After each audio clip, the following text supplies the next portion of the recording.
I just have a question. Do we have any specific instructions about the witnesses to testify in Spanish today?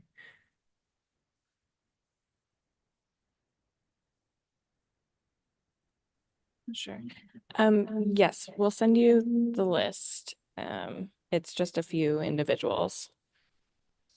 Okay, and my understanding is that this will be consecutive interpreting, correct?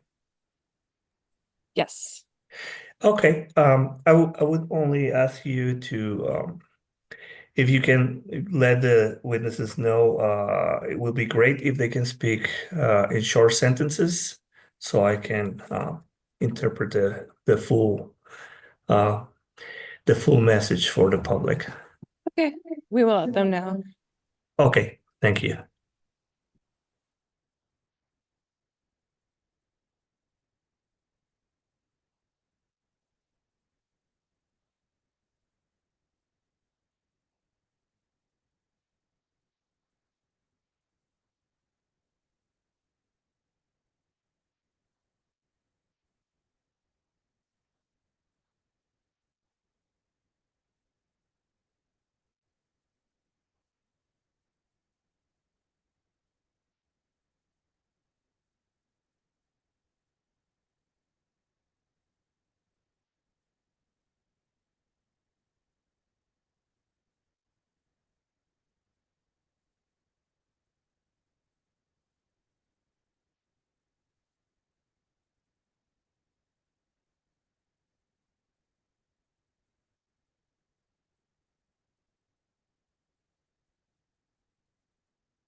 Herman, can you hear me?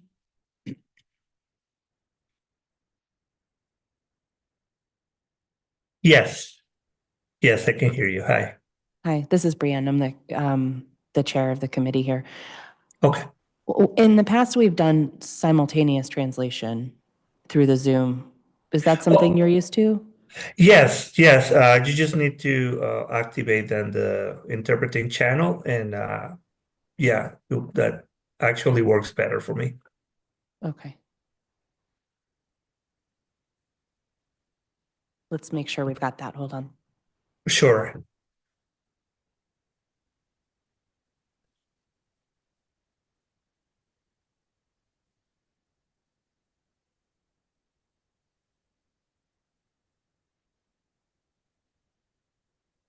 If for some reason you're struggling, you just want to make sure that I am listed as a co-host.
Herman, you're a co-host now. I think we're having trouble assigning you the interpreter role. Is that what it is? Okay, if I'm assigning as a co-host, I may have to leave and come back in. So I'm gonna reconnect in a second, okay? Great. Okay, thank you.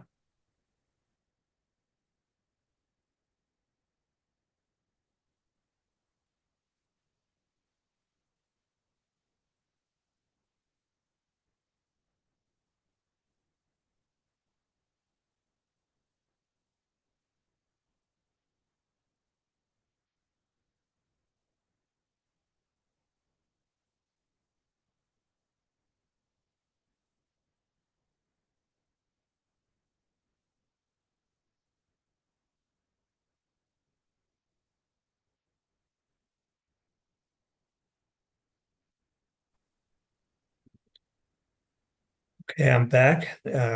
You may try to open the interpreting channel for me now.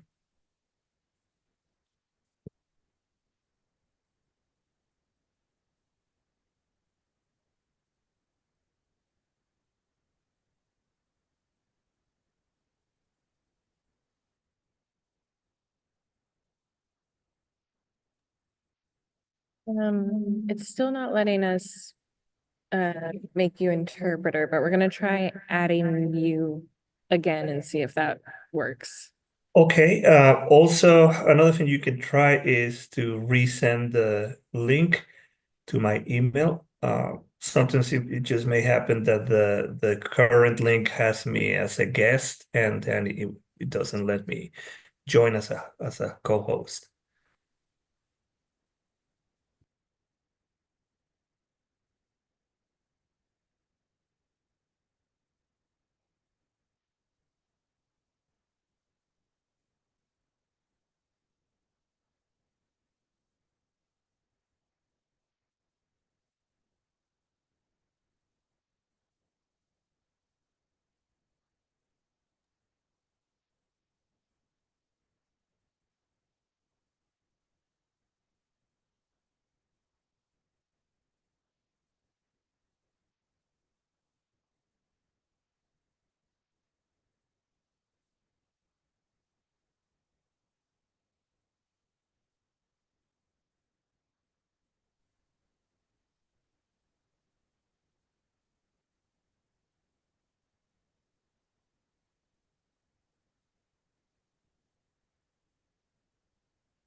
Herman, we're being told that the most recent update of Zoom broke the interpreter function.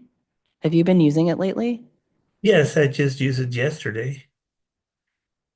Yeah, and I did also simultaneous. It just worked. It worked You guys hear fine. that? He's been using it yesterday.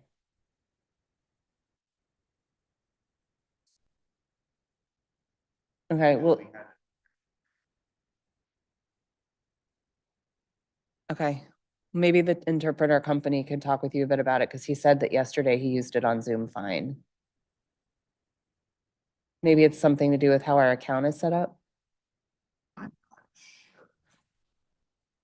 All right, so what do? We gotta go. We gotta get started, so. Okay.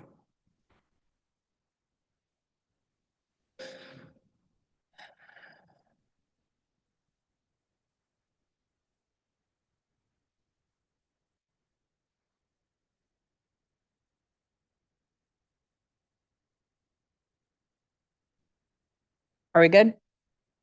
Okay.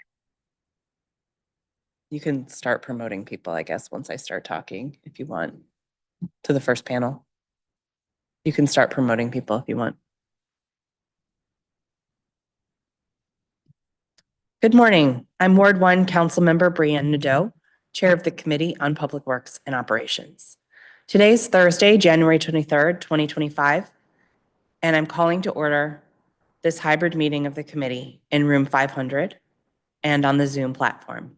The time is 9:34 a.m.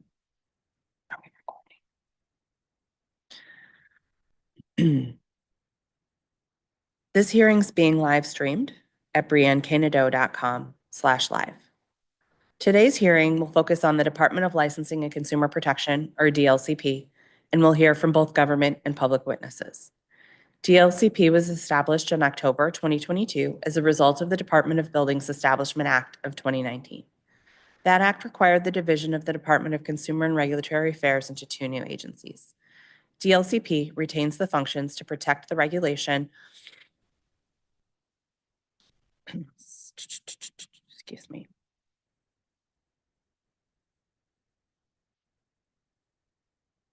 of businesses, occupational licenses, corporations, and the certification of weights and measures, and other non-construction permitting matters. The functions of DLCP are critical to the effective functioning of the district government and economy. DLCP is also responsible for critical consumer protection functions. I'm particularly interested in hearing about the implementation of my Street Vendor Amendment Act, which the council passed in 2023. I've been following this closely, and I'm frustrated to not have full implementation of this bill more than a year and a half after it was enacted. I look forward to discussing this important work with our public witness and with Director Tiffany Crow. Some logistical announcements for today's hearing. In addition to Zoom, this hearing is being live broadcast at brianneknadeau.com/live. In order to ensure we hear from all members of the public, I ask that all witnesses stick to their allotted time. Witnesses testifying on behalf of an organization will have 5 minutes to provide oral testimony, and other witnesses will have 3 minutes. I would also like to provide some detailed reminders about the Zoom platform and the committee's protocol for witnesses participating today. All witnesses participating in the hearing via Zoom are currently listed as attendees, meaning your microphones are muted and your video cameras are turned off. But when it is your turn to be called to the panel, I will call your name, and if you are here in person, please take a seat at the witness table. If you're on Zoom, a member of my staff will move you to the panel. You'll need to accept the invitation to the panel. When it's your turn, click on the button in the toolbar at the bottom of your screen that looks like a video camera, and then unmute yourself when it's your turn to testify. For any technical difficulties, can send a message to our host, which is labeled as the Committee on Public Works and Operations, or any panelist labeled committee staff. Or you can email publicworks@dccouncil.gov, and they will try to resolve your issue. We're going to turn to our first panel of witnesses. Jeff Gilbert, Beloved Community Incubator. Kristen Kane, Beloved Community Incubator. Takima Thomas with Beloved Community Incubator. Reina Sosa, Vendedores Unidos. Gloria Gomez, Vendedores Unidos. Enrique Arias, Vendedores Unidos. Argentina Leal, Vendedores Unidos. And Eloisa Diaz, Vendedores Unidos.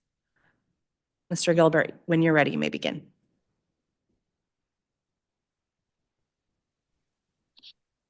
Okay. You can just turn that volume up. Thank you. Thank you, Councilmember Nadeau, and to the committee for this opportunity to speak today. My name is Jeff Gilbert. I'm the Legal and Technical Assistance Director at Beloved Community Incubator. We organized with DC street vendors to pass the new law in 2023, and we provide support to street vendors to navigate the license application process under the new law. To date, only 2 street vendors have received a license within the Columbia Heights Mount Pleasant vending zone. The 2 vendors are merchandise vendors, and they received their licenses earlier this month. Outside the zone, only one vendor has received a license under the new law. He received his license in December 2024. So that means the first almost 14 months that the new law was fully funded and in effect since October 1st, 2023, 0 street vendors received licenses under the law. Unfortunately, without BCI's deep accompaniment work that I and my colleagues will describe today, it's likely that 0 vendors would have received a license under the new law to date. DLCP should not need community organizations like us as a go-between with vendors in order to provide license services. We know of at least 40 vendors who want to receive a license and are ready to do whatever it takes to complete the license application process. As I explain in this testimony, the fact that only 3 vendors have received licenses under the new law is because DLCP's license application process simply doesn't function. First, DLCP is explicitly breaking the law with respect to the Columbia Heights Mount Pleasant vending zone in 2 ways. Number 1, BCI staff has heard from street vendors since at least October of last year that DLCP has been calling the Metropolitan Police Department to enforce vending without a license numerous times. This is brazenly against the law, which bars MPD from enforcing the civil vending regulations. Second, DLCP does not have a current contract with a vending zone manager of the Columbia Heights Mount Pleasant vending zone. The law requires that DLCP contract with a vending zone manager as of December 1st, 2023.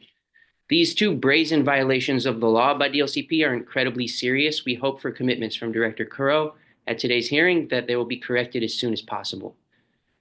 Functionally, it's not possible for most food vendors throughout the city and all vendors, merchandise and food within the Columbia Heights Mount Pleasant vending zone to even complete a license application process, the license application at the moment, let alone receive a license from DLCP.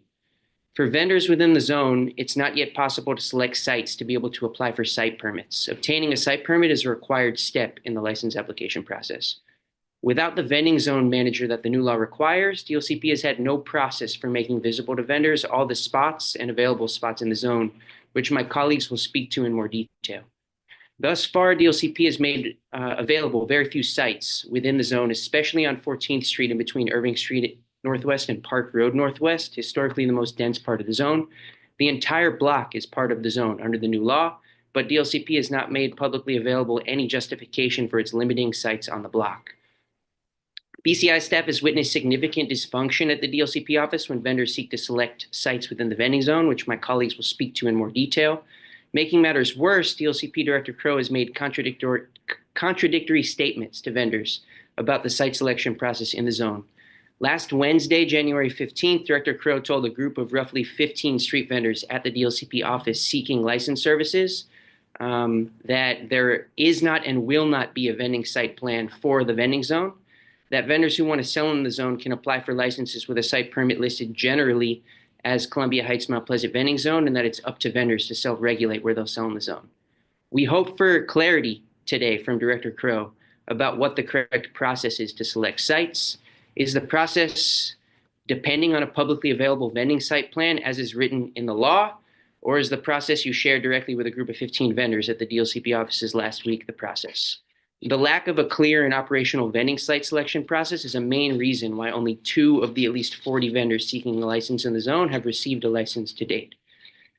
Yet DLCP continues to prioritize inspection every week within the vending zone. The impact is that many vendors feel threatened, and there's a further breakdown of trust. Inspectors threaten vendors with $1,000+ fines for vending without a license, and they made an example of a merchandise vendor, which you'll hear more about today, in October of last year by levying a $2,300 fine for vending without a license. Threatening vendors with fines for vending without a license in the zone, while it's impossible to apply for a license in the zone, is incredibly cruel and unproductive. We hope we can get a commitment from Director Crow today that she'll stop investing DLCP resources on enforcement until it's possible for vendors to actually select sites within the zone. Broader issues that I hope to speak to more broadly at a later time are food vendors can't apply for licenses within the zone and really throughout the city. You need a microenterprise home kitchen permit in order to be able to sell prepared food from your home kitchen. DOH was required under the law to publish rules for that permit as of November 15th, 2023. They just published those rules on December 20th, 2024. It's going to take a while for vendors to start moving through that new permit process vendors need to obtain like finish license steps with the Department of Buildings and DLCP before they can even request an inspection from DOH.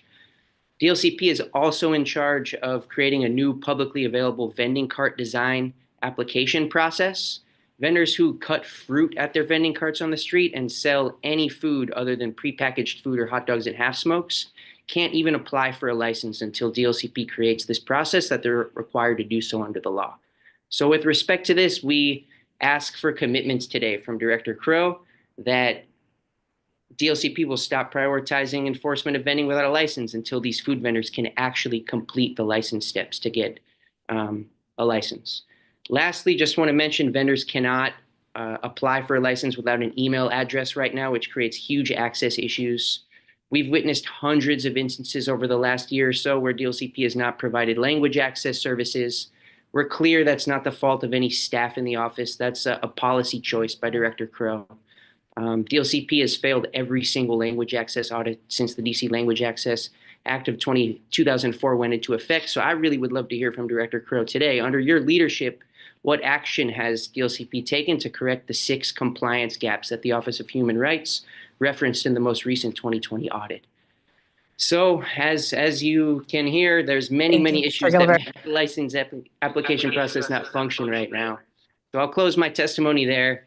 Just supporting street vendors to actually be able to get licenses is a huge part of supporting vendors to earn an income and to be able to participate in the economic development in this city.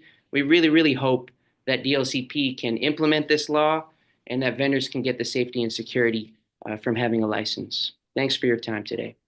Thank you very much. We've also been joined by our Ward 7 colleague, Wendell Felder. We'll have the council member make any opening statement he would like at the beginning of his round of questions. Next, we'll hear from Kristen Kane. Awesome. Thank you.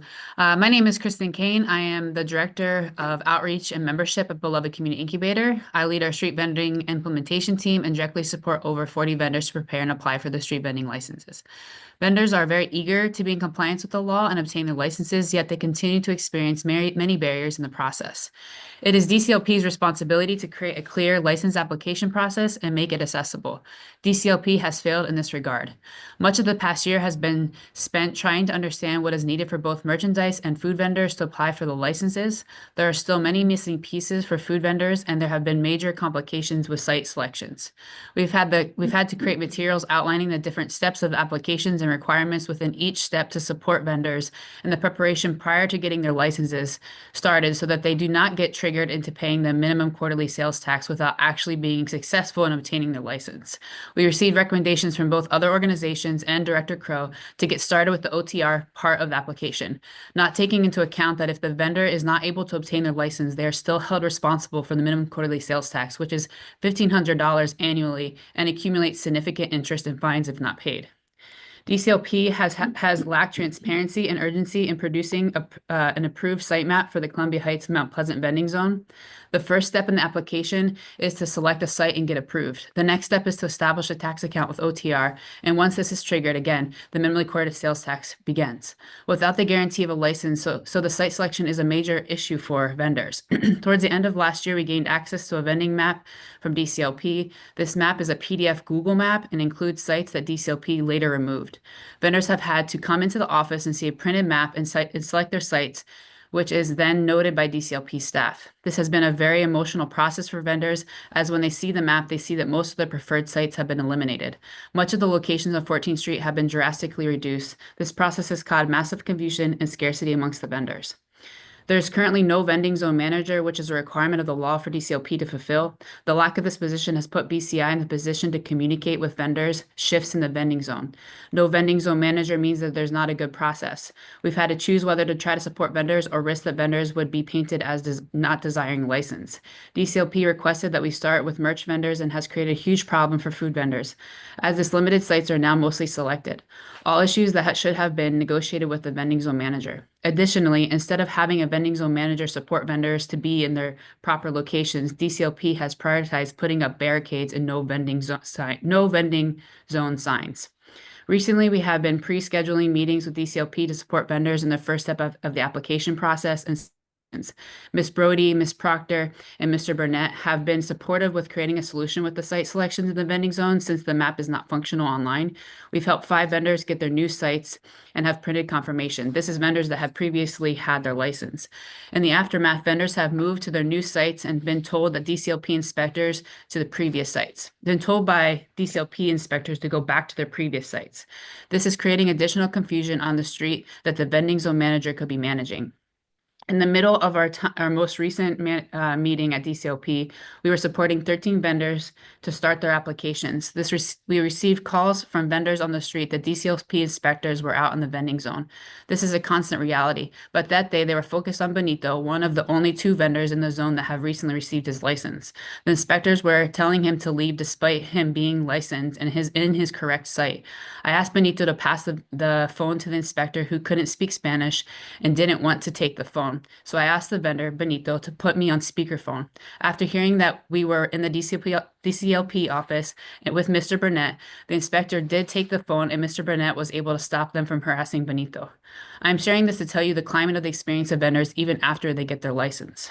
The same day as the incident with Benito, Director Crow suddenly revealed that there has been a decision to forego sites in the Columbia Heights vending zone, and that vendors can just apply for the zone and self-manage site selection. We do not yet know the implications of the decision, but we want to know what this is, as it has caused much confusion on the street. Finally, by refusing to implement the law and maintain a contract with the vending zone manager, DCLP is ultimately responsible for a confusing and frustrating license process, and the ultimate result of the most vendors remain unlicensed after 2 years of the passage of the Street Vendor Implementation Act. We ask that DCLP hire a vending zone manager and comply with the law, making the process accessible for vendors in the vending zone and throughout the city. Thank you. Thank you very much for your testimony. Ms. Thomas? Good morning. My name is Dakima Thomas, and I'm a part of the Street Vendor Implementation Team as the coordinator at BCI. So day in and day out, I'm supporting vendors with various things pertaining to getting their license, which they would love to obtain, but due to the harassment they continue to receive and miscommunication that happens, vendors aren't getting through the process. There are multiple challenges that have been faced within the agency and the agency's application process for food vendors. One specific case with the Habesha vendor, Kasai, who has been vending for over 30 years. His license expired during COVID and was ready to get back to work and renew his license back in February at the DLCP clinic. The biggest challenge in the agencies, it's DLCP and DOH are not in sync and have lack of communication between each other, which causes more issues for vendors to complete applications. The inspection from DOH is auto-generated from the DLCP portal. What we have learned after 2 attempts and no shows by DOH is the portal generates that appointment, but DOH doesn't receive the appointments. The vendor pays to be hauled to the inspection sites, which they really can't afford if they have been out of work since COVID. So that's creating false hope and extra barriers that create this space and distrust between the people and DLCP. And we have pushed and advocated for people, but the reality is if we don't push, they won't get through. So to say he is the first food vendor to receive a license under the new law is bittersweet.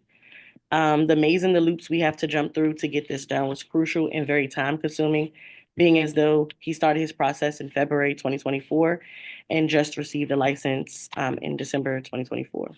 We're hoping for better communication with the DLCP and clarity from Director Crow on all license processes for all street vendors.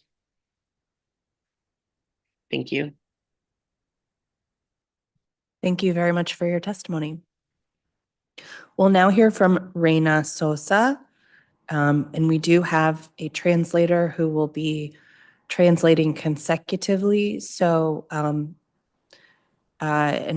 and Herman, if you just want to translate this to the witnesses, but we'll just ask people to take pauses, make a pause for translation. Sí, señora Sosa, vamos a escuchar ahora su testimonio. Contamos con un intérprete y le pedimos de favor que hable en oraciones cortas para que después de cada oración el intérprete pueda traducir completo su mensaje. Adelante. Bueno, mi nombre es Gloria Gómez, una vendedora más de Columbia High. por 12 años. Venimos luchando por poder sacar la licencia, pero nosotros en verdad no escuchamos nada serio que nos digan que sí vamos a tener una respuesta que nos den la licencia.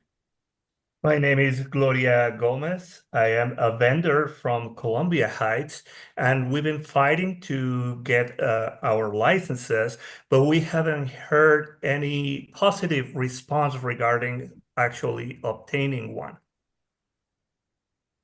Continúe.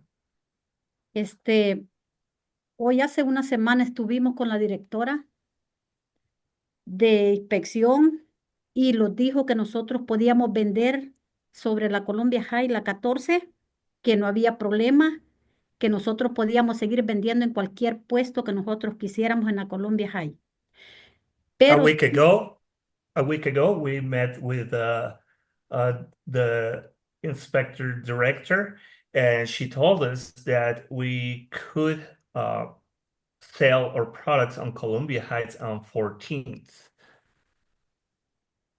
Adelante. pero yo no sé cuál es la estrategia de ellos que están usando esos bloques que los están poniendo a nosotros para que nosotros no podamos vender. And Y, I don't know what is their strategy that they're putting these blocks on us, preventing us from selling. Adelante.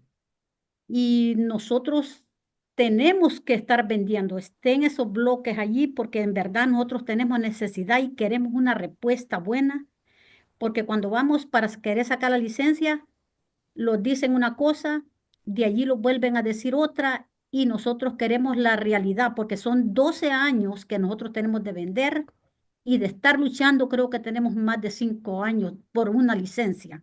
Que no And lo ten- regardless of these blocks, we need to sell. We need to go out and sell because our livelihoods depend on that. And we have been selling in the area for 12 years, and it has been now 5 years that we've been trying to get a positive response regarding the licenses. We go there and they tell us one thing. We go at a different time, they tell us something completely different, and we really need this situation resolved. Adelante.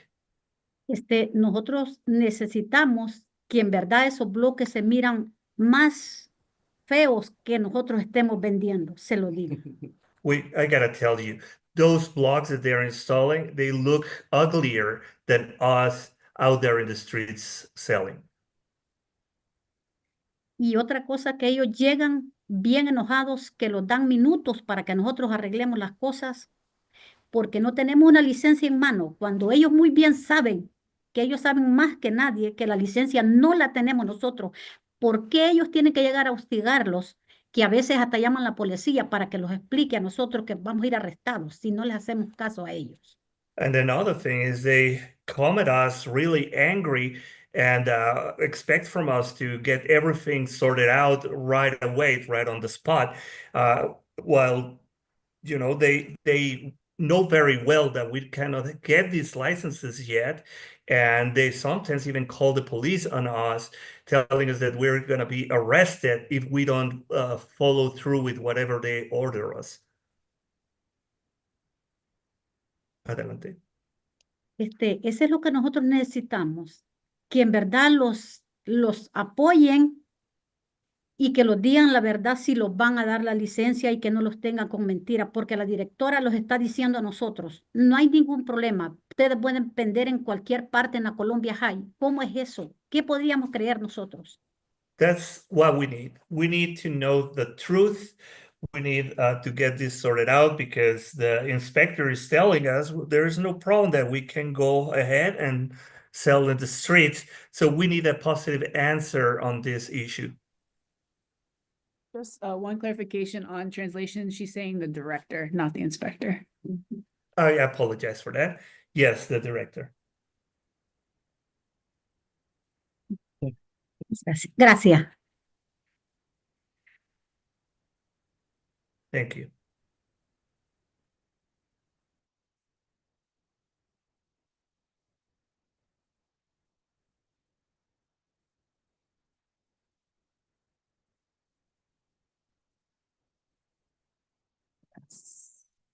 Reina.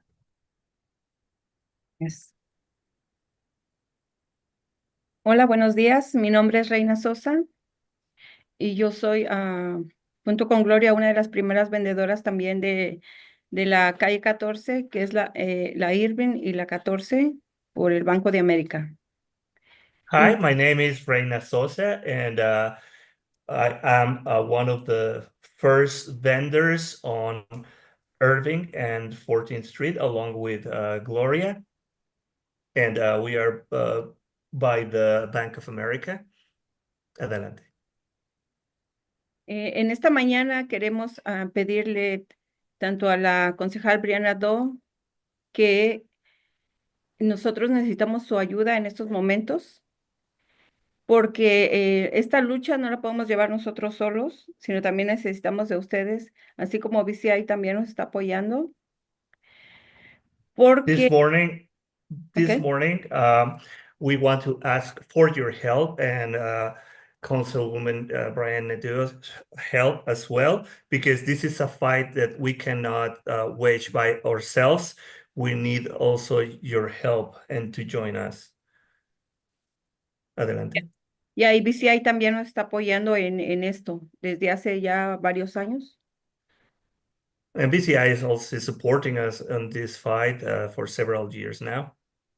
Debido a que nosotros hemos tenido muchos conflictos con DLCP, And since we have been going through many issues with the LCP, ya que DLCP siempre llega y nos está diciendo, oh, ¿dónde está tu licencia? because the LCP is always harassing us, asking always, where's your license? Obvio que ellos saben que nosotros no la tenemos. Obviously, they know that we don't have the license. Entonces, esta pregunta ya es como la continuamente, y para nosotros es bien desagradable porque solo llegan con una intención como hacernos sentir mal, corrernos. Incluso ellos han llegado y nos han dicho, si tú no te mueves de aquí, vamos a traer un carro y vamos a echar todas tus cosas ahí y las vamos a tirar a la basura, no las vamos a So, llevar. so this is the permanent issue that they come with this question and they start pushing us and saying we're gonna grab all your stuff, we're gonna put it on a car and take it away. So they are constantly harassing us. Y también, honestamente, no sabemos el motivo por qué han venido y nos han puesto un montón de bloques por los dos lados, tanto de la Irving como de la 14, de una manera muy sutil, supuestamente, para a nosotros corrernos de este lugar. And also, we don't really know why they have been installing these blocks both on the Irving side and on the 14th Street side, and to trying to softly push us away. Sí, pero nosotros queremos decirle a DLCP, nosotros no nos vamos a mover de ahí hasta que no tengamos una respuesta concreta y real. But we want to tell the LCP we are not moving until we receive a real and concrete answer. Porque también se me estaba escapando decir que cuando algunas veces ellos han llegado, estoy hablando de como hace unos 2 meses creo, también llegaban y llamaban a la policía. And I almost forgot to say, it has been the case that like since 2 months ago, they would arrive and they would call the police on us Sí, para ellos tratar de corrernos o amenazarnos de alguna manera con la policía. in a way that they would threaten us or push us away using the police force. Sí, estoy hablando de esto también como a las 10 de la noche, que ellos And vinieron con esta estrategia. I'm talking about them showing up at 10 p.m. as part of their strategy. E incluso burlándose de una de las compañeras vendedoras ahí. Y nosotros tenemos videos de esto, de lo que estamos hablando. And also even mocking one of the other vendors, one of our colleagues, and we do have these on video. Y también nosotros queremos que la directora Tiffany que nos dé algo más concreto y algo más serio, porque nosotros estuvimos la semana pasada en la oficina de DLCP tratando de sacar nuestras licencias. And Ok. And we also want like a straight answer from Director Tiffany because last week we went to DLCP offices and trying to obtain our licenses.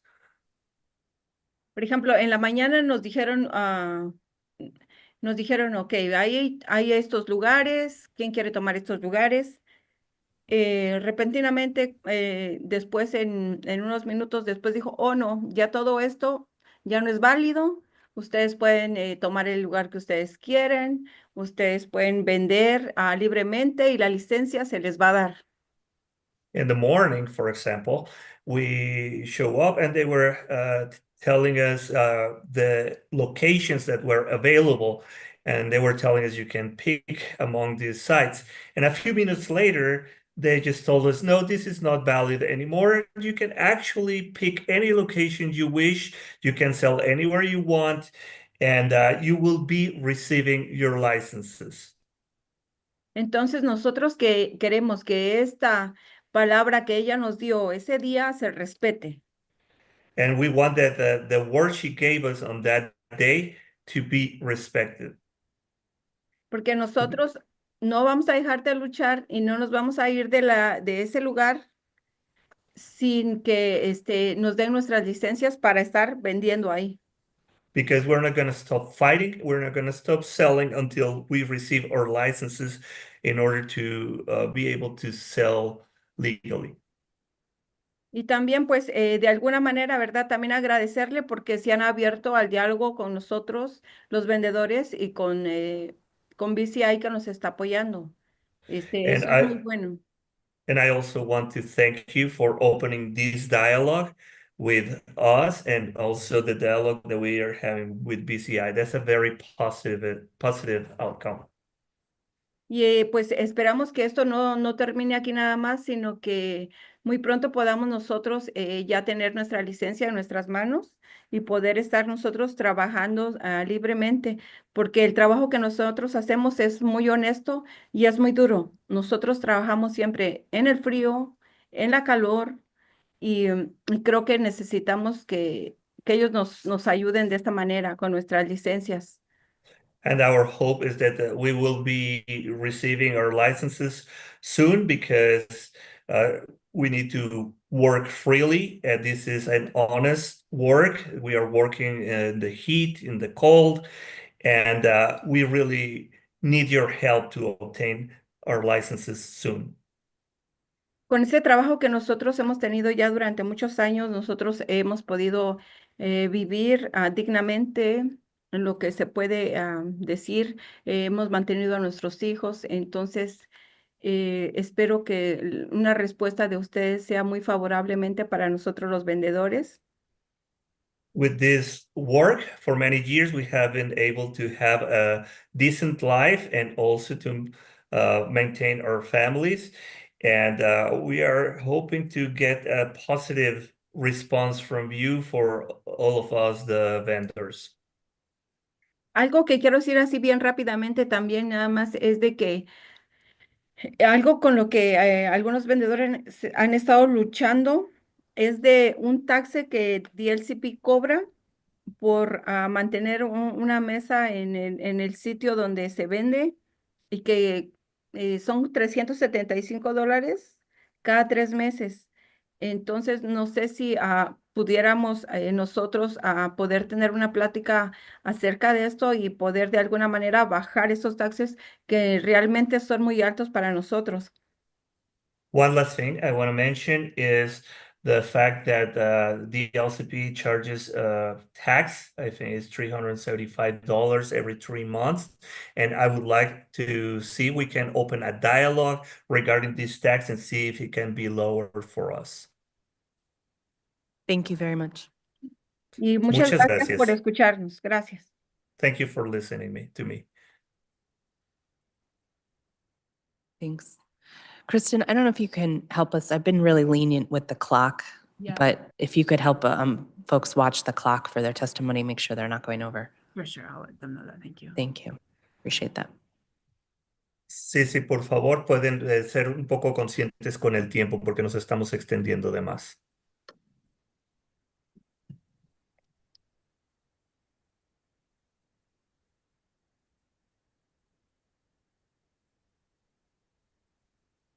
Councilmember Nadeau, are you ready for Enrique? Yes. Usted puede empezar. Hola, buenos días. Mi nombre es Enrique Arias, soy un vendedor de Columbia High. Good morning. My name is Enrique Arias. I am a vendor from Columbia Heights. Pues estamos aquí por el motivo de, pues, directamente de los abusos que están teniendo. The reason we are here are the abuses that we are being subject to. Pues ya queremos, como dicen, pues que tratar de que puedan ser un poquito flexibles con nuestras compañeras y con algo que habló la compañera Reina referente a los taxes, de que Uh, son 3.75 por cada 3 meses. we would like to ask you to be a little more flexible with us, all the vendors, and as my friend Reina was talking about, also regarding the $375 every 3 months and regarding this tax. En realidad es un poquito más, que salen 3.84 ya con lo que se paga. And actually, we end up paying 384, which is a little more. Y no tener derecho a ningún puesto, pues eso se ve ilógico. And it doesn't make sense because we don't even have a right to have a stand on the street. O sea, hay otra situación que yo quiero exponer, que ahí se sacan 3 tipos de taxes. Si saben que nosotros no vendemos ni comida ni agua, no sé por qué tienen que estarlos poniendo esos papeles a nosotros. Eso lo tienen que eliminar de lo de nosotros, los vendedores de ropa. And also, there's this issue. There are about 3 taxes that they try to impose on us. And there's the food and drinks. That's something that doesn't have anything to do with us, the clothing vendors. That's something that should be eliminated from the paperwork for us. De taxes de ropa, porque es lo que nosotros nos dedicamos a vender. So just the clothing taxes, because that's what we actually sell. Ya pues uno quiere pues tratar de pagar menos, porque ese es un dinero menos, es un dinero extra que está pagando y por gusto, si como repito, si saben que nosotros no vendemos ningún tipo de comida. And we are trying to also not to overspend or spend that money since it doesn't make any sense. This is a tax that we have to pay, and we're not even selling any food or drinks. That's not fair for us clothes vendors. Referente a lo que hablaba también ella de que los dan un puesto, porque a mí me habían dado un puesto numerado ya supuestamente. eh, Allá no se entiende esto, porque allá en el DLCP les dijeron a ellas eso, cuando un inspector estaba conmigo diciéndome que yo tenía que estar en el puesto que me habían dado. Entonces no se And entiende cuál es la verdad. And also, we need clarity regarding the locations because they told me that I had a numbered and assigned vending location, and they told something different to my colleagues here when they went to the DLCP. So we need to know what is the truth about all of this. No somos objetos para que los usen. We are not objects just to be used. Pues no sé qué es lo que van a pensar, pues porque nosotros necesitamos una respuesta, como decimos, y queremos algo correspondiente, que directamente uno va a llegar y uno va a hallar ese puesto desocupado, porque por eso está pagando sus taxes. And we need an answer, and we need assigned spots because that's why we are paying these taxes. Yo pues, y sí, pues le agradezco a la organización, ¿cómo que se llama? BCI, pues que sé que pues, nos está apoyando últimamente y siempre nos ha apoyado, pero pues, y pues no hay manera de poder agradecerles porque yo sé que son personas que se han dado al 100 por uno también, se han metido. I I want to thank VCI because they've been helping us lately, as well as the same way they have always helped us. And we know that they put their 100% on it, and they try to help us as much as they can. Otra cosa más. Ahí están pasando, necesitamos seguridad de las policías porque también, o sea, demasiado robo está habiendo, demasiado excesivamente están llegando a hacerle desorden a uno. A mí me llegaron a botar las cosas de las mesas solo porque no le compraba unas chamarras robadas a un moreno. One last thing is that we need better security. The thefts are on the rise and out of control. And like in this instance, black man just messed up all my things on my table, thrown them to the ground only because I didn't want to buy some jackets, some stolen jackets that he was selling to me.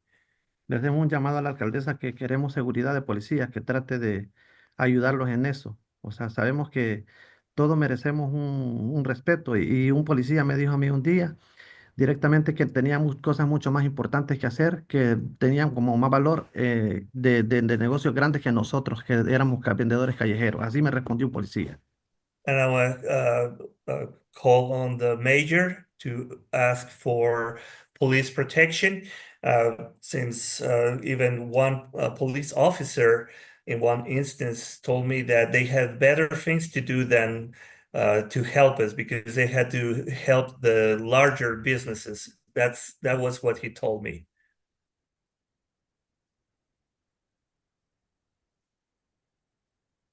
Thank you. Gracias.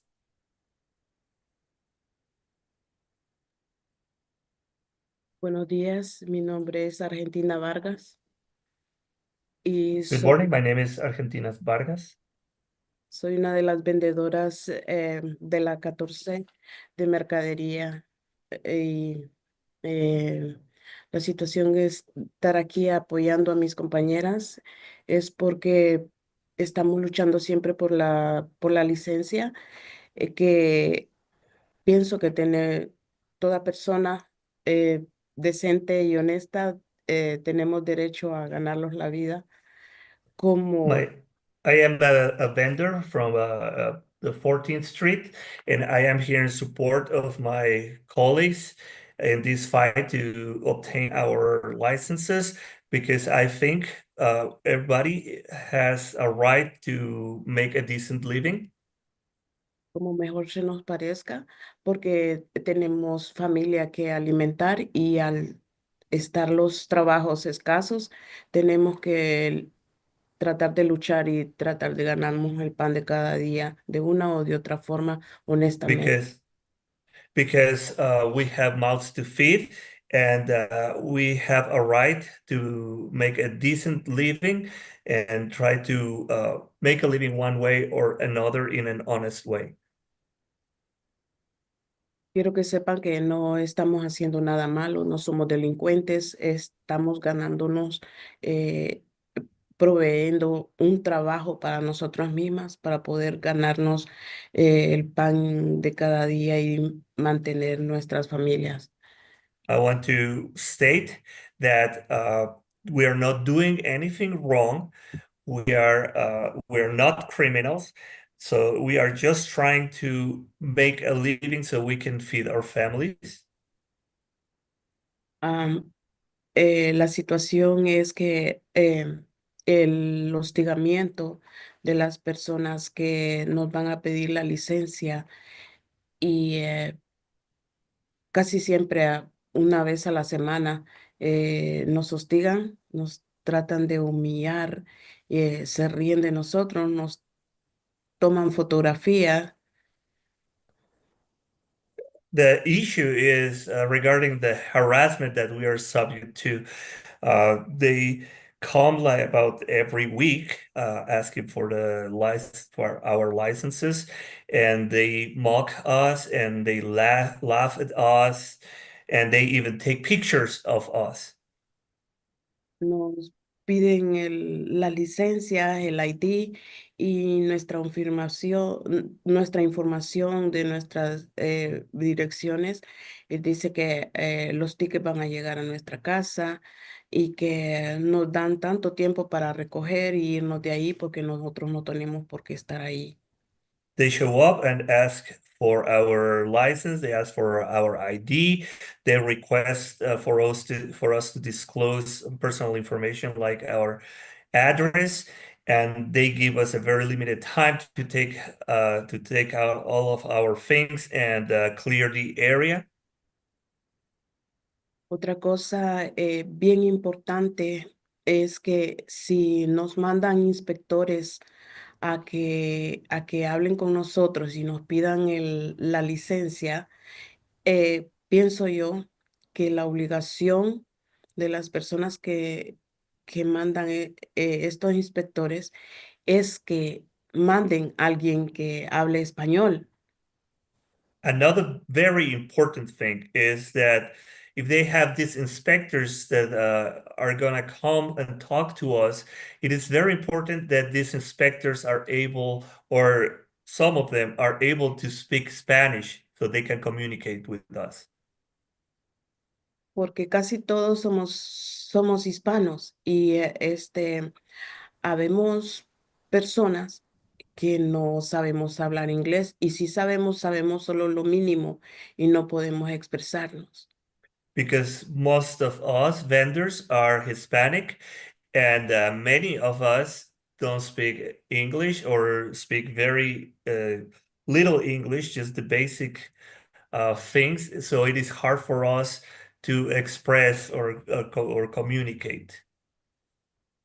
Y luego cuando uno no les entiende y ellos dicen, a fuerza le dicen, sí, tú me entiendes lo que te estoy diciendo, recoge y te vas, si no vamos a llamar a la policía, no te quiero ver mañana acá.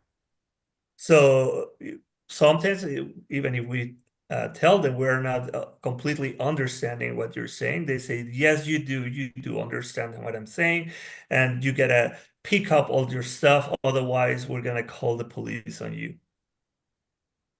Cuando uno les responde que uno no les entiende, ellos se ríen de uno y incluso hay una persona de las que llegan que se burla y se enoja y lo deja hablando solo a uno, pero le toma las fotografías y, y se va.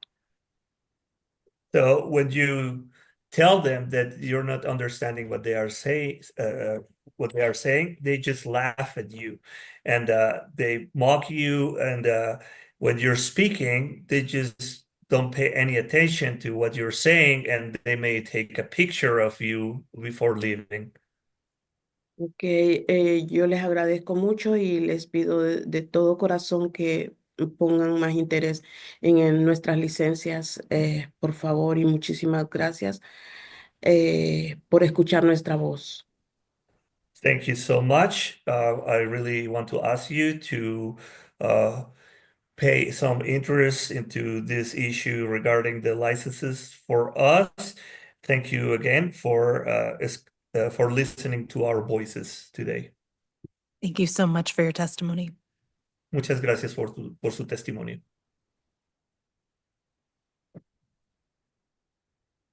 Hola. Buenos días. Mi nombre es Eloísa Díaz. Yo soy vendedora en la Columbia High. Mi Good. proposición es que que Adriana Doe nos ayude a disciplinar el vandulismo, que con ese vandulismo Good morning. My name is Eloisa Diaz. I am a vendor from Columbia Heights, and my proposal today is to ask Ms. Brian Nadeau to help us end with the robberies. Ya que ellos vienen de DLCP, vienen a atacarnos, a faltarnos respeto, a burlar. Nosotros merecemos apoyo y ayuda de la ciudad para, con todo el sacrificio que nosotros ponemos para venir a vender. No es fácil, es ponernos a toda situación en la calle para que venga el vandelismo a So, maltratarnos moralmente. I want to talk about the LCP that comes to attack us, to uh, uh, disrespect us, and we want to for the population, for people to understand all the hard work that we put on and all that we sacrifice to come to work. So we need to end up with this, not the robberies, as I said previously. She actually said all this harassment that we're victims of. What do they expect from us if they come into us and attack us in any kind of way? What do they ¿Qué esperan ellos de nosotros? ¿Cómo podemos reaccionar con ellos si ellos vienen con esa actitud contra nosotros? What can they expect from us? What kind of reaction can they expect if they come and attack us? En nosotros fuimos a una reunión las semanas pasadas y ellos ponen imposible, tienen demasiado requisito.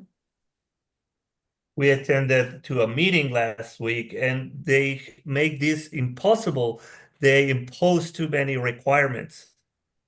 Eso es demasiado requisito para el vendedor ambulante que vende, probablemente sí vende, probablemente no. ¿Y cómo van a, requerir unos requisitos demasiado para nosotros sacar la licencia? These are way too many requirements that are being imposed on us, vendor streets, who sometimes we may have a sale, sometimes we may not have any sales, and these are way too many requirements in order to obtain a license. Gracias por Miss Adriana Dole, ha estado trabajando con nosotros desde mucho tiempo y pues seguiremos luchando para recibir la ayuda y el apoyo de ella por medio de la licencia. Gracias. Thank you so much, Ms. Brian Nadeau, who has been supporting us for a very long time now. And we will continue fighting in order to receive the necessary support in order to obtain our licenses. Thank you. Gracias. Thank you all for your testimony. Gracias a todos por su testimonio. We've been joined, I mentioned earlier, we've been joined by Ward 7 Council Member Wendell Felder, as well as our at-large Council Member Christina Henderson. I'm going to turn to Council Member Felder now for an opening statement and any questions he might have. Good morning. Thank you, Chairwoman Nadeau, for leading this morning's important oversight hearing. And thank you, Director Crow, for your leadership and dedication to the Department of Licensing and Consumer Protection. I also would like to extend my gratitude to the public witnesses joining us today to share their perspectives and experiences. As the Ward 7 Council Member, I understand firsthand the value that this agency plays in supporting our residents, small and local businesses, street vendors, and inspiring entrepreneurs. For many in Ward 7, the work that you do ensures that businesses are following district regulations and that Ward 7 families are not being taken advantage of. From streamlining licensing processes to protecting consumers from unfair practices, your impact on our community is immeasurable. Today's discussion provides an opportunity to ensure that DLCP services are intentional accessible, equitable, and responsive to the needs of all district residents, particularly in emerging areas like Ward 7. I look forward to hearing from all of you and discussing how we can work together to strengthen the efforts of DCLP. Thank you. Thank you very much, Councilmember. I have a couple questions here for the representatives of Beloved Community Incubator, if you're still with us. We are here. Thank you, Mr. Gilbert. Thank you for joining us today, and thank you for bringing, for facilitating the opportunity for our vendors to speak. Can you talk a bit about the work that BCI has taken on since the end of the vending zone manager contract? Sure.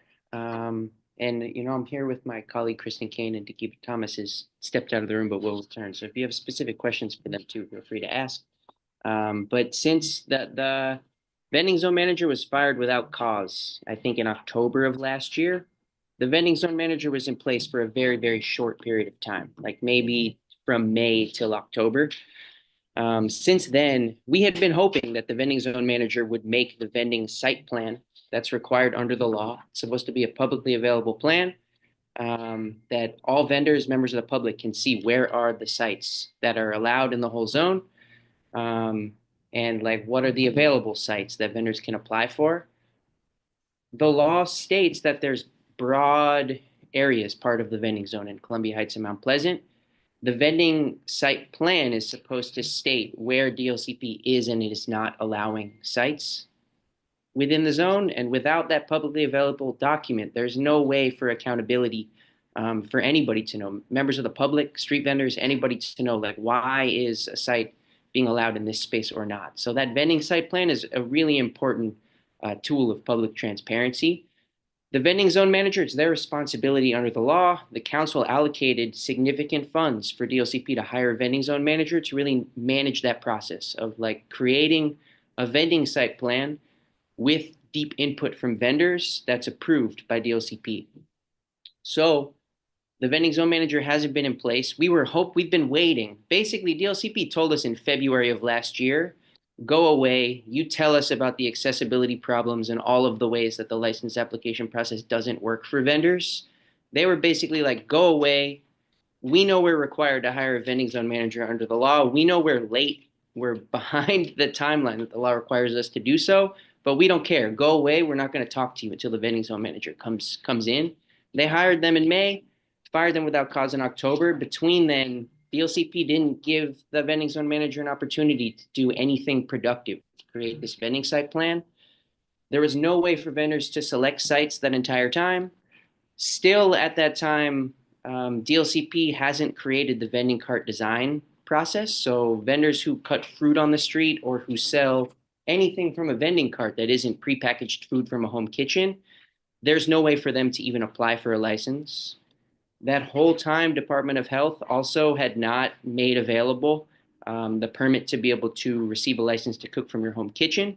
So that became available in December. Functionally, until December, it was not possible for any food vendor in the entire zone to even apply for a license. So throughout this whole time period, since October, when the vending zone manager was fired without cause, BCI has been trying to talk with vendors to rebuild trust. Like, hey, this law is a real thing. You all fought for this for 5+ years. It's going to happen. We've been really struggling hard to like build hope and make sure that trust isn't lost. Been navigating with DLCP, talking about which sites aren't available. They haven't made it clear. The vending zone manager is the support to do that.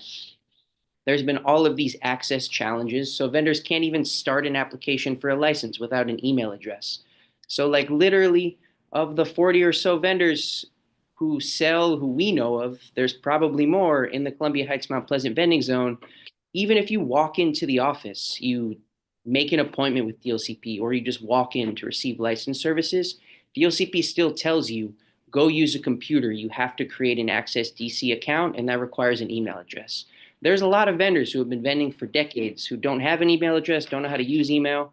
So just like a baseline accessibility issue is if you can't navigate a license application process online yourself, DLCP is basically telling vendors that like you suck, go away. Like that's tough for you.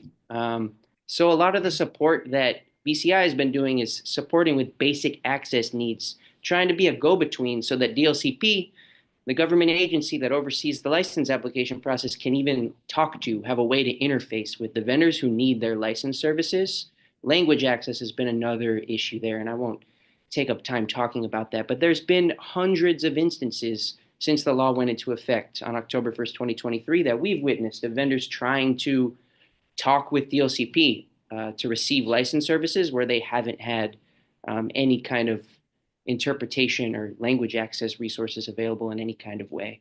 So we've really been this go-between to make accessibility possible so that DLCP can even talk to the vendors who they're supposed to be providing license services to. We've also been advocating for DLCP to actually implement the law so it's possible for vendors to even complete license applications. And really, the main thing we want to make clear is like we can share all kinds of records from being on the ground with street vendors every week, going to the DLCP office to try to work on license applications.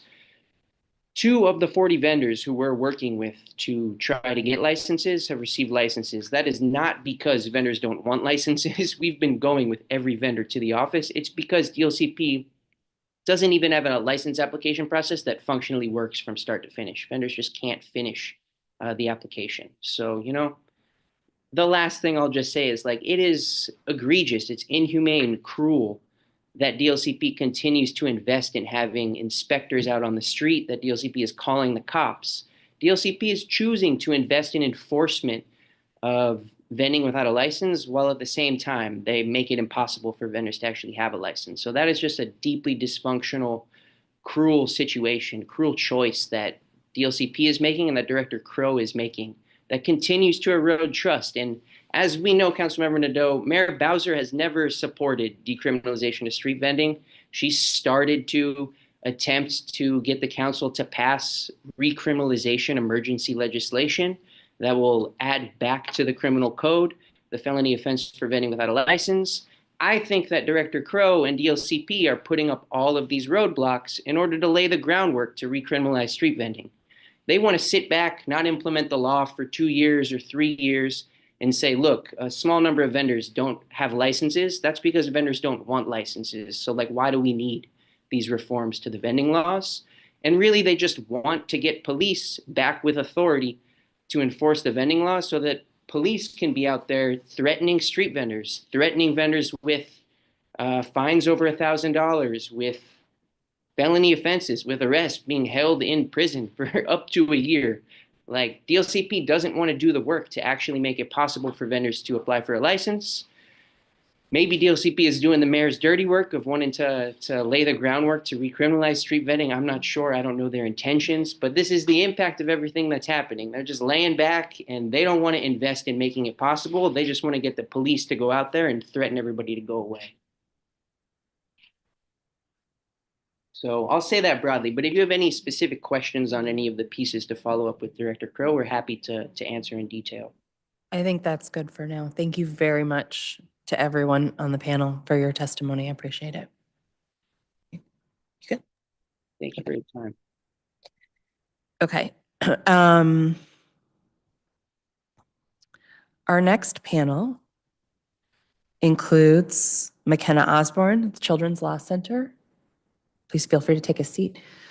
Jen Jenkins with Legal Aid DC, Anthony Flood, Felicia Dantzler with AFSCME Local 2743, Arthur Slade, AFSCME Local 2743. Please feel free to take a seat. Sean Townsend with RAMW, Charna Moody, Eduardo Cabral, Ron Hance, Elizabeth Floyd, and Renee Hatcher.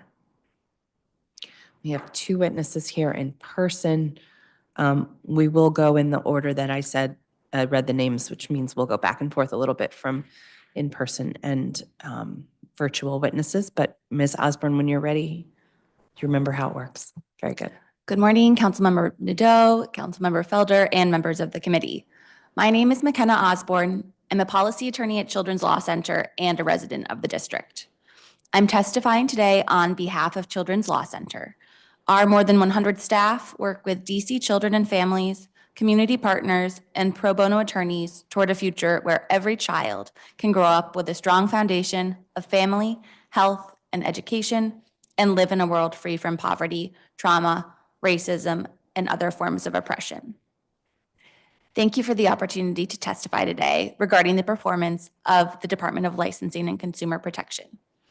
Each year, Children's Law Center works with hundreds of families who are living in rental properties with poor housing conditions, like pest infestations, mold contamination, and lack of heat.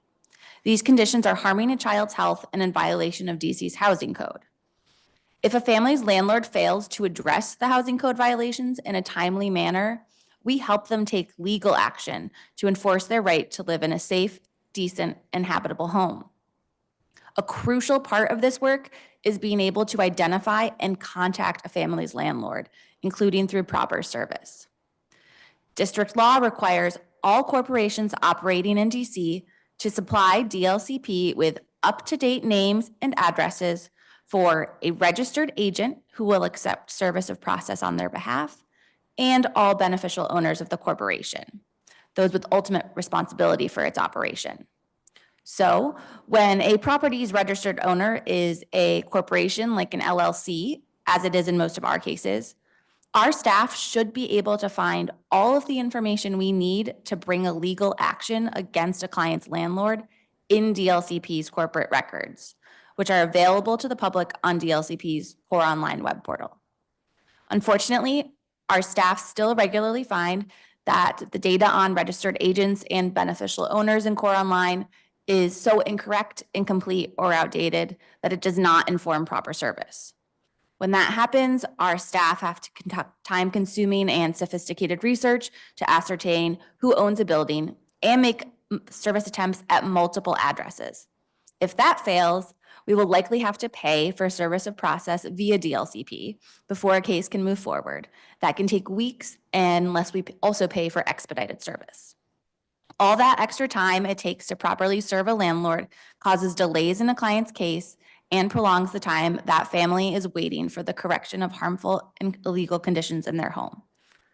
Additionally, until DLCP is reliably collecting and maintaining complete and accurate information on corporations, the district's corporate transparency requirements will not be reaching the full potential envisioned by the council, which is being able to identify all of the properties associated with the most problematic landlords and developers in DC and targeting enforcement accordingly. Children's Law Center appreciates that DLCP's Consumer Protection Unit will investigate a corporation if they receive a complaint reporting issues with information supplied in Core Online. However, we maintain that reactive enforcement is not sufficient. DLCP's goal must be ensuring corporations provide complete and accurate information before a tenant is attempting to bring legal action against their landlord. To that end, this committee has repeatedly emphasized to DLCP the importance of moving beyond superficial compliance with corporate transparency laws to substantive compliance. The difference between a required field being filled in a filing and the information supplied in that field being complete and accurate in satisfaction of the law. And the committee even provided funding for 5 new FTDEs in FY24 to help DLCP do this. Based on DLCP's testimony during last year's performance oversight and budget hearings and our conversations with DLCP staff, especially within the corporations division that has been meaningfully engaging with us, we believe that DLCP understands and is committed to this vision, but they need to continue taking steps to make it a reality. Therefore, we encourage the committee to use this oversight hearing to ask what steps DLCP has taken in the past year to improve its review of corporate filings and secure increased substantive compliance with corporate transparency requirements, including by providing a detailed update on the agency's use of the FTEs funded by this committee and its plan to make significant updates to its corporate registration system. Thank you for the opportunity to testify. I'm happy to answer any questions. Thank you very much. Ms. Jenkins? Good morning, Councilmember Nadeau, Councilmember Felder, and honorable committee members. My name is Jen Jenkins, and I'm a policy manager with Legal Aid DC and a Ward 7 resident. Legal Aid appreciates the opportunity to express our concerns and recommendations on the microprise home kitchen regulations. Street vendors comprise a part of our client community. As such, legally sufficient and timely MHK regulations are vital for their ability to work and live in the district. Legal Aid strongly urges this committee to ensure that DLCP coordinates with DC Health and correctly interprets the Street Vendors Advancement Act of 2023. DLCP's regulations are long overdue, so we urge the committee to obtain a clear timeline from the agency for when they plan to promulgate the rules. We also ask that DLCP issue emergency and permanent versions of the rules. The regulations that DLCP releases should reflect the plain language and intent of the Street Vendor Advancement Act. Both DOH and DLCP were charged with drafting and releasing rules according to the Act. Unfortunately, the Department of Health in its most recently proposed street vendor rules stated that the Street Vendor Act does not authorize the sale of food from residential kitchens through pickup and delivery and limits direct consumer sales to ready-to-eat food products to vending carts owned by MHK businesses at specific vending locations designated by the mayor. The Department of Health misinterpreted the law and in doing so contravened the council's intent of promulgating the Street Vendors Advancement Act. It is imperative that DLCP not make the same mistake in its interpretation of the law and in its proposed regulations. The law explicitly states that MHK businesses can sell directly to consumers.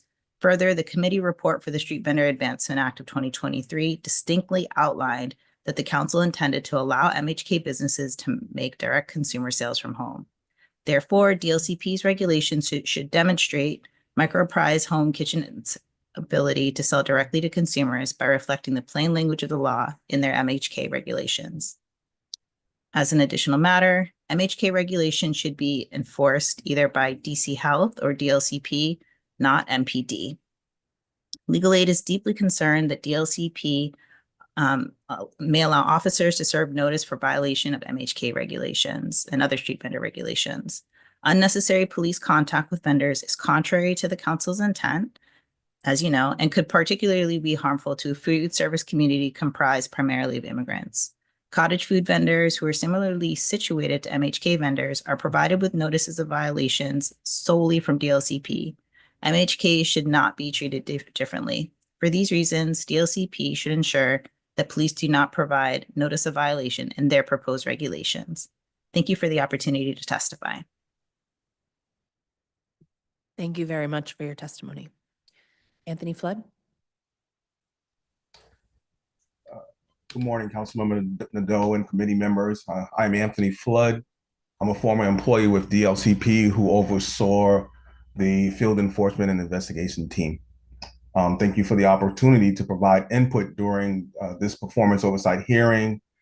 The purpose of my testimony is to propose improvements to DLCP overall performance, specifically within the CPU unit, by addressing systematic issues and prioritizing transparency, equity, and accountability. DLCP can better fulfill its mission and support both employees and the communities it serves. In short, I support making DLCP great again. As a former MSS employee, I experienced firsthand the challenges faced by employees who operate under the at-will employment system. MSS employees are in a precarious position where job security is uncertain and there's a pervasive feeling of walking on eggshells, fearing termination without recourse. I'm saddened to say that this feeling is not only felt by the MSS employees, but is also felt by the career service union employees. This culture discourages openness, fosters mistrust, and stifles innovation. It's imperative that measures be introduced to provide MSS employees and career service employees with protections that promote a sense of fairness and allow everyone to perform their duties without fear of undue retribution or retaliation. Additionally, while DLCP puts significant effort in managing vending areas like Columbia Heights, other communities, particularly African-American neighborhoods, are often overlooked. The communities deserve equitable resources, sustainable vending spaces, and the same level of attention and promotion as other parts of the city. DLCP should prioritize creating programs that uplift these underserved areas and ensure fairness and resource allocation, specifically in Ward 7 and 8. A review of prior performance oversight responses highlights additional gaps in policy implementation and training. In last year's oversight, the director testified that DLCP had developed SOPs for civil enforcement, including requesting identification, issuing NOIs, escalating issues, and involving the Metropolitan Police Department when necessary. However, my experiences were different. New investigators and managers were never provided with an internal policy outlining these procedures. Additionally, new investigators and managers were never trained on how to guide licensed vendors on how to obtain licenses. Without such training, it becomes impossible to deliver consistent enforcement or provide meaningful assistance to vendors. Another significant concern is employee safety. Employees have been subjected to violent and threatening behavior during enforcement activities. For example, on November 1st, 2024, the director herself received a complaint that indicated DLCP employees were assaulted performing their duties. Such incidents highlight the urgent need for agency to prioritize employee safety by implementing robust protective measures, providing comprehensive training, and ensuring that the staff has the resources to perform their work in a secure environment. To address these concerns, I propose several questions for consideration. However, I will close here. For the record, my purpose today is not to criticize DLCP or the director or the district government, but to suggest constructive improvements to DLCP's overall performance. I firmly believe that when employees are empowered through transparency, when there's clear and effective communication, when decisions are not emotionally driven by leadership, and when there's opportunities to promote within, employees can deliver a red carpet customer experience to all residents and visitors of the district. While I have detailed several systematic issues and provided 37 specific questions for consideration, I recognize the time constraints of this hearing. I respectfully request that the agency respond to these questions in writing to myself and Councilmember Nadeau, and this will promote accountability and transparency. Thank you for your time and consideration of these pressing matters. Thank you. Thank you very much for your testimony. Felicia Dantzler.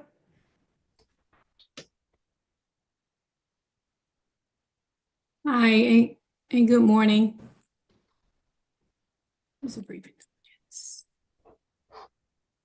My name is Felicia Dantzler. I am president of ASME Local 2743, and I represent approximately 85 dedicated members who work at DLCP. I am here to express my profound concern regarding the systematic and detrimental practices employed by the agency's leadership, which directly impact the well-being and fair treatment of our members. Our members consistently go above and beyond, taking on additional duties, working before and after their scheduled shifts, and demonstrating a strong commitment to the agency's success. However, when it comes time for performance evaluations and potential step increases, the agency consistently undermines their efforts by intentionally lowballing their evaluations. This practice effectively denies them the financial recognition they deserve despite their exemplary performance and dedication. Furthermore, it is a habitual practice for the agency to assign our members work outside of their established job descriptions. Equally concerning is the agency's consistent practice of posting higher graded positions externally rather than prioritizing the promotion of qualified and dedicated employees already within the agency. This pattern demoralizes our members who often feel overlooked and undervalued. Besides these issues, there is a pervasive culture of retaliation against members who dare to exercise their rights as union members. This retaliatory mindset is not confined to frontline supervisor, it extends to the highest levels of management. I experienced retaliation from Director Crow after serving a subpoena at her residence. Director Crow abused her position by contacting the Metropolitan Police Department, the director of DCHR, the director of ABCA, where I am employed, and the director of OLRCB as an apparent attempt to intimidate, harass, and defame my character.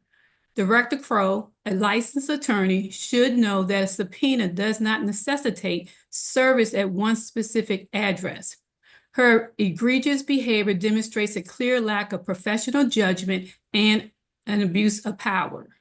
Since the incident, Director Crowe has refused to engage in direct dialogue with labor, further hindering our ability to advocate for our members. My members have reported a lack of stability and direction from the director, whom they perceive as making decisions based on emotion rather than logic and sound judgment. Such volatile leadership has created a hostile and unproductive work environment. It is imperative that the agency has a leader who understands and values the benefits of collaborative and respectful relationship with labor. Currently, our members feel unheard and undervalued, with pay increases largely dependently solely on the CBA rather than performance. This has led to a disheartening situation where some members feel compelled that they have to play the game, while others have resigned in frustration, and the vast majority remain silent out of fear of retaliation. They are understandably seeking alternative employment opportunities. To date, labor has filed 2 PERB complaints and 2 grievances regarding these issues. Many other members have contacted labor with similar concerns, but are fearful of retaliation if they file their own grievances. Director Crowe has a responsibility to act in a professional, unbiased, and fair manner. The current climate under her leadership is unacceptable and unsustainable. I urge this committee to seriously investigate these issues and take decisive action to ensure the fair treatment and well-being of the hardworking members of ASME Local 2743. And I also like to use the rest of my time, it's not in my statement. I'm glad I was here today to hear the concerns of the vending community. Labor has been engaged with the agency as it relates to the vending enforcement. Director Crowe has been very reluctant to sit down with labor to help improve the relationship between my investigators who enforce these regulations and their concerns of safety while they're working in the Columbia Heights area and throughout the city. But Director Crowe has been pushing back on those enforcement actions, as I stated in my testimony, to the point that she has not communicated with us. She has put other managers between she and labor. Not that labor does not want to speak with these supervisors. However, they do not have the right to say yes. Director Crowe has not empowered them to have the right to say yes. And if this committee decides to have a roundtable discussion on how to move forward, labor would like to be at the table to help the agency get what they need for an enforcement component and for the vending community to get the services that they need to bring themselves into compliance. And I am available for any questions that you have. Thank you. Thank you very much for this testimony. I appreciate it. Arthur Slade. Good morning, Chairperson Nadeau and members of the committee. My name is Arthur Slade, Vice President and Shop Steward of ASME Local 2743. The Comprehensive Merit and Personnel Act of 1978, CMPA, was enacted as one of the founding tenets of the District of Columbia by establishing that collective bargaining was in the best interest of its workforce. In addition, DC Code 161701 states the following: the District of Columbia finds and declares that an effective collective bargaining process is in the general public interest and will improve the morale of public employees and the quality of service to the public. However, DLCP's resistance to acknowledge all facets of the collective bargaining agreement has become challenging because the only justifiable intent would be to circumvent the covenants of the CMPA. DLCP union members were called upon to provide coverages for this past weekend's inaugural activities, for which compensation would be in order. In addition, safety protocols were needed to ensure that our members housed at DLCP would be provided with the proper equipment necessary to perform their duties. On January 14, 2025, after several inquiries by the union, DLCP outlined that the original staffing needs were not necessarily the case, but rather voluntary requests from our members would be the order of the day. Unfortunately, the current state of affairs at DLCP appears to be one with animus towards AFSCME Local 2743, based upon its continual disconnect with labor and management regarding basic collaborative communications on the definitions of what it means to collectively bargain in good faith in accordance with the CMPA. Therefore, AFSCME Local 2743 has sought remedy through the Public Employee Relations Board. Our members should be afforded the fundamental rights to contact the union without fear of retaliation and/or reprisal. In addition, it's my understanding that the vacant building enforcement unit that's under the supervision of Program Manager Donald Sullivan has been subject of multiple grievances that have been filed by the members there. And that not only is this program manager the subject of grievances, but he's in the process of being promoted while also being audited at the same time. Because it's my understanding that contractors are performing inspections, scope, and repairs without the bidding process occurring. And these same contractors are being selected by that program manager, which is a lack of oversight and transparency in management's accountability. I would like to thank you, Chairperson Nadeau, for your leadership in supporting the union to create a collaborative partnership with management as well as the District of Columbia. Thank you for allowing the submission of my testimony. I'm available to address any questions and concerns of the committee. Thank you. Thank you very much. So we don't have Townsend or Moody. Okay. Eduardo Cabral. Hi there. My name is Eduardo Cabral. I am a consultant with Triple Beam Advisors and practitioner of employee ownership conversions with a focus on worker co-ops. I'm here to speak on behalf of supporting the Owners Act that was submitted by Councilmember Parker. Right now, we are facing a huge transformation in our economy, and not just because a new person is sitting at Pennsylvania Avenue. We have hundreds of thousands of baby boomers that are looking to retire. And today, 1 in 5 businesses are able to successfully find a buyer when it comes to small businesses. I'm someone who's very proud to say that employee ownership is a solution for this, and it's a solution that has been underutilized. I'm someone who comes from a strategic situations background, helping businesses that are on the brink of bankruptcy and collapse to successfully transition into employee ownership. Employee ownership helps profits stay local, and it helps businesses have another chance at survival. And so I think for the city, as we consider strategies looking at increasing revenue, at continuing to build strong relationships with the White House, employee ownership is an incredibly important bridge. Currently, it's one of the few areas of bipartisanship left. New Secretary of State Marco Rubio co-signed and co-wrote a law with Maryland council member, blanking on his name, Senator, and proposing multi-million dollars of funding towards employee ownership and conversions. I think the Owners Act is incredibly important because one of the biggest barriers to this process is that workers and employers don't even know that it's an option. Most folks think that they need to wait for private equity to buy them out, when the reality is that often due to federal subsidies and federal programs, business owners can actually receive more money post-tax from their employees than they can from a private equity firm. For example, last year, I helped 400 home care nurses prevent a private equity takeover of their business by fielding a bid to become the worker owners of their business. And they were successfully able to do so with less money than the private equity funds had, and through the support of a local CDFI, Capital Impact Partners.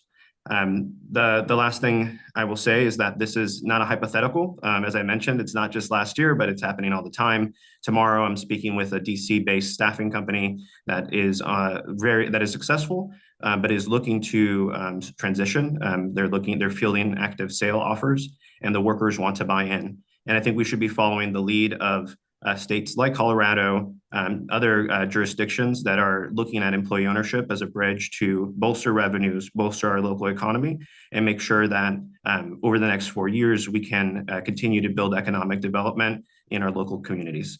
Thank you so much, and I'm here to answer any questions that the council may have.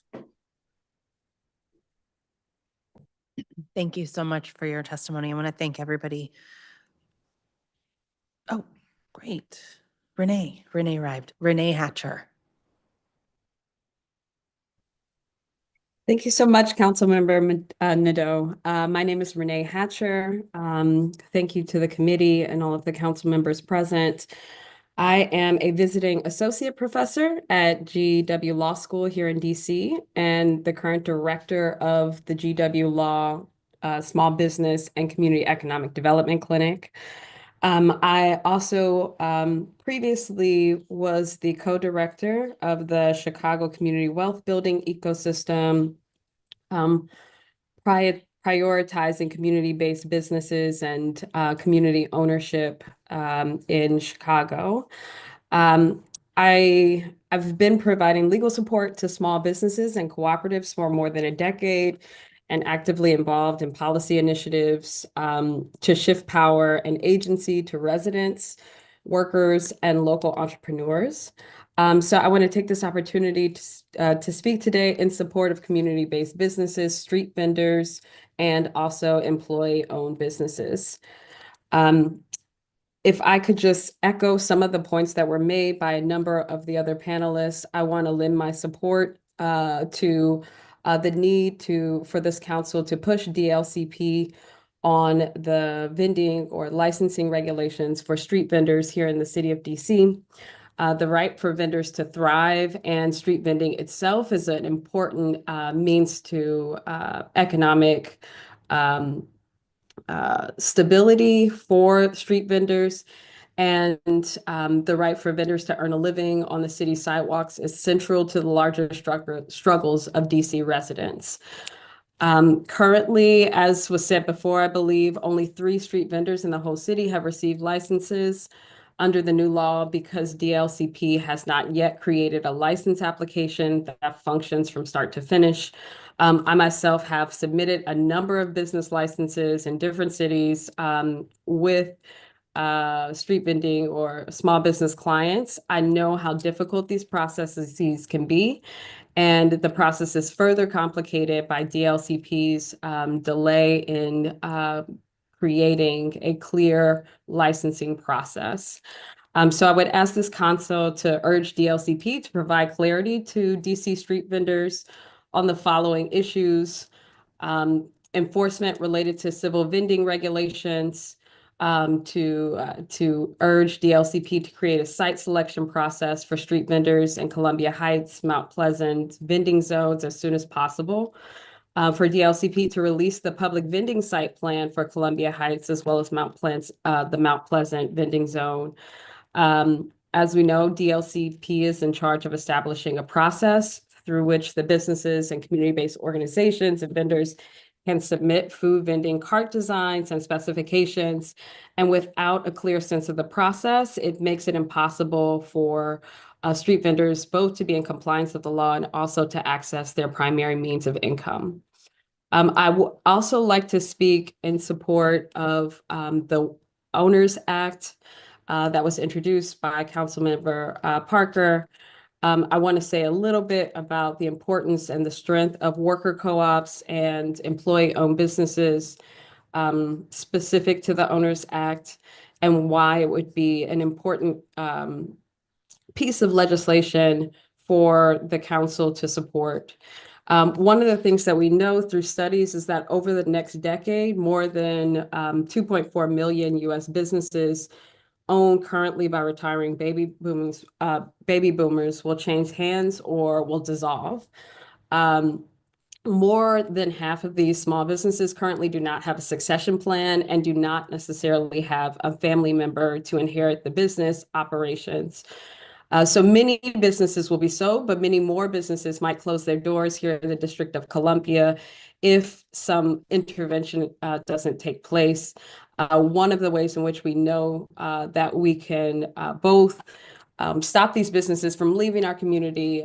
And I should also say that these businesses represent hundreds and hundreds of jobs, but to not lose the tax base, the resultant loss in jobs, as well as the community impacts, the Owners Act would be a first step to ensure that DC is actively supporting a succession planning process in which employees and workers can buy out the business and continue to operate it, preserving those jobs and also increasing the income and wealth of the workers themselves. And so if I could just say a few things as to why this would be important. We know that worker co-ops or employee-owned businesses have at least a 30 or roughly a 33% higher income of wages. This is based off of a 2017 study done by the National Center of Employee-Owned Businesses or Employee-Owned Centers. We also know that employee-owned businesses, their workers have 92% higher median household incomes or wealth, and they tend to keep these jobs at least 53% longer. We also know that worker co-ops are a growing industry here in the U.S. Nearly a third of worker co-ops that are operating today were established since 2010. And over 60% of new worker co-ops are, their owners are people of color, with 66% of the total worker owners being women. And again, a worker co-op is a business that is much like any other business, with the exception that the workers are the owners and also have important governance rights in managing and making meaningful decisions about the business, including things like their wages and like their working conditions. We know that worker co-ops and employee-owned businesses also have a number of downstream effects for the communities that they're in. And they tend to generate positive economic benefits, downstream benefits for the neighborhoods that they occupy. So with that, I will cede the rest of my time and want to thank the committee for this opportunity to speak on these matters. Thank you very much. I appreciate all the testimony today.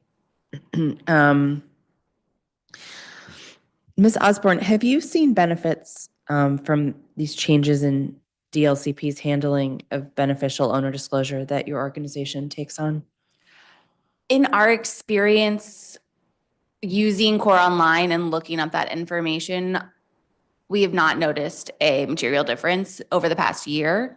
However, having had conversations with DLCP's corporations division, I believe that their updates to their corporate registration system in the next year could lead to meaningful improvements, including, being able for them to have a lot more data validation at point of entry when people are submitting filings online, and also enabling more sophisticated searches of the corporate information housed in Core Online, including by beneficial owner, which would be really helpful for the larger enforcement of being able to identify all of the properties in a particular landlord's portfolio by linking based on beneficial owner.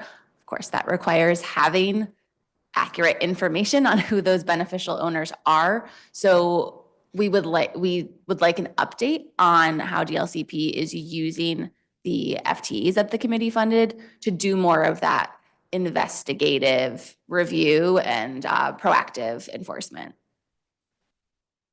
Is it at all easier to determine repeated bad actors? not in our experience, and I think we've seen some increased enforcement against repeat bad actors in the district from the Office of Attorney General, and there's been quite a few investigative pieces, for example, in Washington City Paper about some particularly bad actors in the district who are developers and landlords, but they all found those connections by looking at other business records, to my knowledge, not Core Online. They were reviewing other records that they accessed, and they were not making connections by using Core Online beneficial ownership data, which is the goal of those disclosures. Thank you for that. Mr. Flood, Mr. Slade, and Ms. Dantzler, thank you for your testimony. I am concerned about what you shared this morning, and will be asking the director to respond to your statements in my questions. So thank you for raising these questions. And I don't think I have any additional questions. Councilmember Felder, do you have any questions for this panel? No. Okay, great. Thank you all very much. Appreciate your testimony. Thank you, Chairwoman. Yeah, okay. So we have now, we're going to have one more panel actually of folks who have arrived in person or have asked to testify, and it is our custom to allow those who wish to do so to testify when they arrive. So I will now call to the table Ronnie McGee, Chairman of the Board of Architecture, Maurice Brown, Assistant Vice President of Advocacy and External Engagement, and Caitlin Strongberg, Assistant Vice President, Member Relations and Volunteer Engagement. Are you? Yep, please come forward. Thank you. Yep.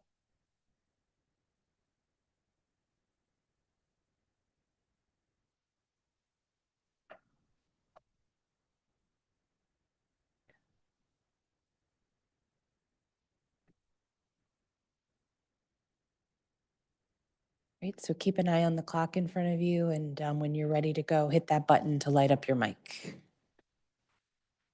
Want me Very to start, Ronnie McGee, is that fine? Okay. Good morning, council members and our distinguished visitors. Thank you for inviting us to testify. My name is Ronnie McGee. I'm Chairman of the Board of Architecture, Interior Design, and Landscape Architecture. In conjunction with DLCP, I wanted to go over some of our actions that we've taken in 2024 and 2025, and plan to take in 2025. Our board has eliminated the 5-year rolling clock limitation for candidates, which we thought was, and NCARB together thought was affecting African-American and women candidates. We worked together to eliminate that in the DC board. We think that will, that's increased the pass rate, I think 8 to 12%, I think, for the architects taking the test. We've also published and made final rulemaking amendments to the continuing education licensure renewal requirements to streamline that process. We've also worked with NCARB Region 2, which is 7 states and DC government, conducted a 2-day education symposium for students, educators, and regulators, which is attended by local universities, architects, and universities up and down the East Coast. In conjunction with the board, DLCP has renewed 3,400 architects, interior designers, and landscape architects this year. We've enforcement activities included fines ranging from $500 to $2,000, mostly for licensees practicing on expired licenses and other infractions. We can ask questions about that if you have them. Other actions, we have a regular outreach with the local universities to promote licensure in DC with University of District of Columbia and Howard University. In 2025, we're planning on studying the new competency standards, which NCARB is also studying. This will provide alternative paths to licensure involving a mixture of changes in education, experience, and testing requirements. This should open up additional access options for licensing of candidates, and it'll model. Actually, Maryland has a similar program. New York and California, our program models more after the standard NCARB licensing procedures. This would open up potentially additional candidate opportunities. So that'll be under study this year. We're also proposing outreach activities K through 12, trying to bring down our activities to the K through 12 level to recruit for interior design architecture and landscape architecture. Career day summits are planned to bring information about our careers in these fields to students. We also have our annual NCARB outreach for the AXP. That's the employment and ARE, the testing procedures that NCARB changes, and make sure the students know what they're up against. We have that every year with UDC and Howard University. We also plan to, one of the initiatives is to bring students to construction sites, architecture firms, interior design firms, so they can see what a career in these fields looks like. That's our plan for this year.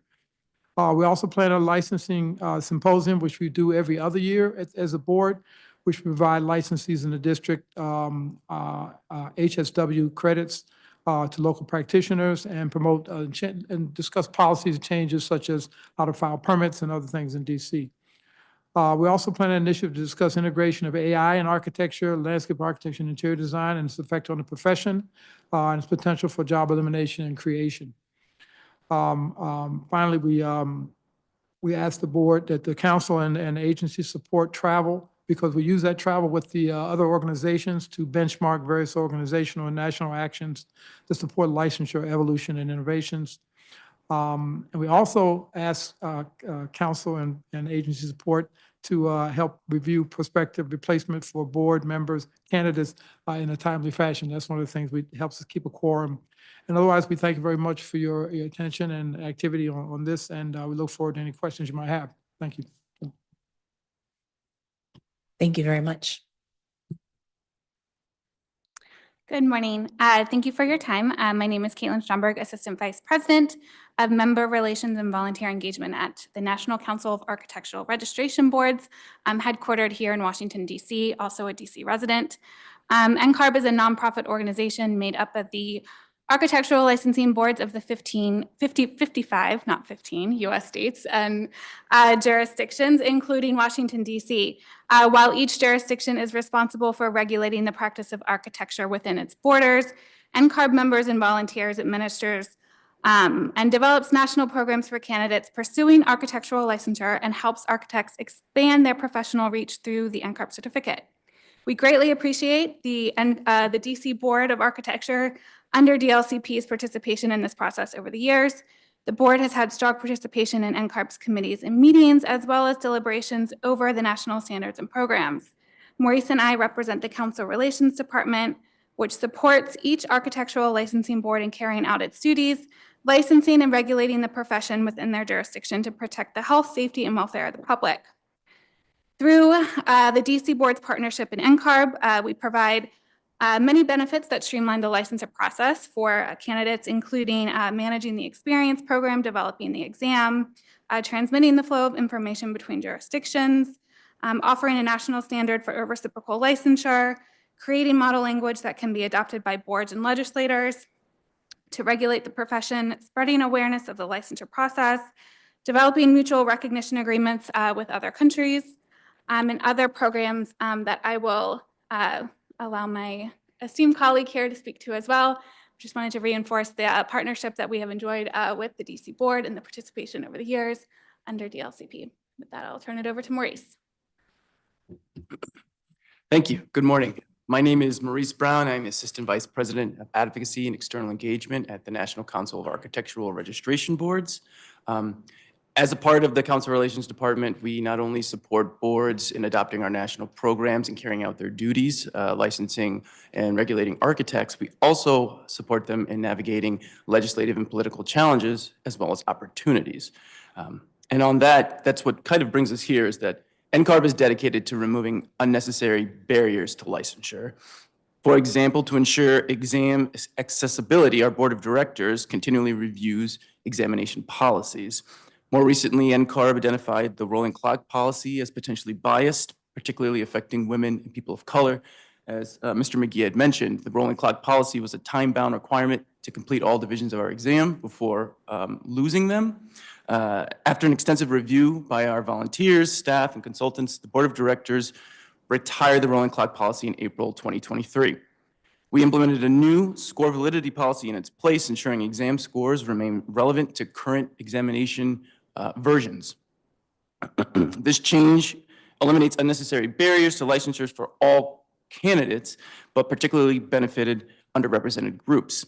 The DC Board of Architecture swiftly agreed to adopt our updated policy reflecting a shared commitment to reducing impediments to the path to licensure.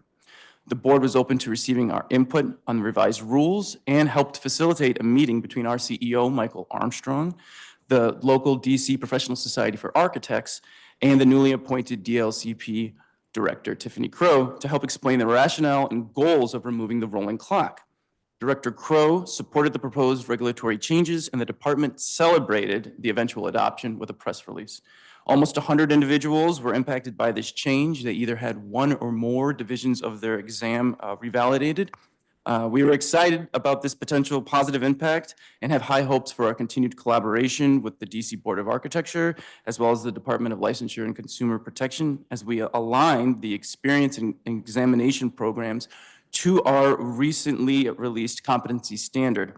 The next 2 years will be spent exploring how we can create new pathways to becoming an architect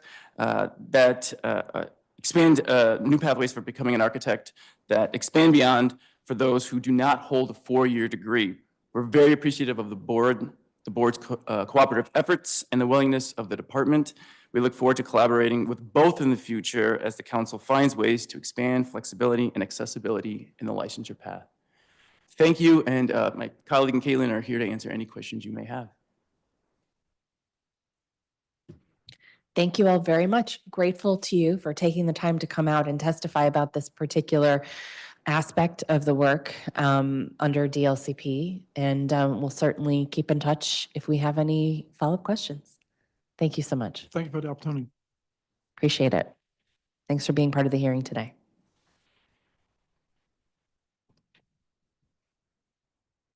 I just want to thank all of the panelists, and I echo my colleagues' sentiments, and I look forward to asking the director questions that were brought up today. All right, time is near. Thank you, Councilmember.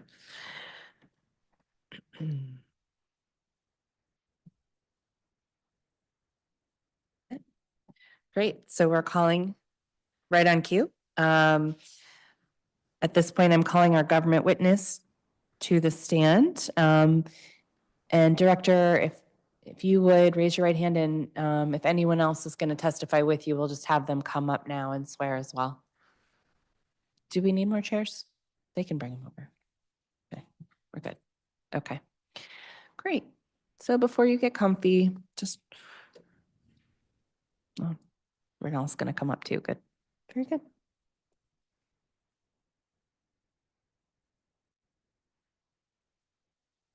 Okay, so if you could all raise your right hands, please. Do you swear or affirm under penalty of perjury the testimony you're about to give to the Committee on Public Works and Operations is the truth, the whole truth, and nothing but the truth? Thank you very much. When you're ready, you may begin.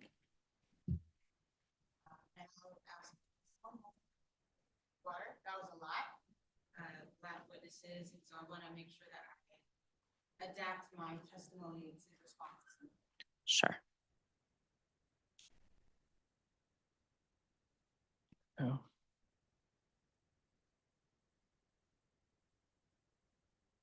Oh, just make sure to get your button on the mic. There you go. Very good. Thank you so much. Good afternoon, Chairperson Nadeau, Councilmember Felder, and anyone listening. I'm Tiffany Crow, Director of the Department of Licensing and Consumer Protection, also known as DLCP. It is a privilege to testify on behalf of our visionary mayor, the Honorable Muriel Bowser. Mayor Bowser, Deputy Mayor Nina Albert, and our colleagues throughout government have been critical to our accomplishments this year, and we are grateful. This is the point at which I'm going to diverge a little bit from my testimony. I'll provide updated testimony, written testimony to you. I had sort of a thank you to the DLCP staff here that was generic, but I think given what they've heard today, I want to take a moment to thank the staff at DLCP because they work hard. A lot of that work goes unnoticed, and as public officials, we don't always get the opportunity to let the truth be known about certain things. If things are going well, you don't even know our names. We just, you submit something, it out pops a license or a complaint result. But that said, we do have names, like there are people behind all of the things that were said today. And, you know, we did take an oath up here to tell the truth. And I think it was unfortunate that some of the things that were said by witnesses were not 100% true. And I think the particular things related to vending we can talk about in terms of process, those sort of things. But the idea that everyone is really eager to get licensed and that they haven't received help, I think is disrespectful to the folks who work hard day in and day out to actually facilitate those transactions. More than 520 people got licensed to do vending in the district this year. And for all of the conversation about enforcement, there were only 4 citations in Columbia Heights issued the entire year.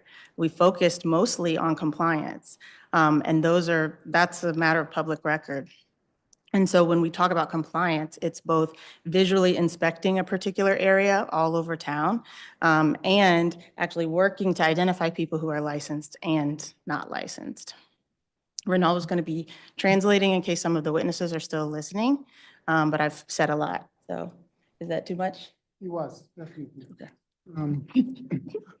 Buenos días, mi nombre es Tiffany Crow, soy la directora del Departamento de Licencias y Protección al Consumidor. Y gracias a la consejera Nadeau, gracias al concejal Fender por esta oportunidad. Quisiera primeramente darle las gracias, pero también referirme a todo lo que ha hecho mi personal en el Departamento de Licencias y Protección al Consumidor. Lamento mucho que solo se hayan dicho las cosas negativas, pero también hemos hecho cosas positivas y esas generalmente no salen a la luz.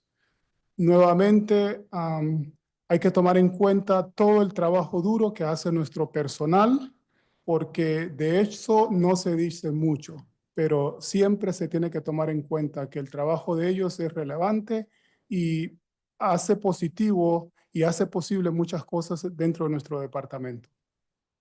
And we'll talk a lot about vending in this hearing, so I won't belabor that point. But the thing that the witnesses from the union and talking about personnel didn't mention, but probably provided in their written testimony, is that all 4 of those grievances are about our licensing and enforcement of vending. So when the union comes and talks about how things are bad at the agency, it's because every room we walk into, people want to talk about vending. Vending should be 10% of what DLCP does. And I'm so grateful for the folks at NCARB who came, because when I started this job 16 months ago, I met with every board chair. I met with the Chamber of Commerce. I met with community groups. I met with every single council member and prioritized our legislative agenda, both figuring out what works, what doesn't work for all people in the city. And the work that we have actually done with every single board, like luckily the architecture board came here today, but we've done the same with accountants. We've done the same with engineers. We're working with Barber Cosmetology now. We have published rules for almost every single board that we manage. We increased revenue for the agency by nearly $3 million. We increased the number of basic business licenses that we issue by 15%. We have, in the first quarter of 25 alone, conducted almost as many complaints as the agency did in FY23 total. In FY24, even with all of this vending enforcement, that same team, the CPU team, did 500 more investigations than the year before. And yet every single person who wanted to talk today wanted to talk about vending, and that is a fraction of what we do. Unfortunately, and you can ask the senior leadership team, there is a culture of like anxiety because we are faced with a problem that has solutions that we cannot get the community and other people to sign on to. And it's not just enforcement. It's not just compliance. It's about things that are systemically challenging within our current regulatory structure. Last year, when we submitted our budget as part of our BSA, we started this process to try to fix a few things related to enforcement so that those vendors who come to us, I get emails from vendors asking for enforcement. Mr. Enrique, who testified today, sorry, Renaud, I'm so bad at stopping. And this is the part that might be important.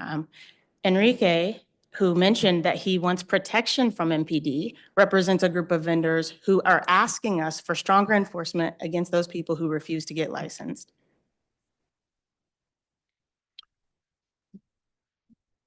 Nuevamente, la parte de ventas es simplemente el 10% de las cosas que hacemos en el Departamento de Licencias y Protección al Consumidor.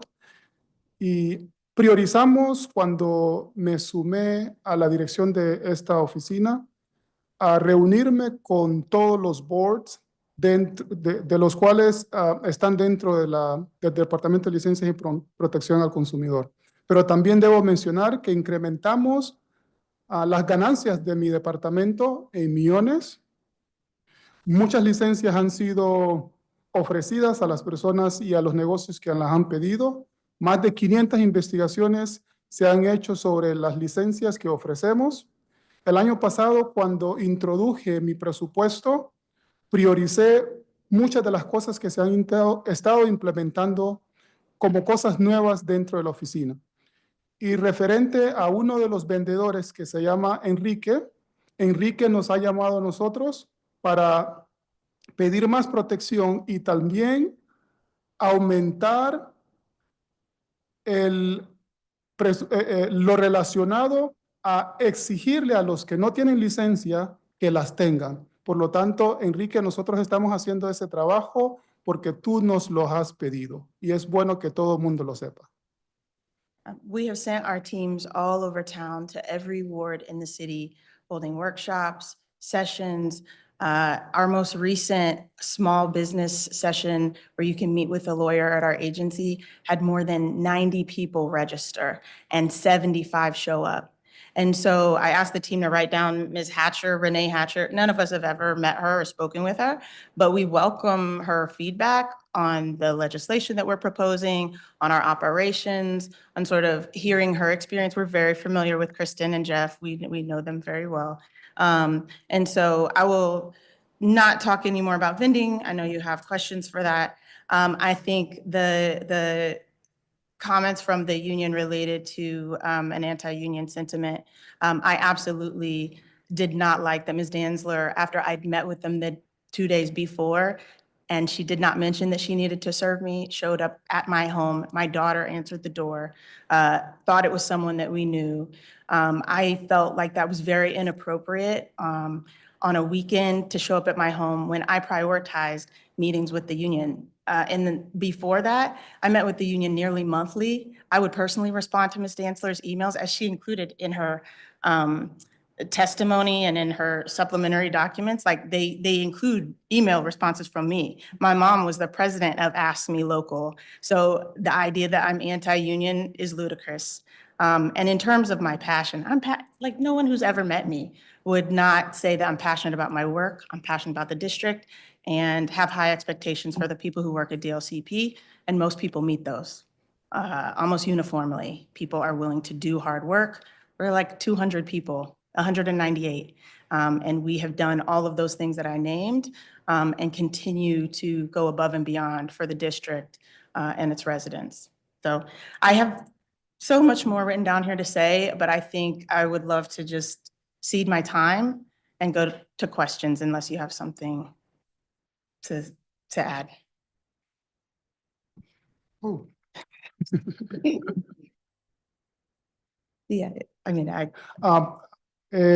desde que asumí la responsabilidad de dirigir el Departamento de Licencia y Protección al Consumidor, he mandado a mi equipo alrededor de la ciudad para presentar seminarios sobre cómo hacer posible que las empresas, los vendedores y todos los que quieran una licencia de parte de mi departamento, de parte de mi agencia, la obtengan. En relación al departamento, perdón, a la unión, como presidenta, la señora Danzler No aprecio de ninguna manera que usted haya llegado a mi casa con una citatoria. Mi hija fue la que respondió la puerta. Pensábamos que era una persona familiar, un amigo, pero no fue así. Por lo tanto, generalmente y fue en un fin de semana. Generalmente todo el mundo sabe que de mi pasión por mi trabajo, de mi pasión por Washington, D.C., y no aprecio que se me tilde como una persona que no esté haciendo bien el trabajo. Ahora me voy a concentrar un poco más en responder sus preguntas, concejal, y vamos a dejar el resto de mi tiempo para responder a sus preguntas. And I will say, I think Mr. Slade was confused, Arthur. He was not talking about our agency, vacant property. And I think that that was pervasive in some of the witness testimony, sort of a misunderstanding. Oh, I didn't mean to turn your mic on. I didn't know I was like, I'll stop. I didn't know I had the power to do that. Wait, let me see. Whoa. I can do that? Now I I think you understand why can. the chairman loves this seat. Very powerful, but Okay. I will stop now. But I think he didn't understand what our agency does, so. I picked up on that too. That, I think that and we can pass that testimony on to the committee of the whole as well about DOB. Okay. Thank you for your testimony. Morel, are you going to keep translating? We also, I don't think you have to. I appreciate the Is there, okay. sentiment. You can stay up here though. Yeah, I mean, feel free to stay, but we also know that BCI is together with the vendors, so. Oh, they're all in the same room? Yeah, they're in Okay, the same great. room, so, yeah. Okay. Thank you for your testimony, Director. So I do want to start off with what we heard from the former employees and members of AFSCME Local 2743, including the allegations of retaliation and employees being asked to perform duties outside of their job description without compensation or recognition. So you talked about this a bit just now, but I'd like to hear more about how DLCP prevents retaliation and ensures that workers are compensated for overtime or other work. I think, so in terms of retaliation, I have an open door policy, which I know if people are afraid, that isn't helpful. Like if people think that if they come and complain, that they will be retaliated against. I think I have yet to actually receive a complaint about retaliation that went through the channels. Like if you file with DCHR or our team, our HR team at the agency, I think we make sure that people who are whistleblowing or identify wrongdoing, that those things are investigated independent of me. They go through our special investigators, they go to the general counsel. Before we do any termination, we send it to DCHR and their attorneys review. There's, even for MSS at-will terminations, we we send that through. I think with regard to retaliation in terms of jobs and salaries, we post positions. I know Ms. Danzler mentioned that we post high-ranking positions externally. We also send a notice to internal employees. We give whatever the requisite CBA-required timeframe for internal applicants. And in terms of promotions from within, we encourage people who work at DLCP to apply for positions and have actually done far more internal promotions than in the previous few years, based on having known and worked for my predecessors. I think when people have a concern about that, we encourage them to come forward to any trusted source. They don't have to come to our agency team. They can absolutely go to DCHR, they can go to BEGA, they can go to the Office of Human Rights, and we will make sure that everyone understands what paths they can take if they don't feel comfortable speaking with someone within our agency. So, and then to the union concern about people being asked to do things outside of their job duties, they're talking about vending, and that is in their PDs. Like a generic way to say what DLCP is responsible for is anything that we issue licenses for. We're responsible for regulation of business activity in the district, as well as for the administration of occupational and professional licenses. Vending is a basic business license, and so both licensing and enforcement of vending is within their PDs. And I don't believe that it deserves extra compensation.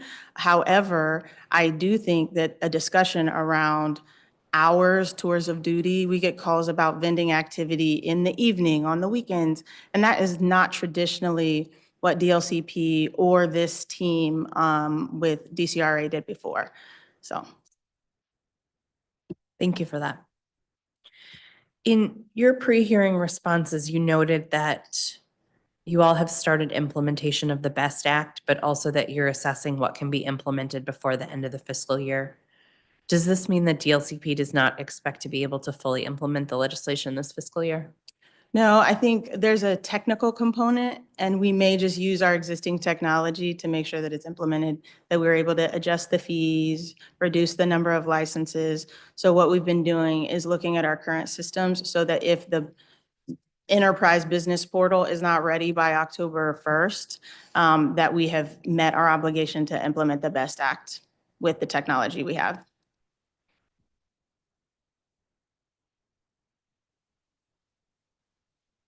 And does that include the licensure streamlining? Yes, and that's one area where it actually benefits us to do that sooner. If we can afford to do it with the money that we have now and the money allocated this year, without damaging our ability to actually implement it in the new system as well, then we'll do it as soon as we can, because a simpler process is a simpler life for our team as well, so. Mm-hmm.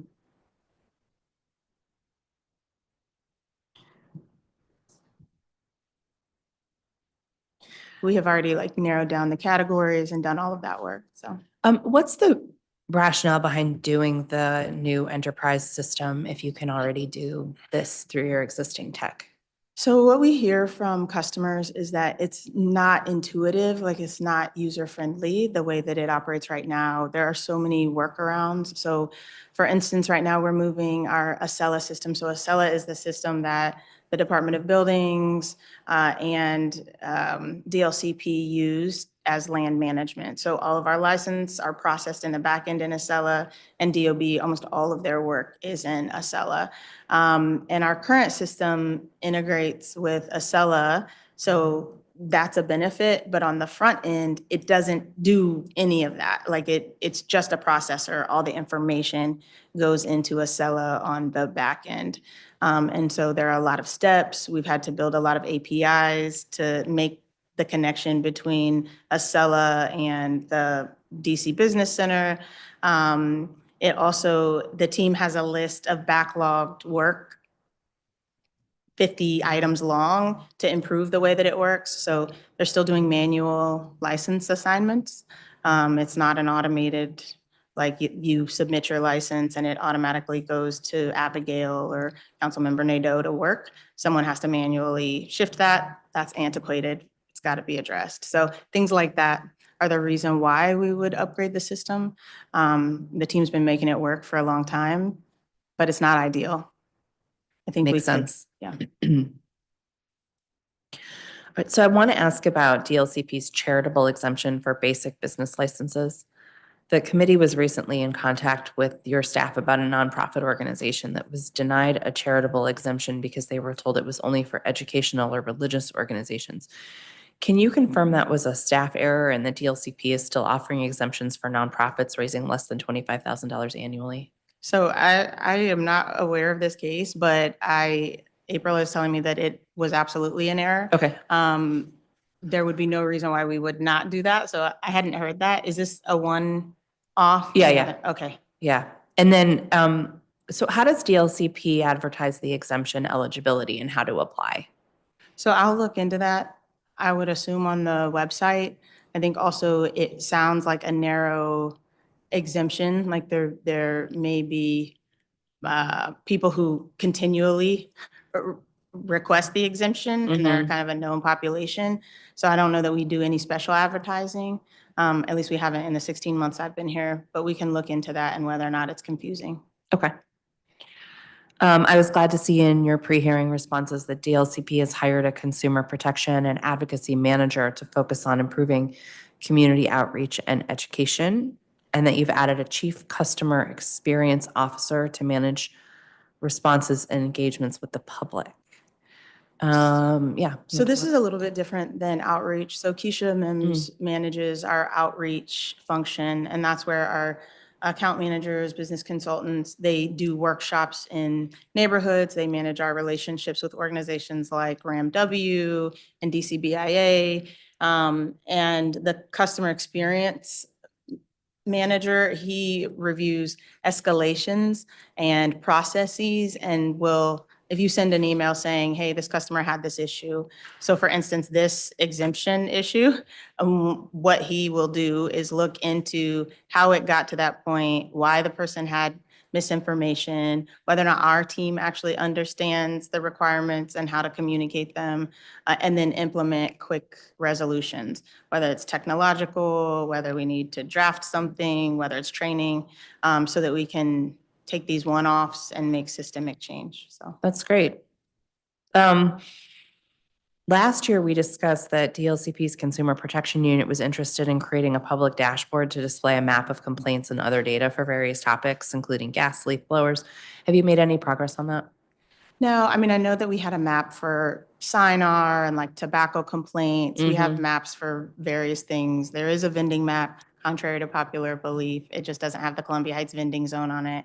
But I'll look into whether or not the complaint map has been completed. Because we are transitioning to Acela, which is where all that data lives. Our dashboards will be down for a little bit, for about a week. Oh, when will that happen? February, second week of February. There'll be a banner on our website and we can put it in our newsletter for January. Okay. What types of complaints do you envision including on that map?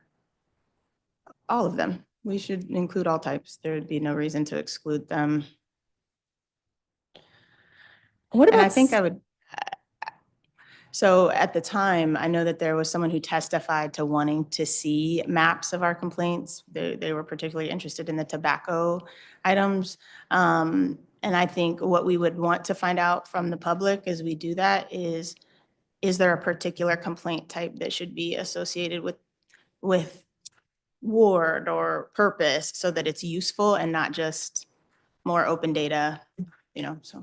Makes sense. Have you contemplated the submission of video evidence with complaints? I know this is difficult with your current tech. So right now, for gas-powered leaf blowers, you can submit a video, you can submit audio. A lot of people who submit complaints actually do include photos. I need to see what our current limitations are on like video size and length. They also can email us. It goes right into our CRM. So people can absolutely send video evidence. Our investigators, when they're in the midst of an investigation, may ask people to send them video evidence. So that's not uncommon.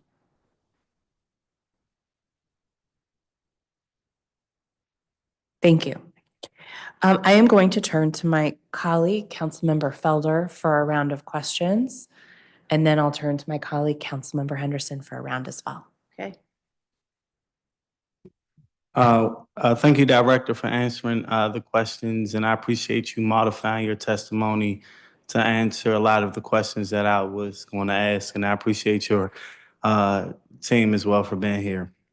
I heard a lot of remarks pertaining to the efficiency and licensing process. So my first question is, how does DLCP ensure that the licensing process is efficient and accessible for small businesses, street vendors, and entrepreneurs in the district? So I would say this is an area of continuous improvement. I would not say that it's efficient right now. It's just not. There are so many steps. You have to decipher like which step is best to start with. I think our team has defaulted as the regulatory agency and licensing agency to come to us first and we'll explain the process. right? That's why we created a business resource center, expanded its purpose beyond just small businesses. That's why they go into the community. That's why we train our licensing team to understand the process well enough that they can walk people through, because it's still not efficient. Thank you. My next question is, we've seen a lot of seniors, specifically in Ward 7, be taken advantage of different consumers post COVID. So my next set of questions is pertaining to consumer protection.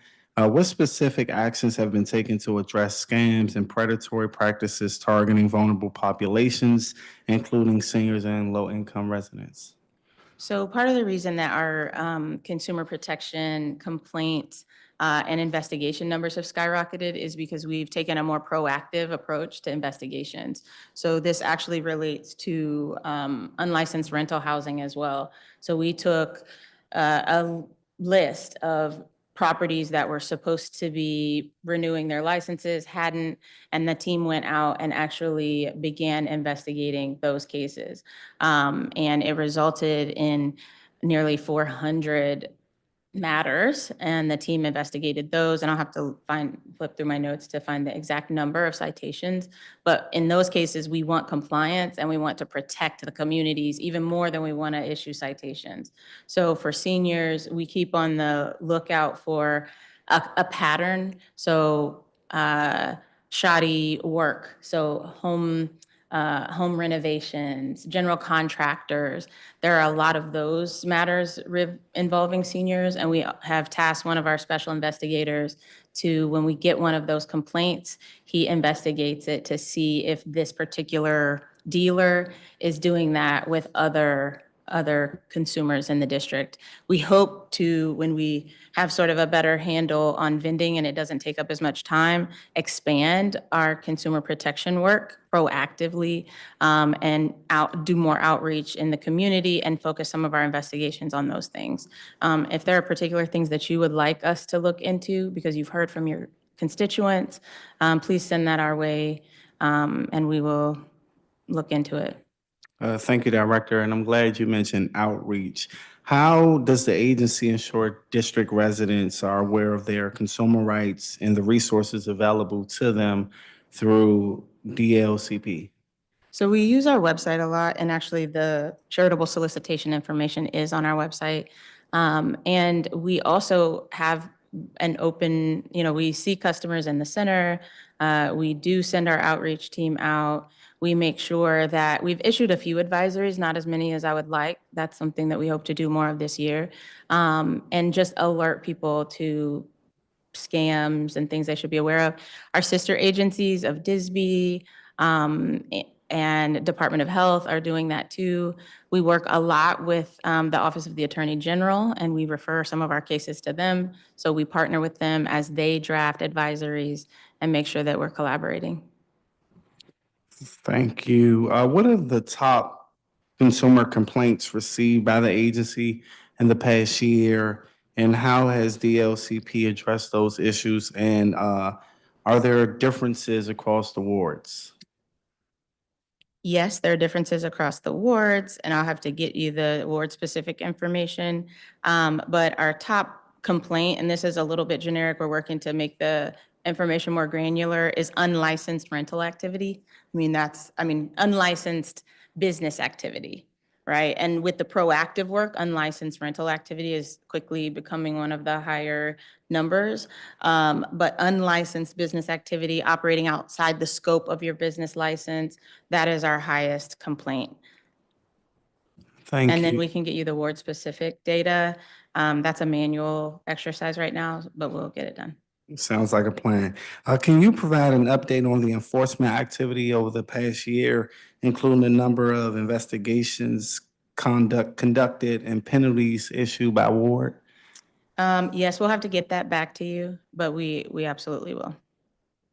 Thank you. I think the first panel, there was a lot of discussion surrounding enforcement and investigators or inspectors going out to engage with those vendors. What trainings have been provided to enforcement staff, if any?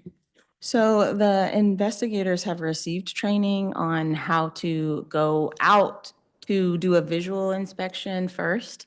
Their managers have created checklists, like line by line checklists about what to do. And I'll say early on, I don't think there was the recognition that they needed like such specific steps. So probably 5 months ago, and I'll get the specific timing, this checklist was created. A lot of the investigators with our agency have been with the agency for a long time. Fortunately, we have been able to hire some new investigators, and I think we're working to make sure that we're not just providing information to them, but that we assess their understanding of the information and make sure that it's truly delivered in a way that they can internalize and operationalize effectively. So. Thank you. How are you working with other enforcement agencies to ensure that bad actors are not allowed to continue doing business in the district?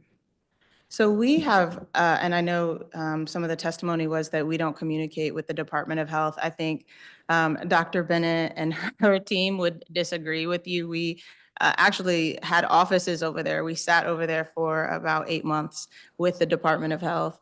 And so we work really closely with the Department of Health. We have developed a relationship with the Metropolitan Police Department, understanding that they actually cannot do vending enforcement. And the only times, and I did not address this in my testimony, but the only times that we have called MPD for support are when our investigators were threatened, either physically or where the public was in danger because of the incommoding, where passersby could literally not pass on the sidewalk. And I believe that happened twice this year. And I know that it may seem as if it's pervasive, but it most certainly was not. We also work very closely with FEMS to do licensing of food trucks, as well as occasionally with the Department of the Environment, because they do inspections of food trucks to make sure that they are not using, I don't know, styrofoam, things like that. Thank you for that. And I do appreciate you having Ronan sit next to you to translate in Spanish to viewers and public witnesses, which is a good segue to my next question. How does DLCP ensure its services are accessible to residents and businesses with limited English proficiency and/or disabilities? Yes, so Mr. Gilbert quoted a 2020 report about language access.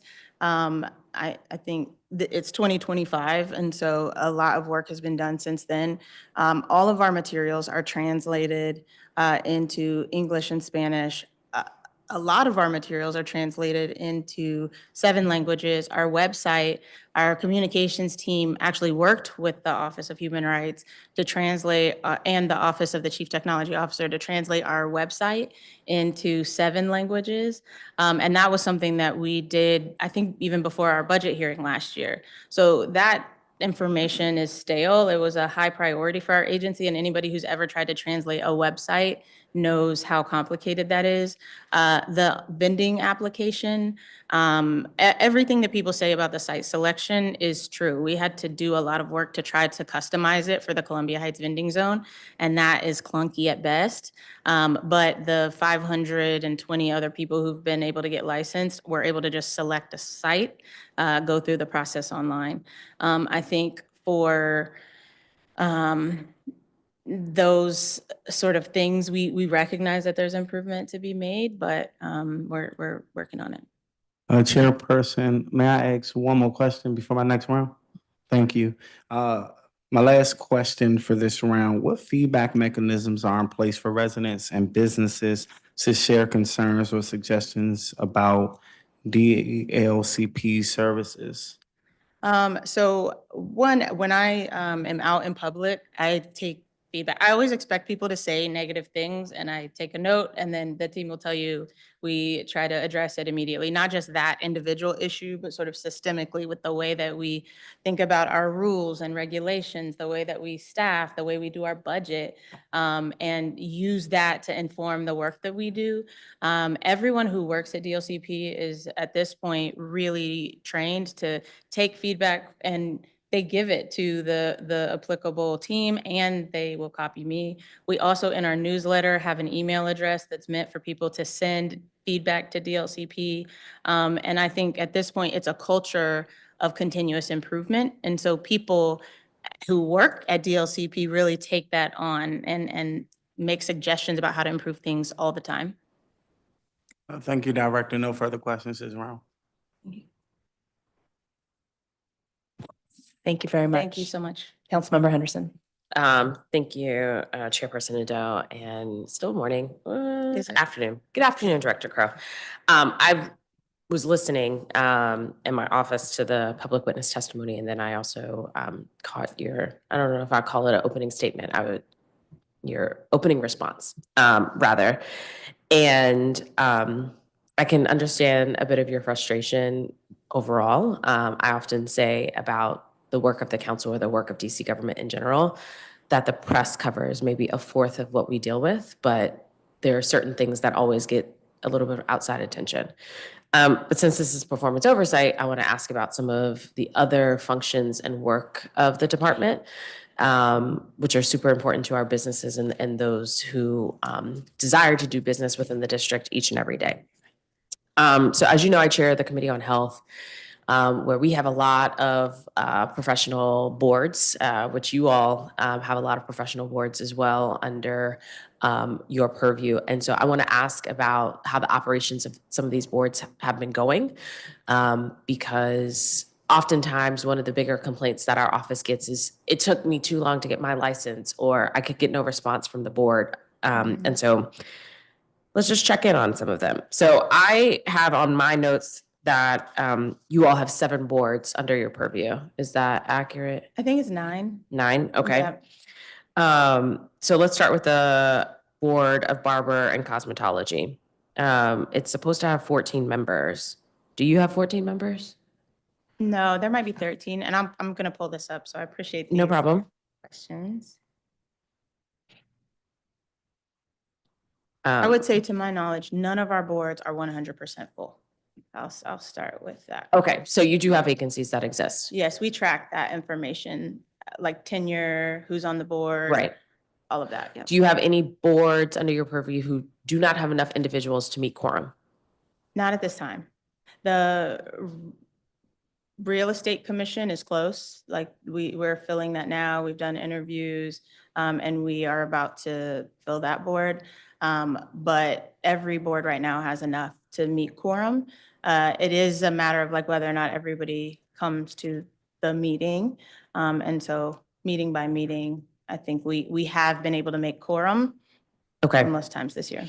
In terms of licensure application processing times, that's something you all track, yes? Yes, we do track application processing times. Okay, how many FTEs do you all dedicate to your boards? I'm trying to get a better understanding of how you Per organize. board, there are 1 to 2 administrators. There are 3 managers for the boards, and then about 15 support staff. So in all, it's around 30 people who work in our occupational and professional licensing team. And I'll get the exact numbers Okay. after.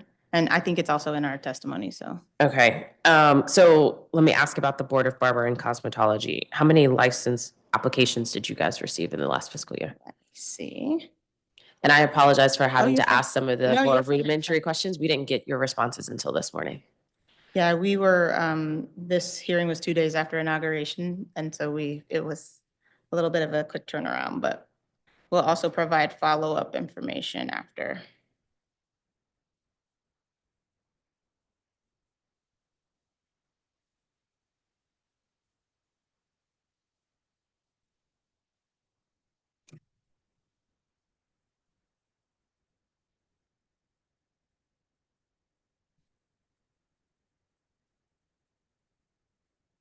You want to phone a friend?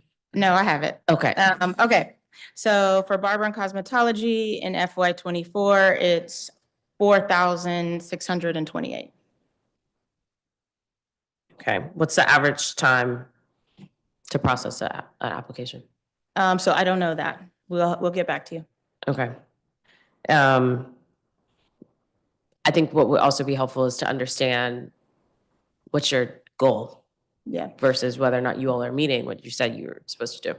I think so. Part of the reason, and I could tell you what the dashboard says, like I have the dashboard in front of me for processing time. But what we've been realizing is that they're set up to tell you with stop, like it will stop. If you owe me something, then it will stop the clock, which is not a full time span recognition. So we'll send you the information that's right now and on our dashboard. But ideally, you would be able to submit any occupational professional license application that doesn't require review by the board and receive it within 3 business days. Right. Right. And for a basic business license, once you submit it, I mean, 95% of the time, you actually get your license in 1 day. That's the KPI, but it doesn't calculate how much time it takes for you to get to that submission point. Most of the time, people are interacting with us back and forth for weeks before that. Right, but what you said in terms of in most cases, scenarios, right? You desire a 3-day turnaround. If people are waiting months and something went wrong. Yeah. And I think one of the challenges that we have, at least on other boards with these types of things, is that some of our communication with the applicant is not very clear in terms of like, hi, you are missing this, this, and this. If you turn these 3 things in, you will be able to move forward. And I think one of the complaints we often hear is, I turned it in and then they came up with something else. Yes, that is absolutely a valid complaint. And I think last year when I was here and in my budget hearing, we talked about the legacy systems and how we were going to make improvements to those so that we could capture this data. So we did that well enough to be able to like track processing times for the applications, to be able to tell you how many applications there were. We really couldn't do that last year at this time. Okay. But those, what does it take for someone to actually get licensed? Those conversations, we did move them into our CRM so that we could track the back and forth between the applicant and the customer. And then for our security licenses, for instance, we did update the system so that, and that is going to launch February 15th. That was going to be my Yep, next. February 15th, where you cannot submit unless you have all of the documents. So it's a form where you'll see the checklist, and then you Okay. cannot submit it unless you have your receipt from your fingerprinting or document from MPD or your driver's license. So the applicants absolutely can't submit until it's done. So February 15th, that will launch. Yes. Okay. That's also the day that Acela is supposed to upgrade, so we're tracking those launches very closely. Okay. Yeah. For just context for folks, because again, the private security or the security license is another one where I'm just really curious how many applications you all have gotten in the last year. Second.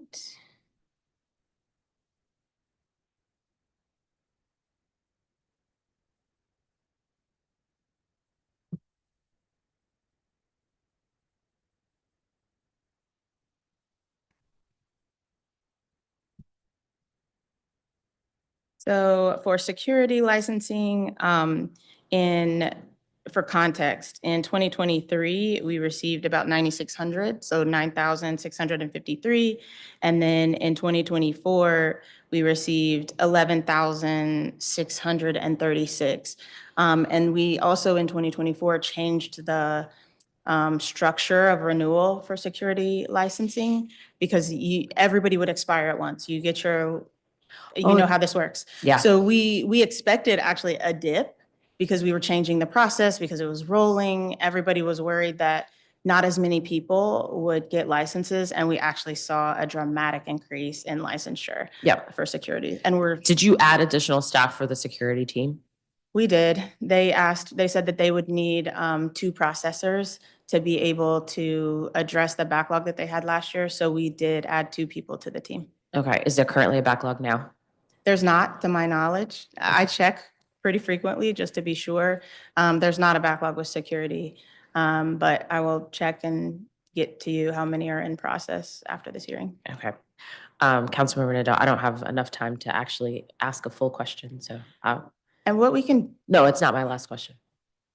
what we can do after the hearing though is, I'm not confident in the processing time data, so I didn't want to share it today, but I can provide it to you after the hearing to the full committee. Thank you. Yep. Thank you, Councilmember. Director, I was glad to see in your pre-hearing questions, there's been progress on improvements related to the beneficial owner disclosures, including that the development of the new Corp online system is in progress. You've met with stakeholders and that you have extended an offer to fill the corporation division analyst post that the committee funded last year. How will DLCP use this FTE along with the new FTEs funded in the FY24 budget to better implement and enforce the district's corporate transparency requirements? So the district is far and away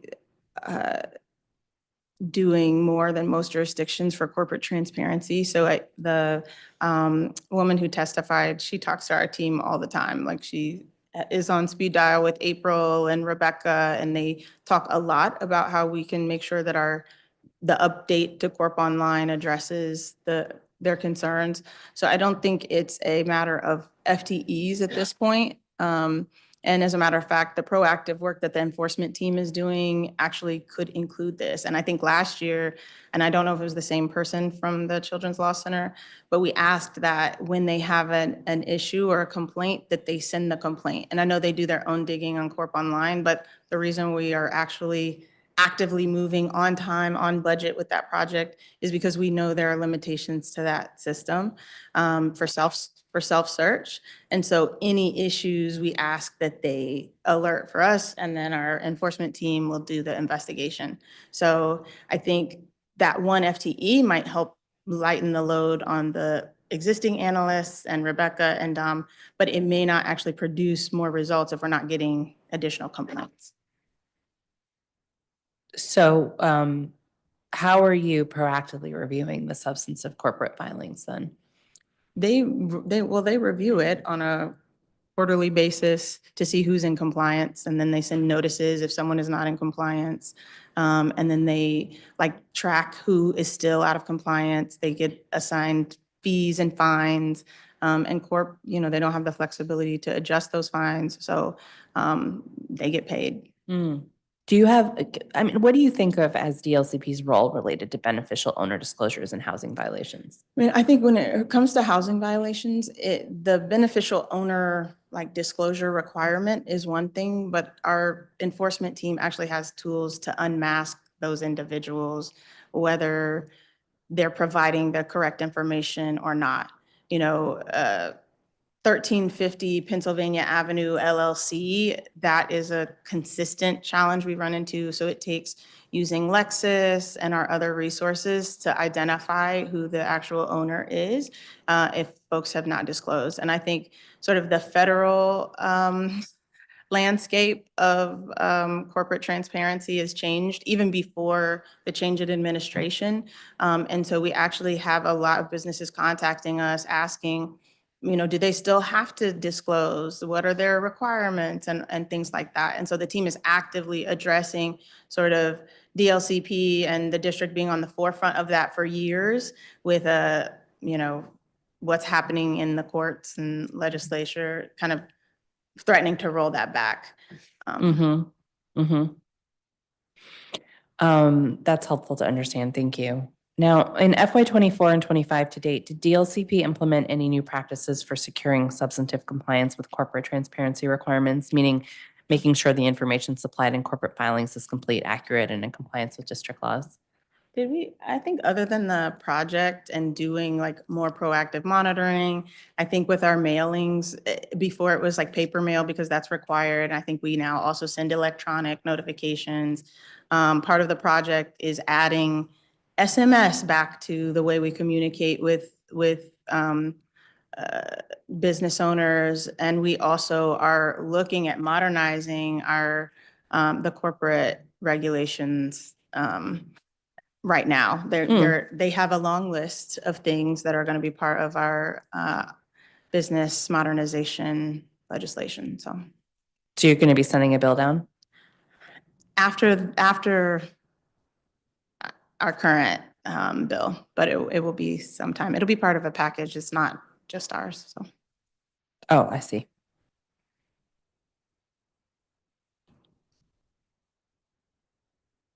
We talk frequently with our sister agencies, DOH, even OTR. They are interested in some of the things that we're working on, so. And how does DLCP and DOB work together on rental and property management licensing and violations?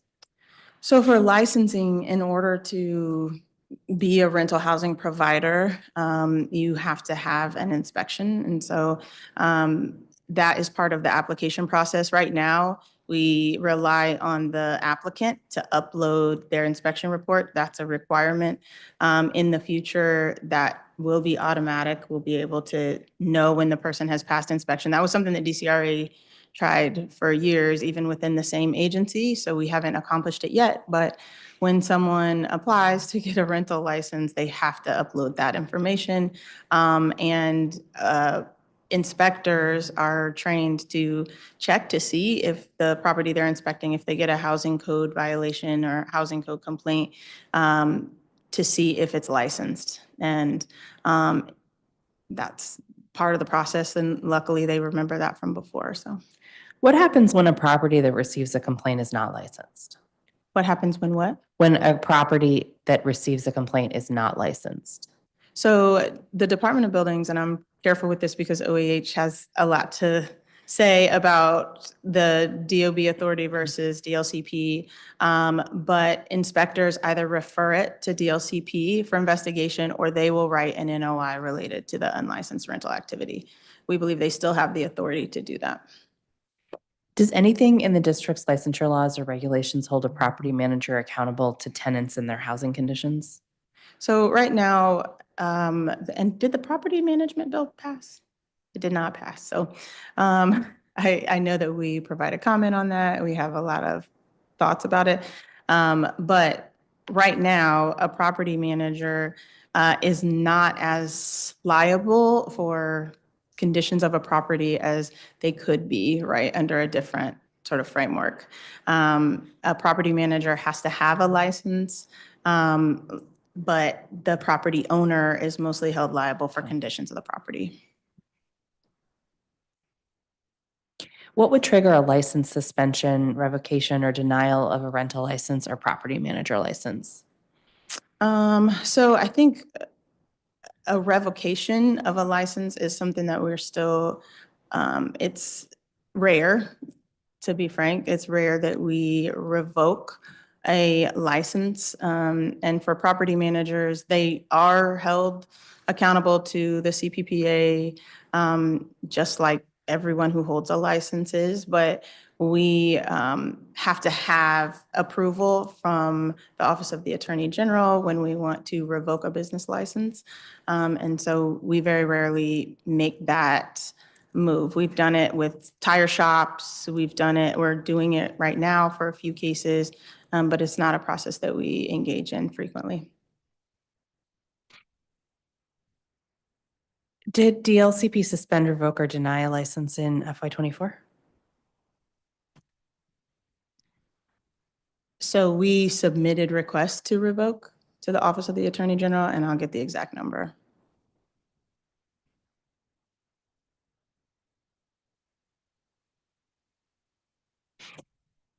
It's suspend, revoke, or deny, right? Yep.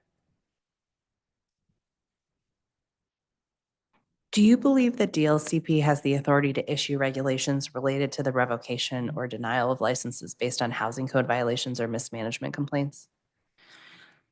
I need to look into that. I mean, I believe that we should have the authority to revoke any license when the person is acting egregiously, when they're in violation of the CPPA, when they've been given time to come into compliance, when there are multiple violations.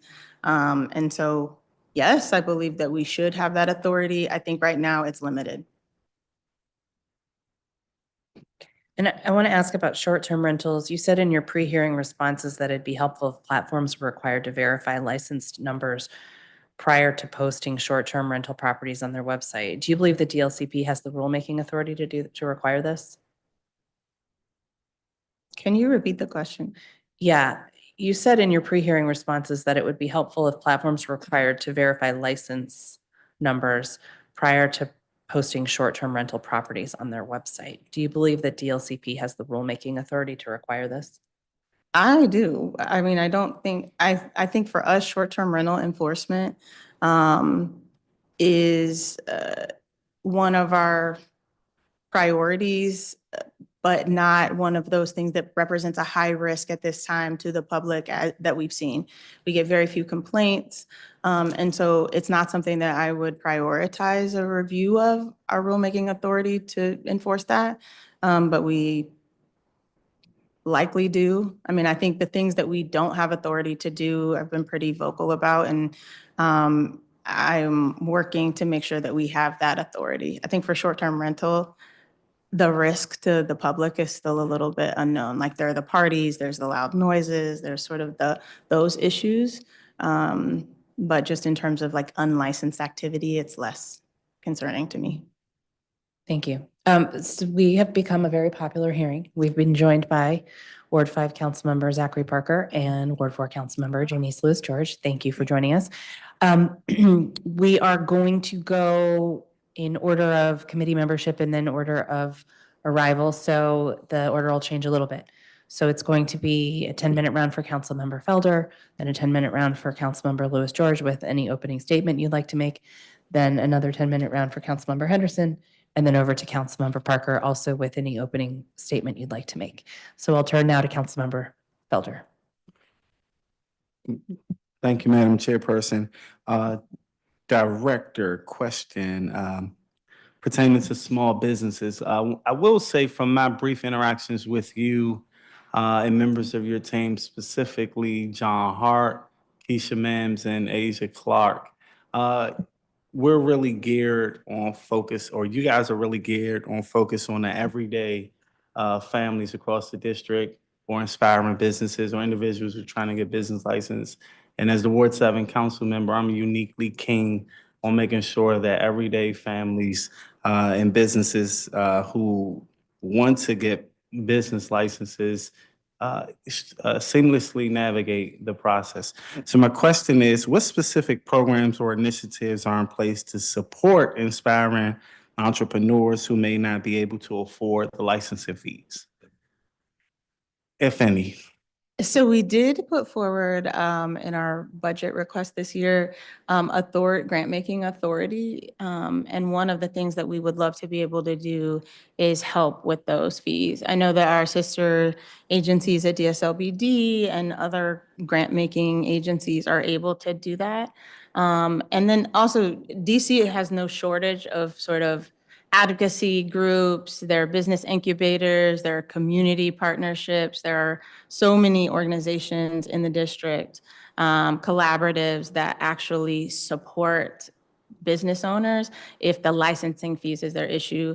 This is to Councilmember Nadeau's question about BEST Act implementation, reducing the licensing fees and the cost to endorsement is something that we will do as soon as the funding is available on October 1st, 2026.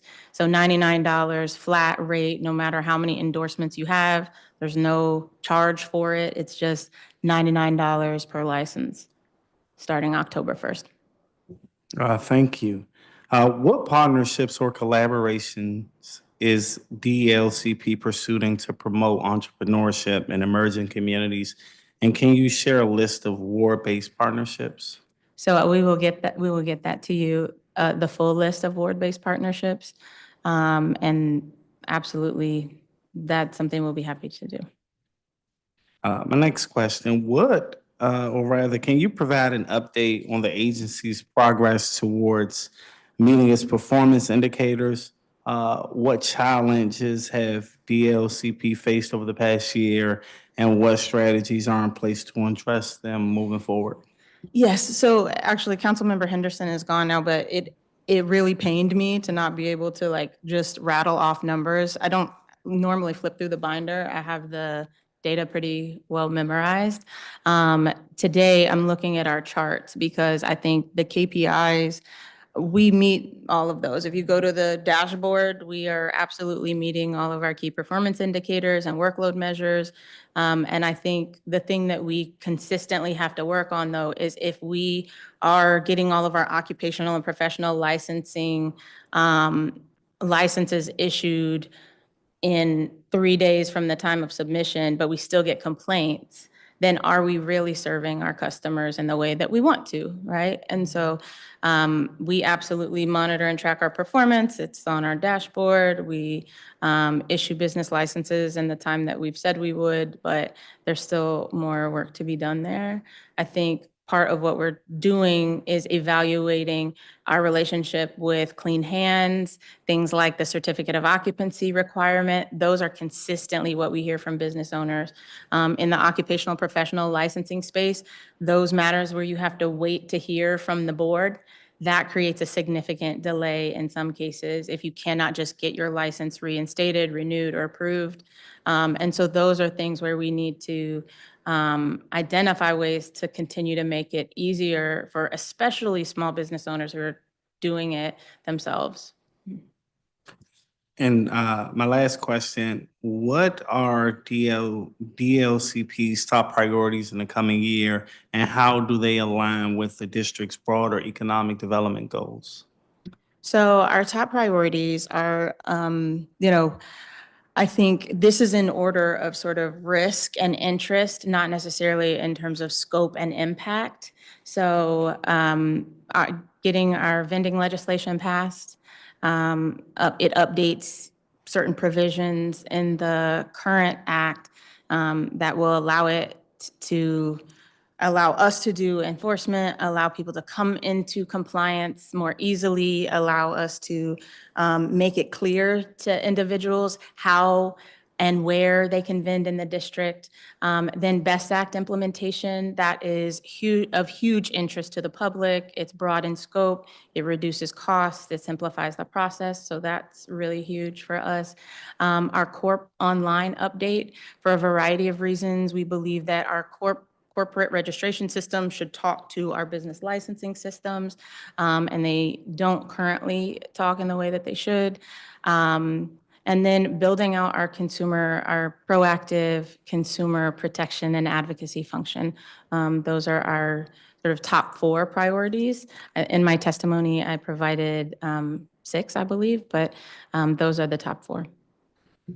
Well, once again, thank you, Director, and members of your team for answering my questions.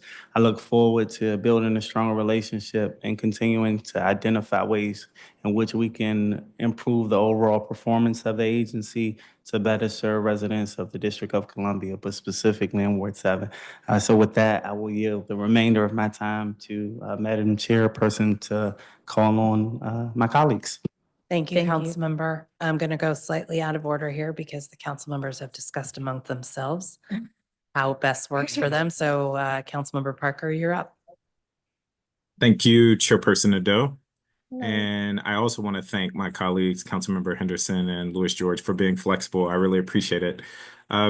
Director, it is great to see you. I want to acknowledge the work that the agency has done over this last year as we've added more responsibilities to your agency. And I also acknowledge that there are some challenges that you faced. And I want to start there. And we've heard some of that through the testimony that has been shared. But can you describe some of the unique challenges the agency has faced, and what, if any, solutions you see in the near future to address those challenges? I think if you had asked me 16 months ago if this much time and energy would have been spent on vending, I would have said absolutely not.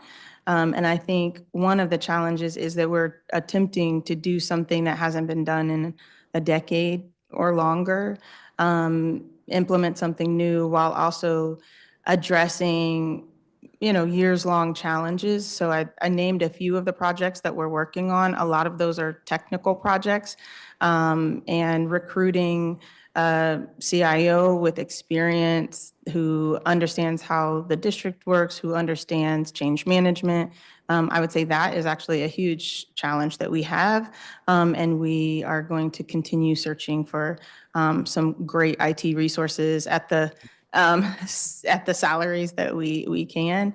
But I think prioritizing the work when there are consistently new sort of responsibilities is one of the challenges given the size of the agency.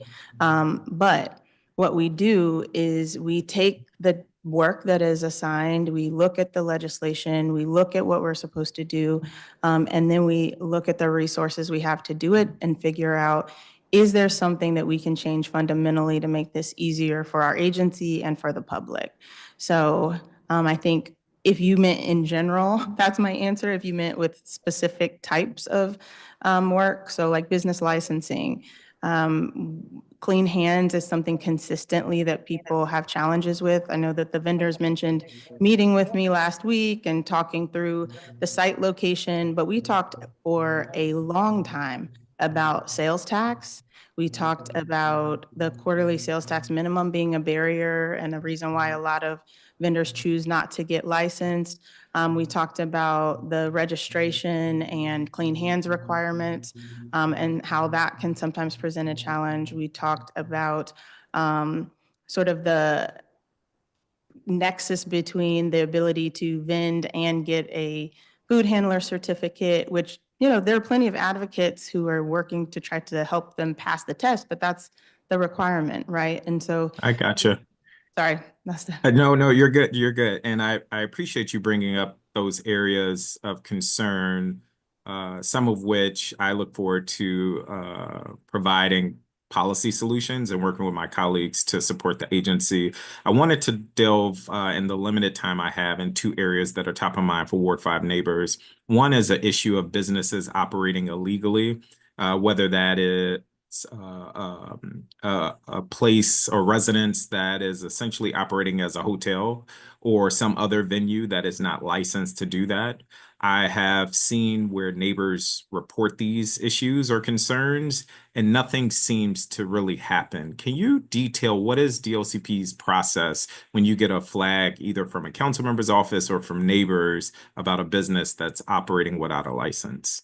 So we always ask, and I know that we've modified our process to not ask you directly or council members directly to file the complaint, but we have the team actually gather the details of the complaint, submit it so that we can track it. That is without exception. So whether we get it by email or verbally, we create a case in our system. It's called Column Case. It's our enforcement case management system. We create a case, it gets assigned to an investigator, and that investigator reaches out to the complainant. They look into the licensure of the establishment. If it's a place that they need to physically visit, they'll go out, they conduct an investigation. And if the business does not come into compliance within the standard, 10 days is standard, that's what the investigators typically give, then an NOI is issued. I think. Well, if I can interject there. So Sure. if I find a venue that is operating without a license, it is technically out of compliance at that moment. They are then given 10 days to come into compliance. Why wouldn't there be some sort of injunction at that moment to say you cannot operate So in the district CP without a does license? does not have the authority to issue an immediate injunction. So when I say that some of our authorities that we don't have, I've been pretty vocal about our ability to actually shutter a business. We don't want to. As I mentioned to the council member earlier, our primary goal is compliance, safety for the community, and it's very rare that we actually have to shut a business down with a few exceptions, right? We've named And them. I may have missed this. I'm sorry. I'm just jumping in because of time. Who does have that jurisdiction as you see it? So there are a So- few agencies that have the ability to shutter a business, right? So MPD can, the Department of Buildings can, the Department of Health actually can. But as I mentioned, it really requires specific and egregious circumstances. So when you talk about. So an if I have a, and this is a real situation in Ward 5, neighbors that are complaining that a resident is essentially operating a hotel without a license. They are advertising it as such.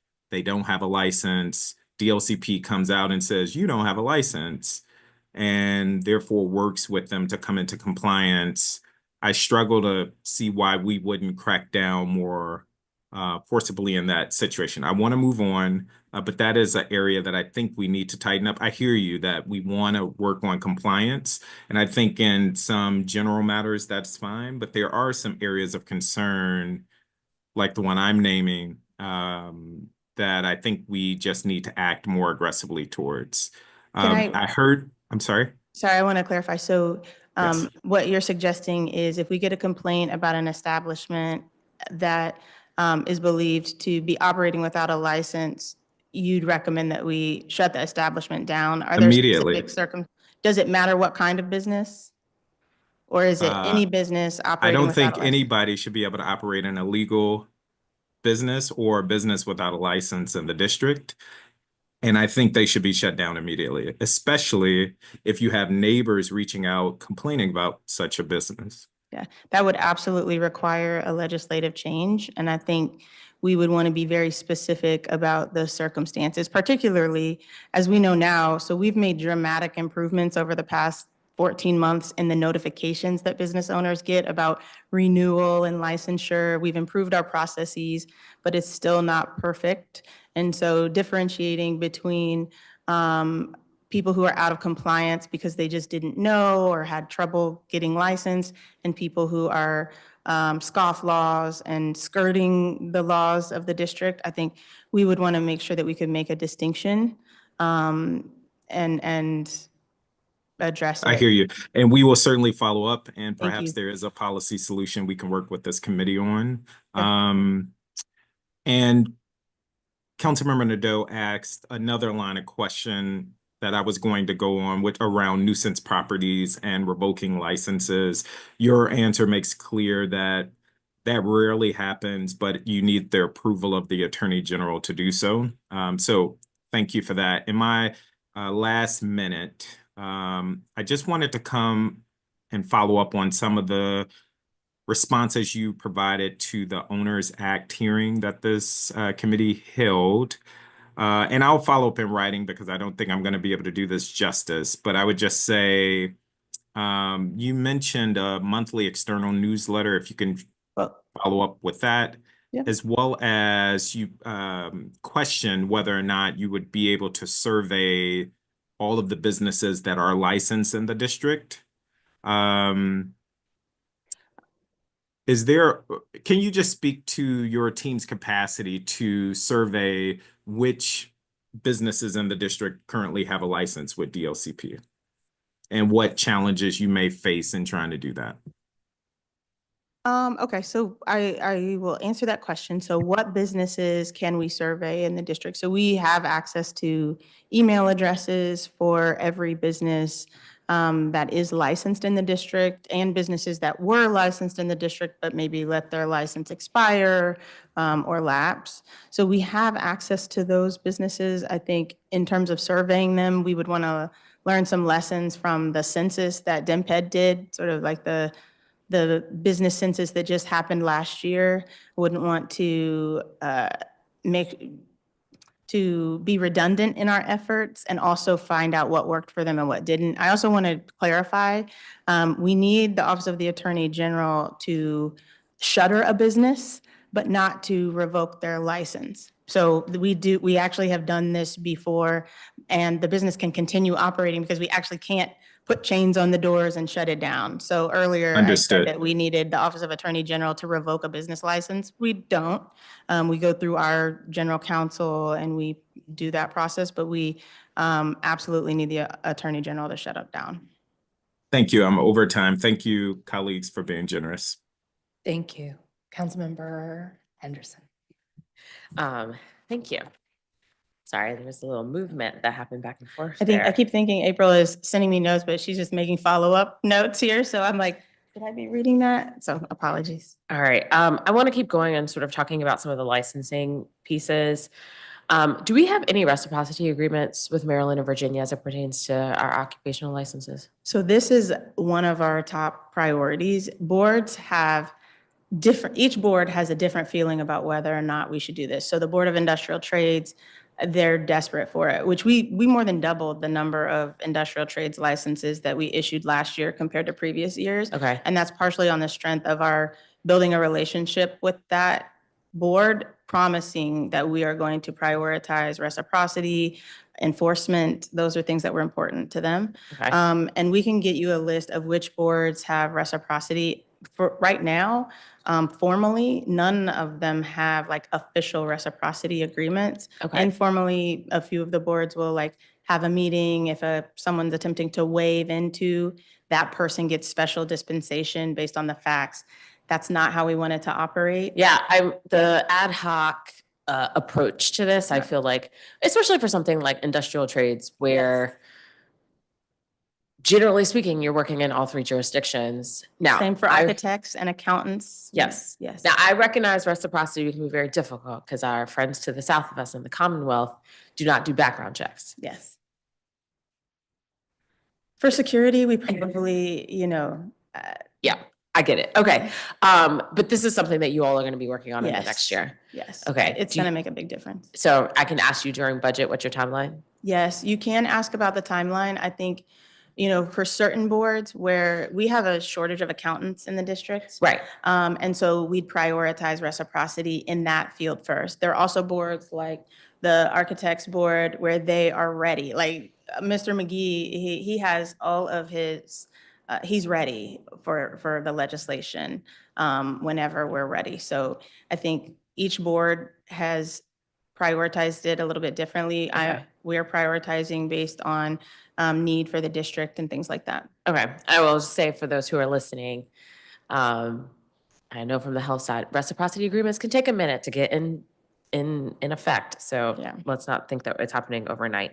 Following up from something that Councilmember Parker was talking about in terms of closing unlicensed businesses, another area that, in the last couple of years that has come up is around unlicensed occupational type schools. So beauty, cosmetology, otherwise, where they're saying, hey, come pay this X amount of money and I will ensure that you get, your license and to be certified to do this thing. How are you all investigate? Like, how many complaints did you all receive? And or are you the agency to receive those types of complaints? And then how do we resolve those? Yes, so and I keep referring to my charts, so we do investigations into occupational and professional licensing, unlicensed activity, someone saying they have a license and don't, as well as misconduct on the part of people who are licensed. And what was your question about numbers? You were asking how many? Yep, in terms of the members of the public who have contacted you all with a particular complaint about unlicensed activity. In general, so for unlicensed activity, last year we did 2,500 investigations. And then I can tell you for each type of occupational and professional licensure, we just started collecting that in 24. And so we have the full list for the 9 boards. Okay, was Do you that want me to included read in them out? was that included in the? It is, it's included in our answers. Okay, so Yeah. I'll go look that up. I don't know. Is there a board that you're particularly interested in? Well, I don't You know wanna yet talk because I later? haven't seen Okay. it. So- Okay. Yeah. We'll have to It's go. in our answers that we provided. Okay. I want to check in on food trucks. So if my understanding, your agency has the enforcement authority over food trucks, regardless of where they operate in DC, including the National Mall, yes? Yes. Okay, so what has been the primary challenge enforcing the regulations, particularly for that area? So DLCP does not have the authority to call for a tow or tow on our own. So when we're talking about mobile vehicles, we can call DPW or we can call the park police who then call for tows, but we don't actually have the authority to do the tow and impounding, which has the greatest financial impact if you're a food truck operator. Correct. The cost, like a $2,500 citation is just a cost of doing business, right? We recognize that not only are they mobile, They have fake license plates, they use temporary tags, and then when we show up, they'll move. In some instances, the people who don't move are the ones who we're able to like issue citations to. Once we then ask MPD to run the plates, so we don't have access to do our own. That's something that really only the law enforcement agencies have authority to do. We send the plate number and they'll run it for us. But in terms of towing, that would be really helpful. The ability to confiscate goods, like anything that has a financial impact is really the only deterrent impact that we've had, so. Do you all have an issue when you call DPW that they aren't unresponsive? I think it's more the real-time nature of the requests that we need. So with DPW, they are a great partner. But it could take them all day. They do a lot in the city. It's not an immediate response in some cases. No, I hear you. I'm just trying to sort of underscore, right? Like if one of your investigators sees an illegal situation that is happening, you need an immediate response. We do. And it's also, in all fairness to DPW, if they have their own set of prioritization when it comes to doing tows in the district, and maybe our food truck issue is not number one on their list, rightfully so.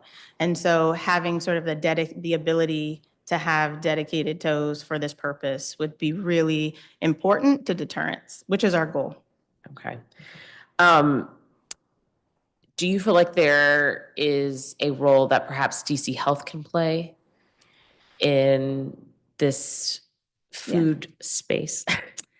Yes, so we're having lots of conversations with DC Health about how other jurisdictions handle food vending, and wanting to make sure, one, that our model is sustainable. Our entire goal is to create a safe, sustainable business model, because we want these businesses, we want vending in the district. We encourage the micro enterprise, but in its current state, there are too many back and forth things that a person has to do. Because when they go to DC Health, for instance, they have their own set of dependencies to get that food handler's permit. Right. They have more dependencies than we do. Ours are Clean Hands and DC Health. And then you get your license if you're trying to sell food. Okay. How clear do you think it is in terms of what is required? So I think because we have been able to increase the number of vendors across the city in general, I think it's not an impossible process. I think the challenge in Columbia Heights is that we are creating a new model, and that there has to be sort of a willingness to go through the steps to actually register with the Office of Tax and Revenue, to get the food handler certificate, and then go through the licensing process. Okay. I have about a minute left. I want to switch really quickly to asking about the athlete agent program that you all have. I know that's like. Is that with Combat Sports? Is that what you're talking about? Or you're talking about the licensing, the agents? The licensing of the agents. Okay. I don't know how many. A handful. A handful. Okay. That was. I know offhand that it's not that many, because when I saw that we license agents, I wanted to know how we advertise that we license agents and what's required. So I'm still in discovery about that, but I would love your questions about it. Yeah, I mean, so right before this, I had a conversation with the Consortium of Colleges and Universities for the area. We were talking specifically about NIL. And then I was like, oh, wait, there's an athlete agent program. I wonder to the extent, and part of our conversation was around ensuring that those who are utilizing the services are aware that there is a licensed or unlicensed individual, right? So somebody doesn't get scammed by quote unquote signing a contract with someone for whom has no training, has no protections, X, Y, or Z. And so, in this conversation in space, I very often don't hear about our athlete agent program. And I was just curious if it was just because folks are registering in Maryland and Virginia, or, kind of where it happens there. I think so. Listening to the scenario that you gave, my initial response would be to have this be something that our consumer advocacy and protection team works on. That way we can make sure that we understand that piece and then figure out like how to communicate that you need to be licensed to represent an agent in the district or to represent an athlete in the district. So we will take a note of that and feel free to send us examples or questions. Okay, thank you. Thank you, Councilmember Nadeau. Thank you. Councilmember Louis George, did you still want to go? Yes, thank you. I think my colleagues covered most of it between it, but I think the answer was that we probably need to settle on some type of legislative fix to this. But Director, I wanted to talk a little bit more about sort of businesses operating illegally and sort of what community members and council members can do about it and what sort of authority you actually have, which I think is still a little unclear. So what are the steps? I think Councilmember Parker was trying to get to this. We have a business that we've been complaining about, 5585 South Dakota Avenue, where myself, the ANC commissioner, I think the commissioners have all opened sort of complaints against this location. Walk me through what it is. We file a complaint saying this business is operating illegally. You all come out and do an investigation. What happens after that investigation, both internally, and then what happens after that investigation sort of transparently to the ANC commissioner and the council member? First, I want to say, like, I appreciate all of these questions that are about our work and how we do it, and genuine questions about our authority and what we need to do it. I think this is a catch-22 because a lot of the complaints we get are about unlicensed business activity. So Yeah. a question about revocation, it's not that we don't want to revoke licenses, it's because people who are licensed in the most of the time want to keep their license. So they're going to try to come into compliance. And so for those people who are operating outside of the scope of a license, they will try to get within the scope or shutter that piece of their business. Those businesses that are operating rogue without licenses are the hardest for DLCP to do enforcement against, because some of them will take the NOIs and not pay them, or some will pay them and just consider them the cost of doing business. It's cheaper than taxes. They are able to fly under the radar if they're not registered. So those are sort of the risks that they take, knowing that, one, we don't have the authority to shut them down, and OAG is also engaged in a variety of other activities. And so we need to tighten our process for referrals to OAG, understand the timing for actually shuttering a business and who can do it. But if it came down to adjusting our authority, the ability to shut down a business that is acting in a way that harms the public or egregiously, we would welcome that authority, but we would want it to be really clear that ultimately, we want businesses in the district. We want them to operate. And so it's those ones that are causing harm we would want to shut down. Yeah. And I get where you are in sort of that direction. So because it sounds like there's a number of us who are dealing with this from ward members. And so sometimes coming into compliance sort of, how do I phrase this? We have a business who originally was supposed to be a convenience store. This is the 5585 South Dakota.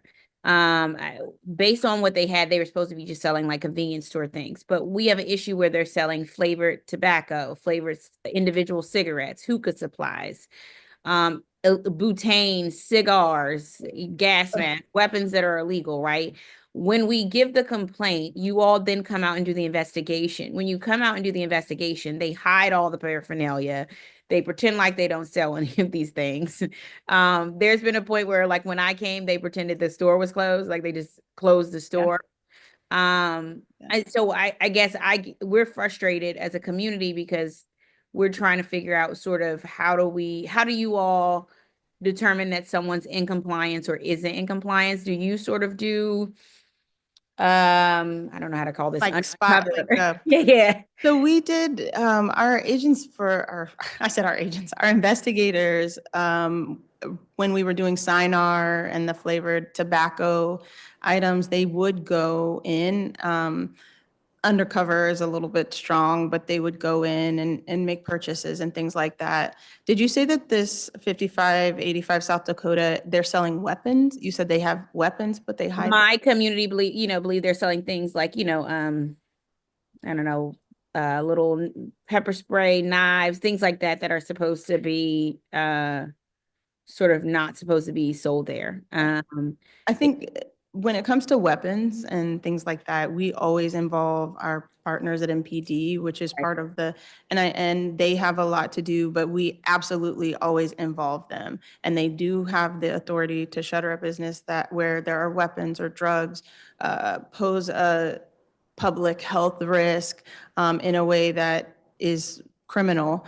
And we absolutely want to involve them for like selling butane when you don't have a permit to do so. That's us. And we would just need to establish very clearly, when does something rise to the level of shuttering and when is it fines? So tobacco, for instance, the fines associated with flavored tobacco and some of those are high.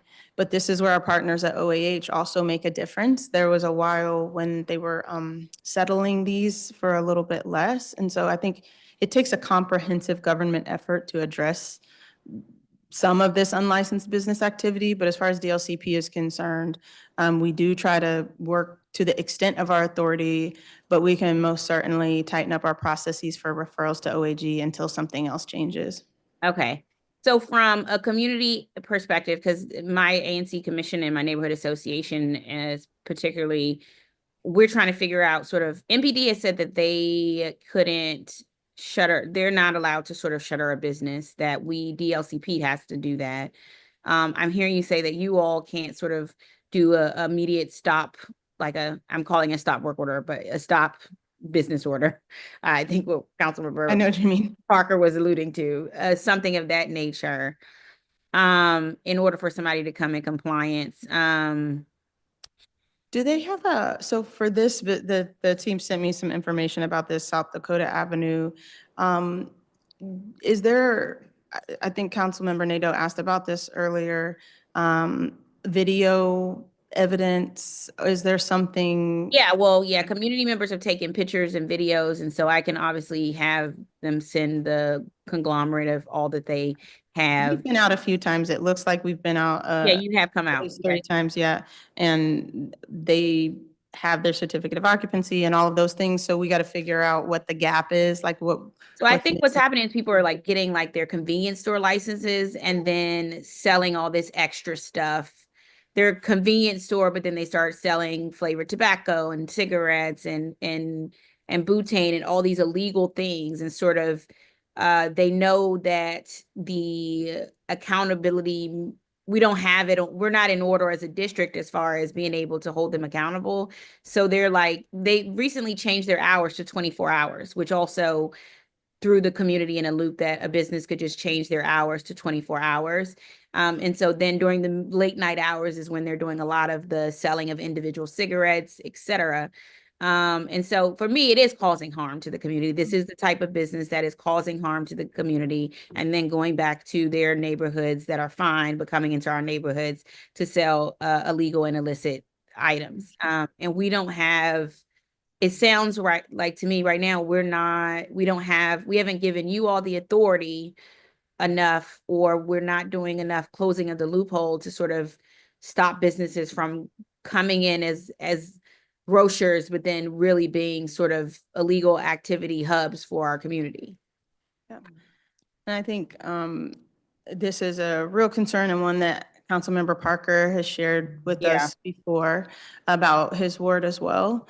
And we have visited those locations. And I think the challenge is when people are doing nefarious activity and then hiding it or doing other criminal activities, we need to just make sure that we are able to partner with the appropriate agency to address the concern first and foremost. So we will get back to you. I know I think our enforcement administrator and the investigators are in contact with your team. And so we'll circle back with you after the hearing.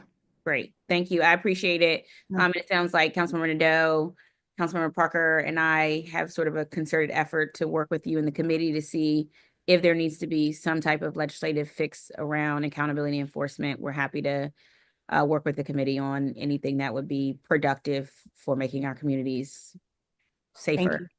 Thank you. Thank you. Thank you, Councilmember. I think that's all the members for that round, and I will start mine again. Director, in the data you provided on FY25 complaints, it shows that there have already been 455 complaints on rental properties. That's already higher than the number of complaints in FY24, and it's the largest category by far. Does this number include short-term rentals as well as long-term rental properties? Short-term rentals, hold on, we treat in a different category, and I want to say that we should work on our labeling because this is investigations. Some of these are proactive complaints. I mean, some of this is proactive work and some of them are complaints. Oh. So we'll separate because I think this is actually truly investigations versus complaints. So.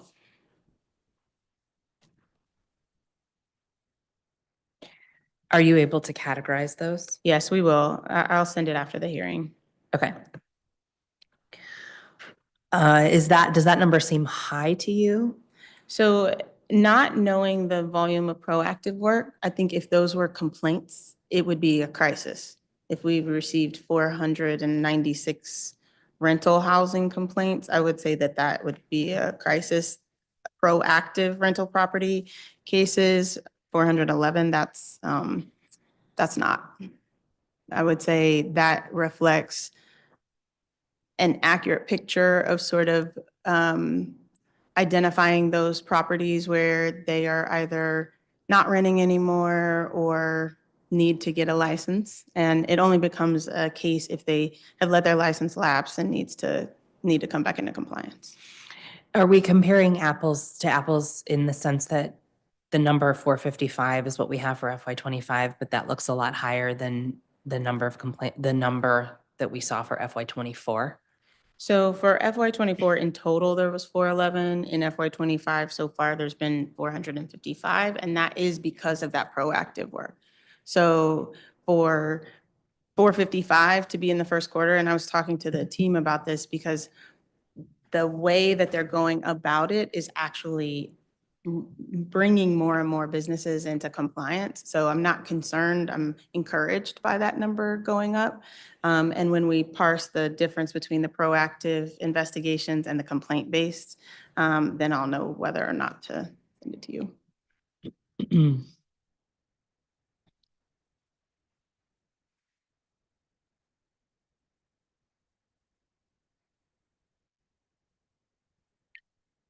In your, wait, did you? Okay. Okay, got it. Working on our communications over here. Okay, so I want to now move on to my final topic for the hearing, which is street vending. Can I ask? Sidewalk vending, yep. So for short-term rental, you Mhm. have asked a few questions about that. Is there something in particular like you're concerned about related to short-term rental? No, it was more just to get a sense of housing complaints in general and, Okay. and how those are coming in and what they are. All right. So, Okay. No. Okay. So to discuss street vending and sidewalk vending more in depth, as you know, I'm extremely frustrated with where we are on the implementation of the Street Vendor Advancement Amendment Act, not only because of the lack of progress, but also because of the deliberate choices that DLCP has made that have undermined the intent of the legislation. As we heard from public testimony, I'm not the only one who feels this way. The law became official a year and a half ago, and I'm going to review what has happened since. The law required that DLCP issue a request for proposals for a sidewalk vending zone manager for the Columbia Heights Mount Pleasant sidewalk vending zone no later than August 29th, 2023. DLCP did not issue an RFP for a manager until January 11th, 2024. Then, citing an issue related to the Office of Contract and Procurement's review of the RFP, it had to be taken down to be adjusted and was reposted on January 19th, 2024. This means the RFP was not posted until more than 130 days past the date required by law. I'd also like to note that even after this additional review, the RFP was erroneously tagged as vending machine maintenance and repair. The law also required that DLCP enter into a contract with the zone manager by October 29th, 2023. DLCP did not enter into a contract until April 2024, almost 5 months after legally required. Then DLCP abruptly made the decision to part ways with the vending zone manager after just 6 months of the contract in October 2024. This is a big part of the reason that we are where we are at this moment. The Columbia Heights Mount Pleasant vending zone has not had a manager for the majority of the time that the law has been enacted. DLCP then took 45 days to send the new RFP to OCP for approval. The new RFP is still undergoing review and is yet to be posted, so this is another 3 months later and likely several more, given that the Columbia Heights Mount Pleasant vending zone has gone without the legally required manager. During this time without a vending zone manager, DLCP has reportedly moved meetings with Beloved Community Incubator to bring in vendors to the DLCP offices to get licensed, issued fines of more than $2,000 to vendors operating in the Columbia Heights and Mount Pleasant zone, including those who were in the process of trying to get their license, called in MPD to address disputes between vendors and DLCP enforcement staff, put up no vending zone signs in locations that are explicitly named as vending spots in the legislation, and then later said some of them were put up in error, and installed jersey barriers on the sidewalk to deter vending, which we've heard numerous complaints about, both for the barriers' inability to deter vending and because they block the sidewalk, bike racks, and benches. And in response, vendors have set up their tables in front of the business entrances. DLCP has also not expanded Spanish interpretation services, which this committee has specifically requested many times. This is a complete and total failure of implementation of the law. And I understand that there are difficulties when standing up a new law. And Director, you outlined challenges in your testimony today, but you have not implemented the law as designed. The legislation was based on decades of organizing from the vendor community and was designed specifically to help the communities that have been marginalized and harmed by previous vendor enforcement, including MPD involvement. It seems clear to me that DLCP fundamentally does not understand this. I believe that we have the same end goal here. We want a managed vending zone in Columbia Heights and Mount Pleasant where vendors can legally sell food and merchandise. But it's imperative that we do so in a way that is equitable and does not exclude the community that has been vending in this area and other parts of the city for years. Director, you and I have gone back and forth on these issues for many months, but we have reached an impasse. And if I am still not satisfied with the answers that I received today, I'll be scheduling a roundtable to further examine DLCP's failure to implement the vending law and calling DLCP as well as the Department of Health and the Office of Tax and Revenue to appear. In your pre-hearing responses, you noted that the RFP for the new vending zone manager is being reviewed by OCP and that you both want to expedite the process as soon as practical. What does that mean, and when does DLCP anticipate that a new manager will be in place? So we have received OCP's final questions last night. And so as soon as we answer those, I think they're satisfied and will post the RFP. And then depending on the number of applicants we get, we will review those. So last time, as you know, only one organization applied. So this time we're having a pre-bid conference as recommended by the procurement office and our procurement officer to encourage additional applicants so that we have more than one organization attempting to apply for the RFP. And then we will go through the procurement process. We haven't delayed the procurement in any way. When OCP sends their feedback, we implement it, same day turnaround. And we'll do the same today when I'm out of this hearing. We'll answer their questions and post it. I think the timing for when a vending zone manager will be onboarded is dependent upon that process. And all the parts we can control, we're expediting. OCP has prioritized this. They haven't been slow to review or any of those things. And they're anxious to get this out just as we are. So I can, after this, I can ask how many days they think. They're gonna say about 30 days. It has to be posted for 2 weeks. Depending on the number of applicants, about 2 weeks for review. We can expedite that if they're willing. And we'll have someone in place as soon as we can. We've been using, so the previous vending zone manager, because that map was socialized, approved, sent through your office, sent to the ANCs and the community, that is the map we're using as the Mount Pleasant Columbia Heights vending zone. And for anyone who has met all of the other requirements, they will be able to vend in the zone. So I'm sure you have questions about that, so we can follow up that later. When will you hold the pre-bid conference? So as soon as the RFP is up, 2 days after that, I would like to do it sooner rather than later. I don't know how long OCP is recommending, but I would like to do it early in the process so that applicants are not waiting until the last minute to get their proposals in. Will that be in person? Yes, we have offices now that can facilitate that.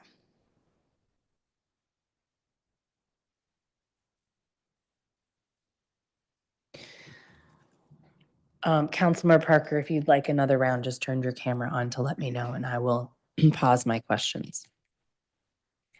How is DLCP managing the Columbia Heights Mount Pleasant vending zone in the absence of the vending zone manager? So as Kristen mentioned, she's been scheduling with members of my team to come in, meet, have sessions. I think a key point of clarification that I had to make internally and with the vendors and BCI when we met is that you do not have a location until your application is approved. Like until you have paid the licensing fee and you are a licensed vendor, that location is not yours.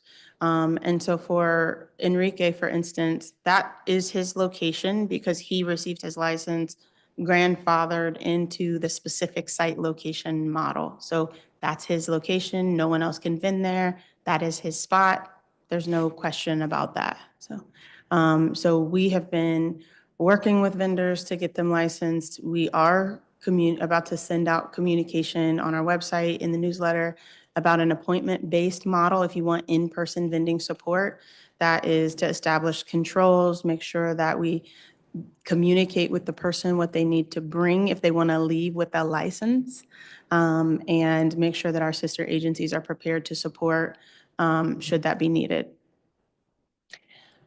Thank you for that information. What I was trying to get at with that question is what's going on in Columbia Heights without a vending zone manager? How is the agency managing the public space? The only thing that's new are the barricades. And so the idea that the vending zone manager, the previous vending zone manager was controlling Columbia Heights is not accurate.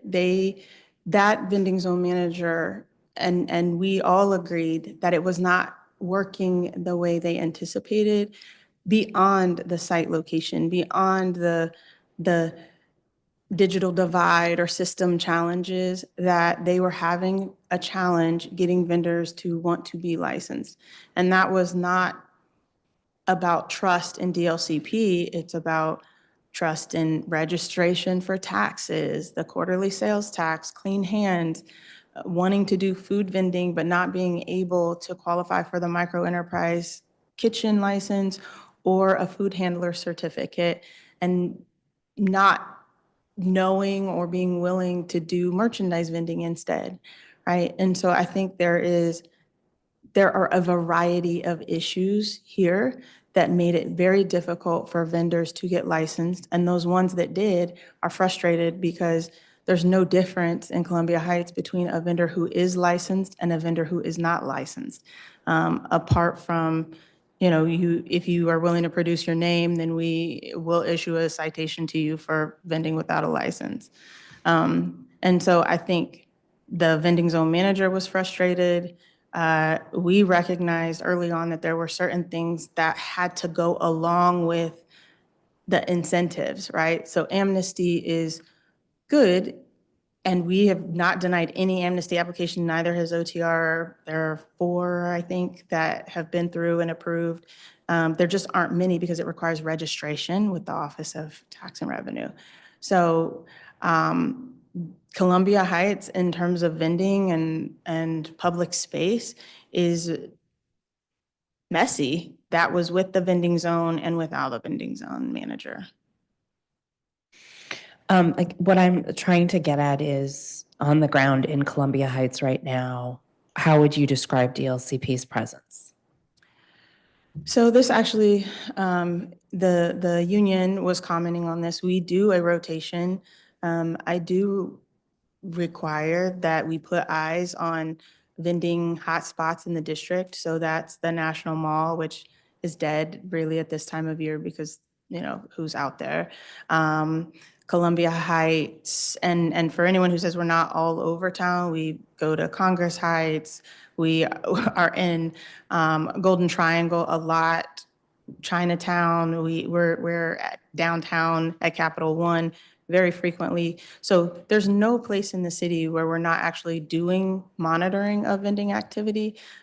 We had previously a model where we also did complaint-based, and we still do that. So if we get a complaint, we visit.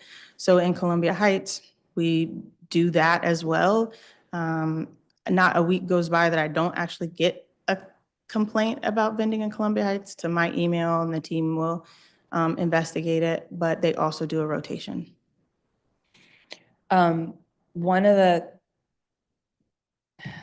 Okay. So is that strictly enforcement or any of those people providing technical assistance? So they have iPads, and while they are not licensing specialists, they know where to go on the application. They can provide the phone numbers. And so it was not lost on me, the point that we should hire more Spanish-speaking investigators. But I also want to mention that vendors are from all backgrounds in the district, right? And so we want to make sure that, yes, absolutely, we are representative of the district and provide interpretive services as required. But anyone who does enforcement at DLCP also understands the compliance end of things. And we have been meeting with anyone who wants to get licensed in Columbia Heights for many months, even before the vending zone manager left. And I actually asked the team to reevaluate the way that we were providing this technical support back when there was a vending zone manager, and then again recently before the meeting that I attended with the vendors. So. And what did they say to you when you asked for that information? The vendors or the team? The team. They said that it's important that anytime anybody wants to come in, that they meet with them. And, my perspective is if you've asked people if we schedule an event, if we say you're going to come and we will get these 5 people licensed today, but you've got to make sure that they're registered with the Office of Tax and Revenue and that they have the food handler certificate, or that they're prepared to talk to someone from the Department of Health, and then you come and none of those things are prepared, it makes it very difficult to then adjust and try to figure out what they can do, which is part of the reason the team was getting into the space where they were like starting the application and helping them do the site selection and then nothing else. So it's not that I don't want, because everybody really wants to help. It's not that I don't want them to help. It's that we should really think about what is the goal of each of the meetings. If people come in one-on-one, then they get the one-on-one help. we start the application for them, use the language line, all of those things. If it's a group, then understanding sort of what the expectation of BCI or the vending zone manager is important. One of the other things the vending zone manager was doing was managing disputes between vendors. Which, you know, and with all due respect, those conversations about our investigators being aggressive, I have not seen that, and I'm actually out there a lot. I am not, you know, denying that there's frustration on the part of vendors about, you know, inspection activity or us being out there. But most of the complaints that we get are about intra-vendor conflict. You know, there was a police report filed about actually about a vendor assaulting another vendor. And so the idea that this is like a peaceful situation is a false one. And, you know, I have expressed to our team, we do not engage if there is any inkling of a conflict. We back up and we disengage from that. They've had de-escalation trainings, and we will continue those for as long as this persists.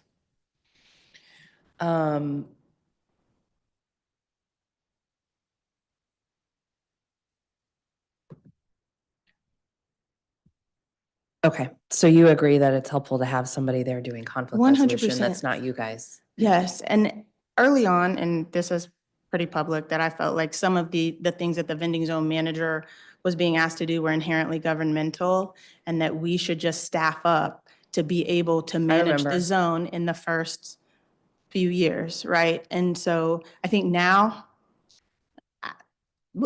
we want a great vending zone manager on, one who can get through all of the processes required by the government, and also be able to strictly manage the zone and have the support of DLCP and the district government when people are not adhering to the rules set.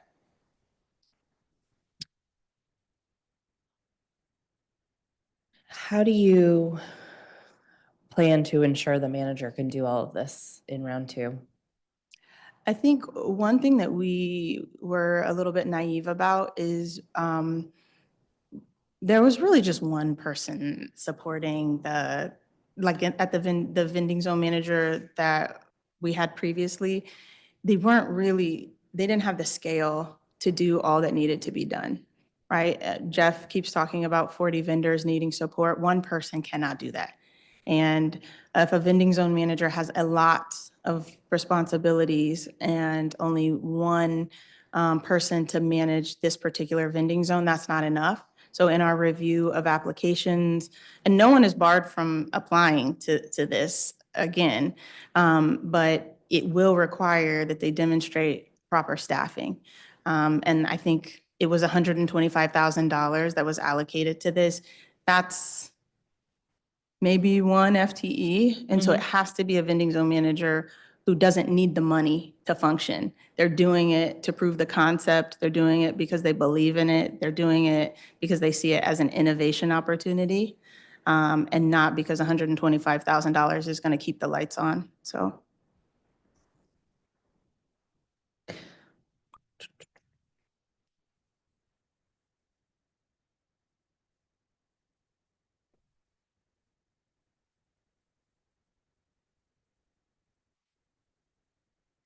I know the previous vending zone manager provided a list of around 40 vendors to DLCP prior to the ending of the contract. These were vendors who were part of the immigrant vendor community, and they had been working on getting licensed with them. Have any of these vendors been able to obtain their licenses? I think Kristen said 5.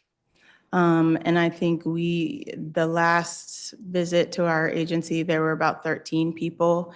And we answered a lot of questions. At least a handful of them had clean hands certificates from like 2013 or, 2023. And so explaining, one, we're not certified tax professionals, you should get some tax advice, but that would not pass the clean hands litmus test. Was helpful to understand and hear their questions. It was really helpful to me to understand where everybody came into that room understanding. And every person who said that we have changed the process is correct. That's because we've taken feedback, not just from the vendors, but from the council, from the community, and whatever is within our authority to adjust to make it easier or more possible to get licensed, we have done. And so, you know, what I committed to after that meeting was documenting everything that we said in that meeting, which we did, and communicating it broadly so that people understand, you know, this was in our authority to adjust. These are the things that are not at this time. And here's your path if you want to get licensed today. And then when people still refuse to do that, that is where, for us, we have to have the ability to do true enforcement. And it's most sort of present and visible in Columbia Heights, but it is a problem at the National Mall. It's you know, there are other places in town where our investigators are not met with friendly faces when they come to do vending enforcement. So, Has DLCP done any proactive outreach to the list of vendors, or are you waiting for they come to you? I don't think since, well, I'll say, I don't know if Kristen is a lawyer. I'm not really sure about Jeff. I think Jeff is an attorney. I think we have been given the impression that they're represented in some way. We're happy to do independent outreach. I think we don't want to, because we are both licensing and regulatory, we don't want to risk, you remember when I was getting those emails about like, these are individuals represented by attorneys, please do not contact them. So we're very careful about that. And so I think it would take explicit permission for any of the individuals that came from that BCI list. Are you tracking the progress from that list? I'm not personally. I can check with Ms. Brody, who is our chief of licensing, to see where everybody on that list is. We have a status for every person on that list. It does not reflect the 5 people who just got licensed though, so. All right. All right. It's the thing that keeps striking me is it's about 40 people. It feels like a number that should be attainable, that we should be able to solve this. And I know there are challenges, but if we don't get, I think it would be an interesting thing to see, and we've had conversations with OTR about this. There is a matter of like tax-based broadening, right? If you think about just base remittance, when you pay sales tax on what you make versus the flat tax, that could be one of the things that is a barrier. Similarly with DC Health, like they're looking at the way that they do licensure to see what can change there. And like for Clean Hands, registration is really what's required, registration and filing, but you can make a payment arrangement. And so there are enough sort of opportunities for like those things that are true barriers, that with the right help, the right support, it is possible. But there really has to be a willingness to do it and the right support in place. what do you think is the biggest barrier right now? I think that there's no consequence for not being licensed. Like if you were to ask me what the real problem is, it's what is the point in getting a license? If you get to live the exact same life, like one of the people who testified here in open court was saying like, for years, they've been able to make a living from vending with no problems, but that person has not filed taxes in years. So if you want to be able to make money in the district without getting a license and there's no consequence, then you're going to do that. And so I think for some of the vendors, not all, because there are some very lovely people who really do want to get licensed, who are concerned about not being able to pay back taxes and those kinds of things. But I think the bad actors really are the most vocal, the most visible, and they are making it very difficult for you and us. I do think one of the challenges is the tax structure from the startup with the minimum payments for people who are not necessarily making that much. And that's something that we haven't been able to solve with OTR. Do you see that as one of the challenges? I think OTR is very willing to have the discussion now. I think when we think about the amount of revenue that comes in from people who are licensed and paying taxes, both income taxes and sales taxes, it's a lot more than what we see from either our enforcement activities or the handful of people who actually get the license and pay the sales tax. So I think revenue-wise, it is a much better situation for us to get people licensed. And I think part of the reason that they trust our opinion on this is because as an agency, we have increased revenues in every area that we've been able to focus a change in business activities on. And this is one of those areas where consistently, and I'm looking at Rebecca because we keep being like, okay, we got to move money from this fund to pay for vending. The vending program does not pay for itself. It has cost me employees, it cost us time, stress. Like I need one of those pictures of like the presidents where they're young looking before and then have gray hair after. That is like the vending situation. And so for revenue, I think OTR is seeing that the possibilities for an increase in revenue, if we make some changes, are high. Food truck vendors, they make a lot of money. Yeah. A lot. Yeah. And so I think we really need to think about our goal of like an innovative, safe, sustainable vending program collaboratively, so. Okay. Let's work on that.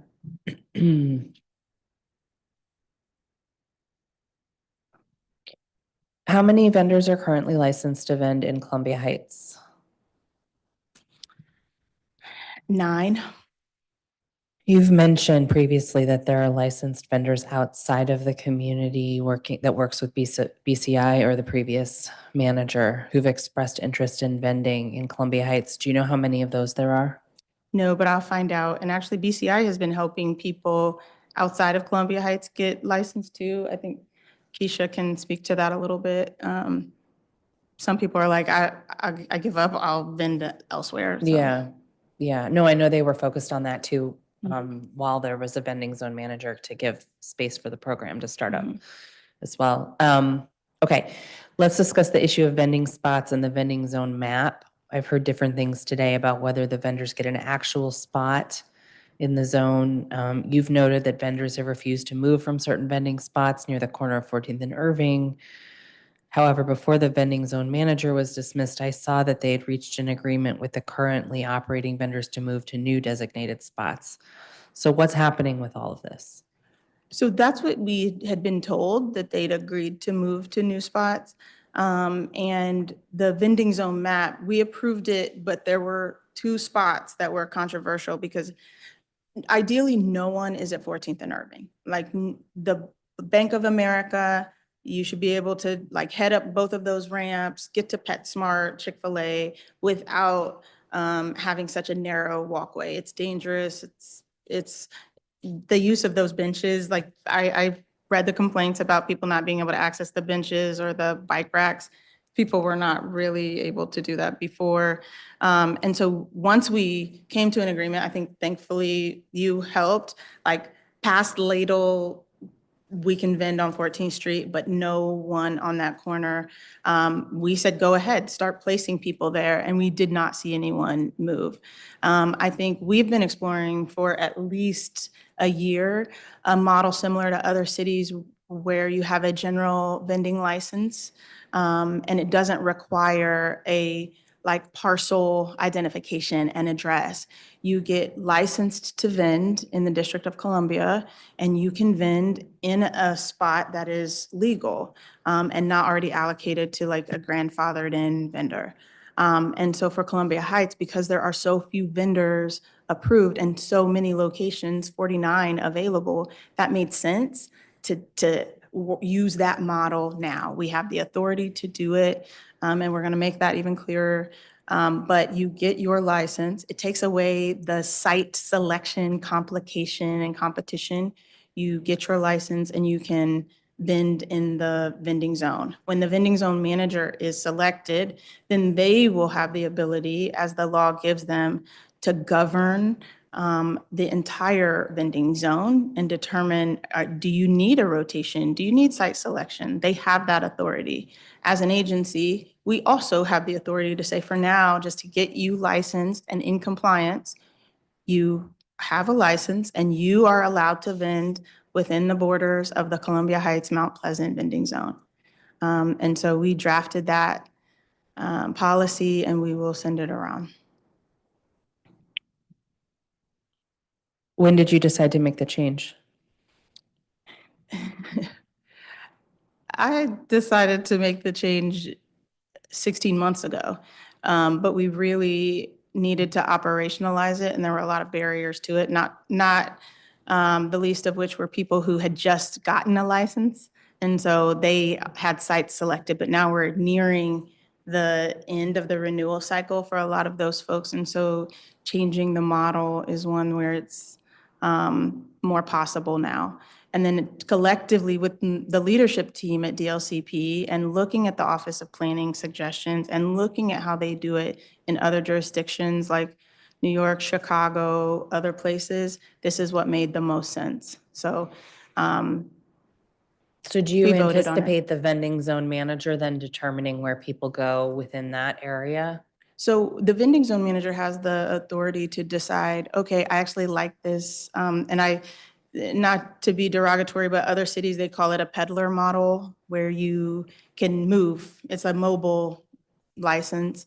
And the vending zone manager can decide if that's what's best for the Columbia Heights Mount Pleasant vending zone, or if he wants people to have specific locations, or if she wants people to have specific locations, because it's meant to be a community of vendors where there is a vending zone manager, but they make decisions collaboratively within the zone.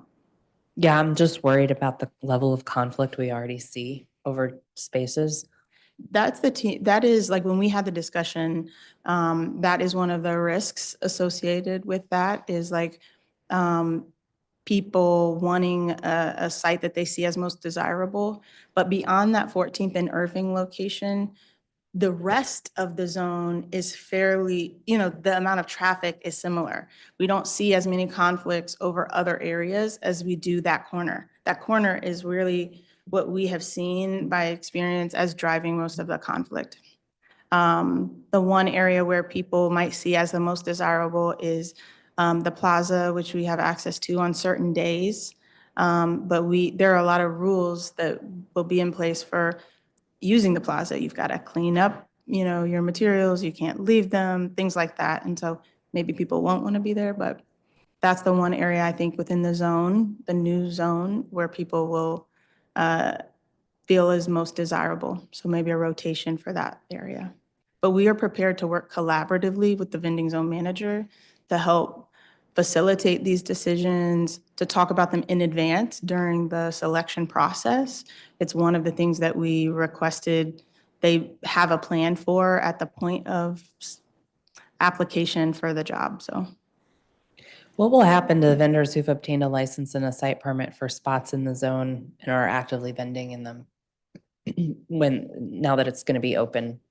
No, so you can only vend in an area that's available. If someone has been previously licensed, this is sort of the bonus of actually getting licensed early. If you prefer a site, then you can have that specific site. I think what we anticipate though is that a lot of vendors will see it as more desirable to be mobile, to have the ability to vend in a place different from day to day based on the traffic, as long as you are in a legal vending area. And how are you going to be disseminating the info about this new plan? So we're still working on a communication plan. We need to send it to you first, the mayor's office, before that, and just make sure that there are no conflicts. We also, have legislation that addresses some of these things. And it's codified in there clearly. And then our communications team will work to make sure that it's translated, that it's on our website, that it's in our newsletter. How will vendors know where allowable vending spots are in the zone and which ones are taken? So for Columbia Heights, so I have just hired a GIS contractor, and we talked through the scenarios. And so their first project, when they start next week, will be to create a public-facing map, one that you don't need to actually start an application to see, register with Access DC, or understand the point picker to use. They will be able to see both the vending zone in Columbia Heights and Mount Pleasant, as well as all legal vending zones in the district. Okay, so that'll be public? It will be public. No login required. In the fall, you shared proofs of signs indicating areas that spots were approved for vending. When will those be installed? So most district agencies like ours, so like DDOT, DPW, MPD, we have been really embroiled in inauguration activity for the past few months. And I believe inauguration was just ended. So we are working with DDOT to come up with a date and time for hanging the remaining signs. And have the no vending signs been removed completely at this point? No, they should not have been. They were just removed from the areas where vending is actually allowed. So there's still a sign there on the corner of 14th and Irving that says no vending.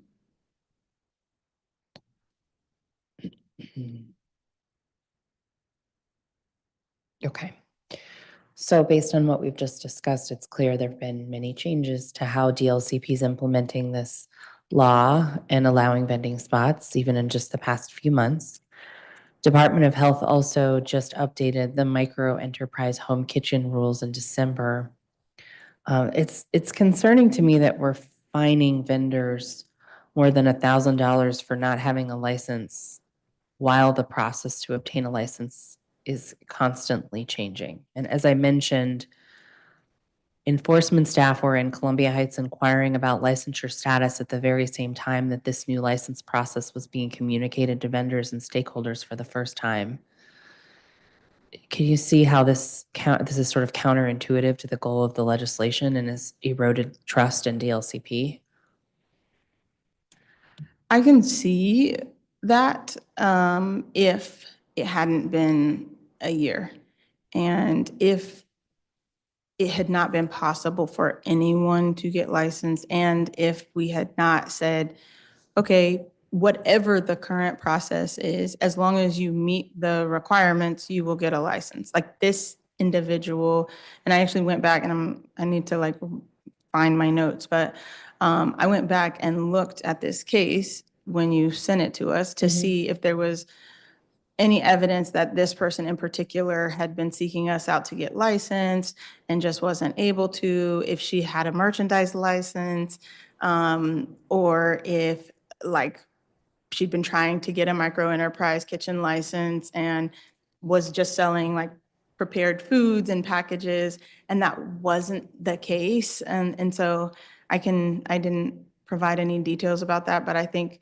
for this citation, I didn't see any reason to dismiss it, even with sort of the challenges to get licensed. And in particular, the individuals on that corner, you don't have to vend there. If the process was the issue, then vend illegally, not on the ramp, right? Vend illegally, not in front of Bank of America, and not because it's Bank of America, but because there are plenty of other locations nearby where you can vend. They choose to vend at 14th and Irving because they believe that that is the most foot traffic. That is where they are going to make the most money, and that is the choice. Sort of without regard for the rest of the community. It's a very selfish perspective, and so I didn't see any reason to dismiss that NOI. So are you saying that that fine wouldn't have been issued if it was in an area that didn't have the signs posted?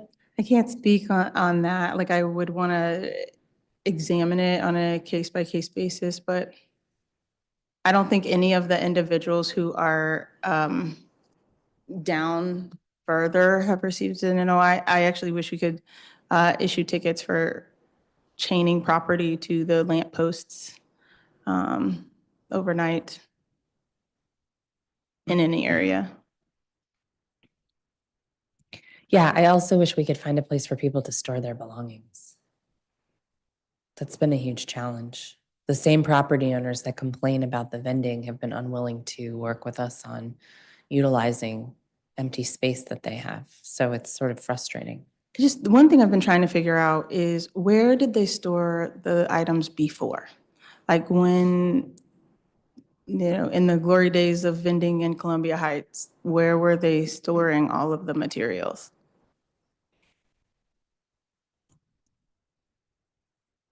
I don't know.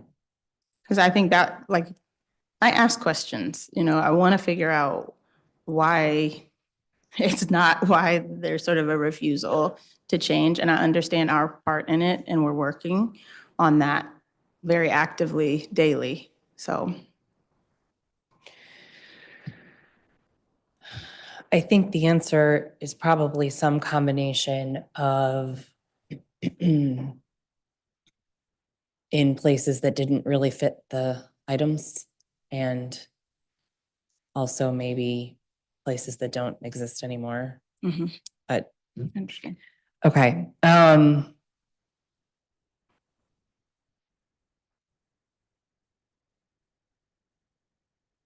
I noticed 5 fines issued in FY '24 and '25 to date, according to your pre-hearing responses. What were these violations for? Were they all for vending without a license or another? I'll check. I'm sorry, I assumed vending without a license. I didn't even ask. So I will go back and see what the violations in Columbia Heights were for. And the reason I assumed vending without a license is because we have been flexible with those vendors who are in the process of trying to get licensed in terms of size, the tables versus the carts versus the location. So the primary citation would be vending without a license. So I will look at the specific violations for those 5.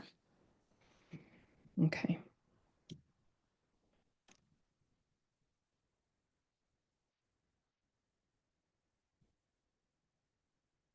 So we just talked about the fine on 1010 for vending without a license on the 3100 block of 14th Street, and that citation was within the zone. Vending zone manager was still in place at that time, right? On 1010? 1010? Yeah, I think it was like Halloween. Yeah. Okay. How did DLCP coordinate with the vending zone manager on efforts to bring the vendor into compliance? And I note that in your pre-hearing responses, when you described DLCP's standard operating procedure for enforcement, it did not include coordination with the vending zone manager. So I want to hear more about the thought on that. I'm looking, hold on. I think I'll look at this particular case and the timing to see what made it unique, if anything. Most of the vendors, to be fair, don't actually produce their IDs when we ask. So that's why we don't really, we haven't been able to identify them to issue the NOIs for unlicensed vending, particularly if we have been like, we know them, we try to provide the technical support. BCI has been bringing them in, So the fines have continued to be issued during the absence of the vending zone manager. And from my perspective, there's a key part of the law and the licensure strategy not in place while we don't have a vending zone manager. So it feels to me, even though, you've mentioned the amount of elapsed time here, it feels to me like I'd like to understand the justification for fining folks when that support has been removed from them. I think if we had closed our doors and we're not helping people get licensed at all, and they couldn't come in themselves to get licensed, that would be a justification. If the only way for a vendor to get licensed was through a vending zone manager, and we said, nope, you don't have a vending zone manager, we can't support you, then that would be another thing. And while we haven't done proactive outreach to the 40 people on that list, our doors are open. They can come in. I bet most of our team probably doesn't know who they are. There are a handful of us who know by face a lot of the vendors. But most of the team would just treat them as a regular customer, and other customers in other areas are getting licensed. And so at some point, and we talked about this before, it becomes an equity issue where there cannot be a single part of town where we are not issuing citations for unlicensed activity.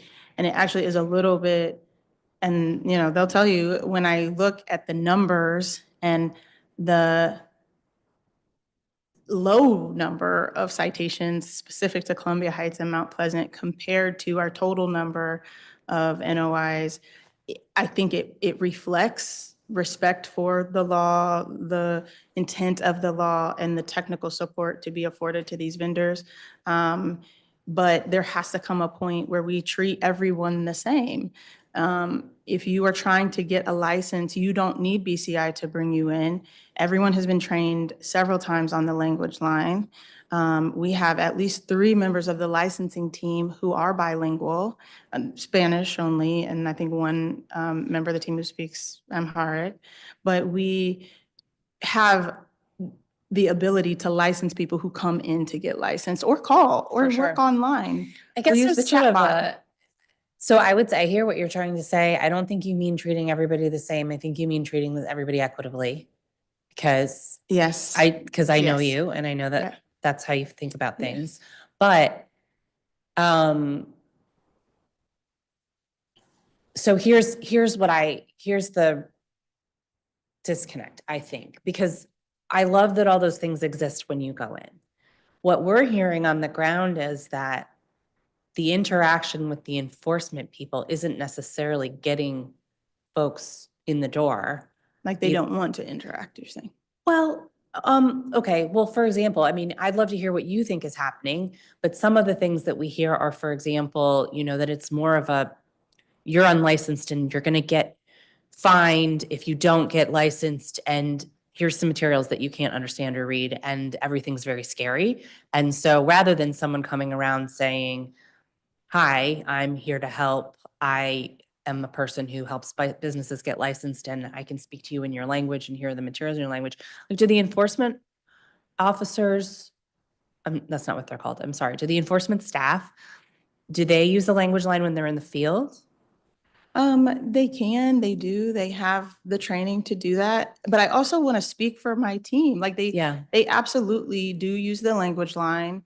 And even though they are investigators, they are kind and they work hard. And really, no one wants to do anything with vending at all, which is why Ms. Dantzler even had her time here today. And so the fact that they do anyway demonstrates a commitment to the entire community and not just vendors. And so beyond the investigators being willing to engage, like I have seen an investigator pull out the iPad and explain, and a lot of them, and Renal is an angel here, a lot of them will be like, Renal, we're going to Columbia Heights, will you come with us and translate? It's easier than using the language line. Like there is no one who doesn't want the vendors to make money or come into compliance. I think that sort of animosity goes both ways. And in particular, our enforcement administrator was standing on the corner, and one of the vendors came and like hit her with the phone. And it ultimately, maybe it was an accident that she hit her, but was close enough filming her with her phone. And that one of the investigators was followed to his car. And when the lady was talking to him and saying, you're the police, he was saying, we're not the police. Why are you following me to my car? So we don't share that video because really we've been talking about de-escalation. You don't have to say something back when somebody says something to you, but doing that work day in and day out, it wears on people. It's challenging. And so, I think that has to go both ways. There are a lot of people thinking about the vendors, advocating for the vendors, and somebody's got to advocate for us too. So that's.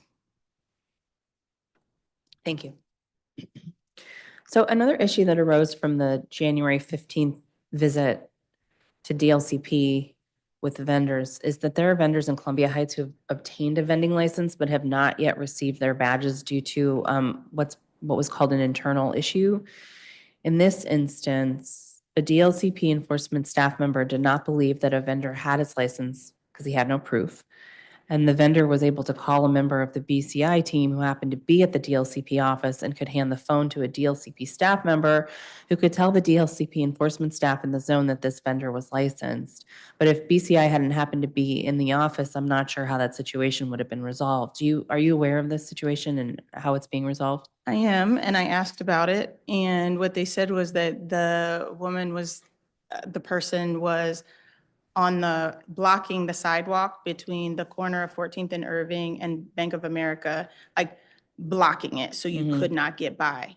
And so not only did I ask about it, but the chief of compliance actually spoke to the investigators, asked questions about why this licensed vendor was, sort of being approached or asked about the license. And the reason was the placement.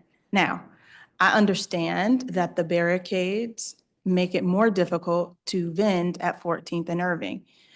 The signs also indicate that you're not supposed to vend at 14th and Irving. So rather than moving down the sidewalk or to another location, blocking the sidewalk and blocking the Bank of America is unacceptable behavior, and the barricades are temporary.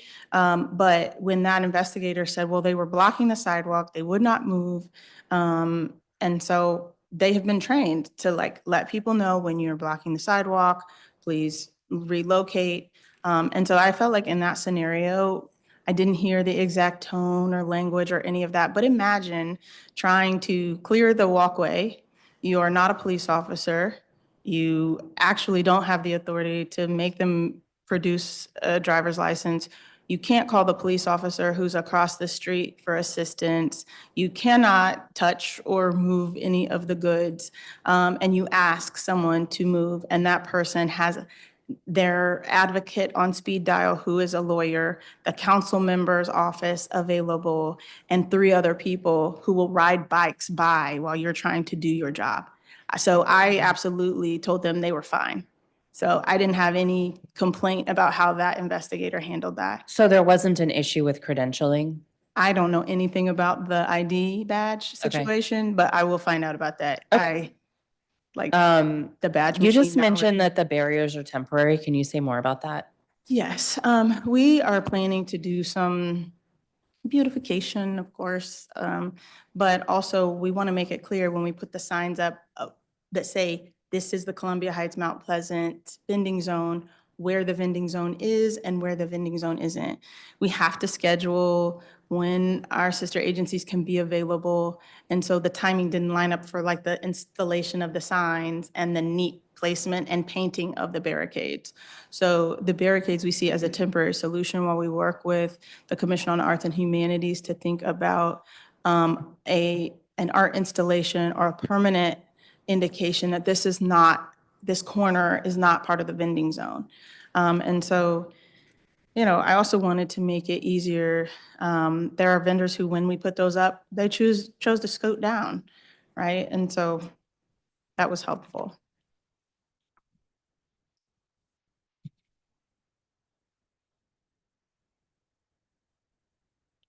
I like the idea of working with the commission on that. That's great. Yeah, we're excited about it. They need money though. I know. I was just wondering how you were They need paying some for money. it. Okay. There's the answer. Okay.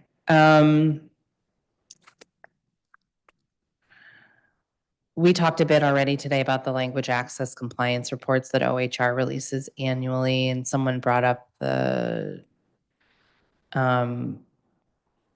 2020 report. But DLCP also scored 6 out of 14 on overall compliance in the FY23 report released in November. Important highlights from the report indicate that DLCP did not establish an internal language access policy held only one training course on language access compliance for staff, and reported 0 outreach events to limited English proficient and non-English proficient speakers in FY23. What's DLCP's plan to implement OHR's recommendations? They probably have one. I have not been briefed on it yet, but I will prioritize it. Like that's 6 out of 14 is unacceptable, and we are always looking to improve in that regard. Great. Thank you. As you know, the law, the vending zone law, specifies areas where vending should be allowed as part of the zone. This includes the northwest corner of Irving and 14th Street, where historically many vendors have sold. Why have you ultimately made the decision that that corner should not have vending? I think the size of the current vending apparatus that people use makes it impossible for pedestrians to walk by. And we understand in general, sort of the community of Columbia Heights is very vendor friendly. They do not want the vendors to go away. But I think even the most fervent sort of supporters of the, micro businesses of vending don't like that you can't walk or see the businesses on that corner. The idea that that is the most desirable location means that more vendors than would have ever been allowed there try to vend there. And so the reduction of that as an area of competition or seniority or fighting, I think will actually ease some of the way to get people to come into compliance. Thank you. Does DLCP intend to allow vending on the northern sidewalk of Park Road in between 14th and Holmead? That's near the Giant.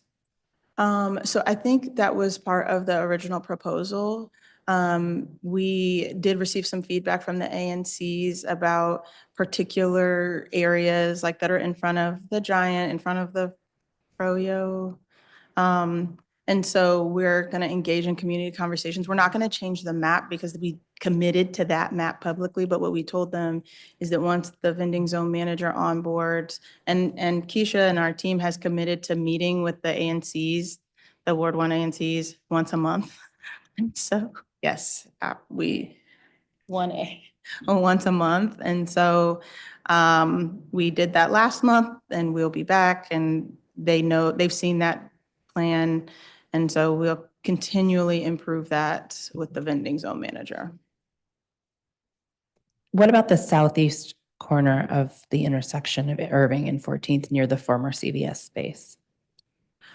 I mean, for me, I think that I need to look at the map. You're really testing my map knowledge here of the spots. I think it seemed like a logical location, and right now there's no tenant. I think what the property owners would say is that, will there ever be a tenant if vendors are blocking the sidewalk? But I think we would only have an allowable number of vendors there. And I'll have to double check to make sure that's on the map, but I actually asked about that location and to make sure that we met with the owner of the property. Okay. How many total spots are currently available for vendors in Columbia Heights? I think there are 49 available, and then there are 9 vendors, so approximately 40 remain. And if that number is different, because it should change day by day, like as hopefully people get licensed, that will reduce or increase, but we'll send it in our follow-up. Have you had a chance to review the results from the Columbia Heights Mount Pleasant Public Life Study? Yes, we use those screenshots all the time when we talk about the way that vending should look in Columbia Heights. Yes. And on food vending, we heard testimony that it's not possible to obtain a food vending license. It wasn't until December when DC Health issued the final rulemaking for micro enterprise kitchen permits. Is that correct? Yeah, well, the person who testified asked that we issue the final rulemaking on micro enterprise kitchens, which, is the public. They don't know the difference between DOH and us, but I think as far as I know, the promulgation of those rules will help. And DC Health let us review them before they went out, and we're happy to partner with them on that. All right, now the law states that it's DLCP's responsibility to coordinate food cart design review. And DC Health clarified last month that DLCP is required to consult with them on design applications. What's the process for street vendors to submit an application utilizing this system? And has DLCP received any applications from street vendors utilizing this process to seek approval of vending cart designs? Yes, so right now they just take a picture of what they want or send us a link. It's by email. There's been one that I know of. And in our legislation, we actually, well, in the vending zone RFP, we actually propose leaving this decision to the vending zone manager within the bounds of the law, right, in terms of size. I think cart design is not something that either DC Health or DLCP particularly has a dog in the fight for generally beyond size. I think when we move to a model, if we ever move to a model of like uniform carts, more like New York, or stationary like they have in Austin and other places, then we'll talk about uniformity. Right now, conforming to public space requirements is the most important thing. And maybe each vending zone should have a particular vibe, like that they want it to look a certain way. We think that could be an incentive to getting licensed in a vending zone if the vending zone manager has that flexibility. I feel like the way that you talk about the cart design is meant to demonstrate that you want flexibility for people. I think it may be having the effect of making people feel like they don't know how to follow the rules. Yeah. I think initially DC Health and our team went back and forth about the requirements, right? And that we did have to consult, and that the cart design is important if you're selling food for a variety of reasons. So they absolutely should have specifications. The thing we care about is size and safety. Mhm. The FIMS element happens at DC Health, right? And so that's why that consultation is so important. I think in terms of rules about the cart approval, we have some. I think they're on our website about how to get your cart approved. They can bring it down, they can send a picture. We just haven't had that many people go through the process yet. But your point about sometimes people want to be told exactly what to do is well taken. Have you rejected any designs? Need to check. There was one that was like there was no case for it. Like there was no previous example of whether or not this kind of thing could be approved. We are creating sort of an ability for innovation when it comes to food trucks, electric food trucks and things like that. And so we can explore doing the same thing with carts. But Yeah. Well, and that's like maybe making the point too, is like there was no precedent for that type of cart, but also, the earlier statement was, well, if you just send me the link or the picture of what you want to do when it meets, so I think, yeah, I mean, we put in the law that you're required to post the final design that's allowable on the website. And if that's too rigid, let's figure it out. But like some guidance, I think, is what people need to get where they're going. Okay. we can be more specific about it. Great. You mentioned earlier in an exchange with Councilmember Henderson, there's a lot of back and forth with the Department of Health and DLCP on food vending. How is DLCP working to streamline that process? Some of the things are inherent to the process. In a lot of places for food vending, it's exclusively with the health department. And that is something that we've talked about a lot, is that in the district, we have a different model for a variety of reasons. And so if a person is able to meet all of the requirements at DC Health, how can they just get us the information to get the person their business license, right? And that is the primary conversation we're having with them. The hardest part, if you're trying to be a food vendor, is with the health department. Our part is information gathering, clean hands, and verification of the DC Health certificate. So how can we make it so that if you start with the health department part, we get all the information we need, and that's it. And so those are conversations that we're having. That agency was not structured in the same way that DLCP was, because You know, everybody says that the bill that created DOB created two agencies, but really we were DCRA. Like we are just DCRA with a new name. And so starting with us is always sort of the first, what people do, but it's not always the most efficient. So we're happy to like provide technical support, but for food vending, we really want to make sure that people understand the hardest part of their requirements first, because the easy part is us once you've gotten that health certificate. And we want to be able to keep consumers safe. So it's important that we know they're out there and have their information and they have a business license. I also want to ask about the testimony we heard from Jen Jenkins about the microenterprise home kitchen rules and the DOH decision to prohibit the sale of food from residential kitchens despite the law's intent to allow this. Does DLCP agree with DOH's decision, and have you provided your input to DOH? I am out of water and I was not fully following that question. Can you repeat it, please? Yes. Maybe someone can fill up your water. That's okay. I will be okay. I just meant that I was like just thinking about how thirsty I was. So, okay. I have 9 questions left. Okay. You Can can you do this. repeat that one, please? Yes. Okay, so we heard testimony today from Jen Jenkins about the microenterprise home kitchen rules and DOH's decision to prohibit the sale of food from residential kitchens despite the law's intent to allow this. Do you agree with that decision, and have you provided input on it? We provide input on all of their rules. I think we let the experts be the experts. Dr. Bennett, this is not her first sort of rodeo with food handling, and so we trust their expertise. I think also we trust them and their desire to streamline the process. I think the limitation is only so that we can perfect it now, like make it easy now with a smaller scope of potential customers or licensees so that we can see what works, what doesn't. Just like us, they're evaluating the rules and the regs to see how we can make it easier for people and keep people safe, right? Like I want to keep saying that. It's not just how easy is it to get licensed, but it's what is the risk and addressing it.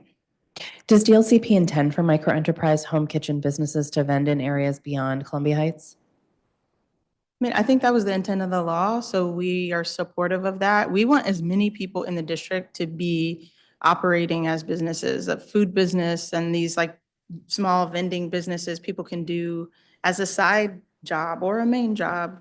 And we want that within the bounds of the law. We continue to see low numbers of applicants to the vending amnesty program. Can you provide an update on DLCP's efforts to address this, including conversations with OTR? Yes, they're very private, so I won't say names, but they're good friends of ours now. So at OTR, they scheduled a call with us proactively to give their feedback on what could be adjusted in the amnesty program and how clean hands is actually a barrier to them having to applicants having true amnesty in the way that it's applied right now. That's not to say they want to do away with clean hands. They absolutely don't. They want to make sure that people who are paying taxes, but they're willing to have a conversation about what's working or not working with amnesty. Okay. Okay, maybe we'll follow up on that together. So how do vendors apply to the program, and where is that advertised? The amnesty program is on our website right now. There's a short form. We also allow people to send it to us by email. We can provide like the specific links and email address and instructions. We worked with OTR on those instructions. They are on our website. They're on the OTR website, and so we'll provide those. Okay. As I mentioned, we do want to pursue changes to the vendor sales tax with OTR, but in the meantime, would DLCP consider not requiring the FR 500 form until later in the application process to reduce the barrier of the sales tax? I think that requirement is probably not where we would draw the line. I think registration with the tax office is important. I think the allocation of tax debt is really more where we would be encouraging different thoughts. But we absolutely want them to register with OTR. Okay.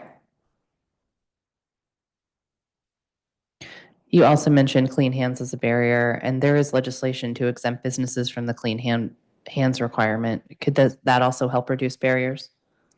So I testified actually at Councilmember McDuffie's hearing about clean hands and just the impact that it has on the process. I think the existence of clean hands and making sure that people understand their tax obligations is important. I think the way that it's structured right now in business processes makes it harder to get licensed. And so I won't, at this time, not being an expert on tax law or any of those things, say whether or not clean hands is the problem. But what I would say is the way we use it right now in our processes makes it harder for businesses to start and make money, which is how they pay us. So Is it possible to apply for a vending license without an email address or online account? it's not. Our team is really adept at helping people create email addresses. We use electronic communication for reminders, for all means of communication. And so it really actually, we're doing our part to help close the digital divide in facilitating creation of email addresses, sending the reminders. We will make sure that they're translated in a variety of languages, but that is important. So no, you can't. You mentioned you're going to be doing more SMS, I think. For Corp Online. For Corp Online. Yeah, I mean, we Okay. can explore it for the others, but. Okay. Finally. Oh, is this the last Finally. question? Okay, great. Sorry. Finally, I'd also like to discuss some of the comments we heard about DLCP's vending management from Mr. Flood and others, particularly that DLCP and enforcement staff and vendors are facing violence. And I'm concerned that these instances will continue without a vending zone manager in place, which was, anticipated. That's why we created that structure. Maybe not the violence, but the conflict. So what do you do now to protect enforcement staff and vendors to prevent those types of conflicts?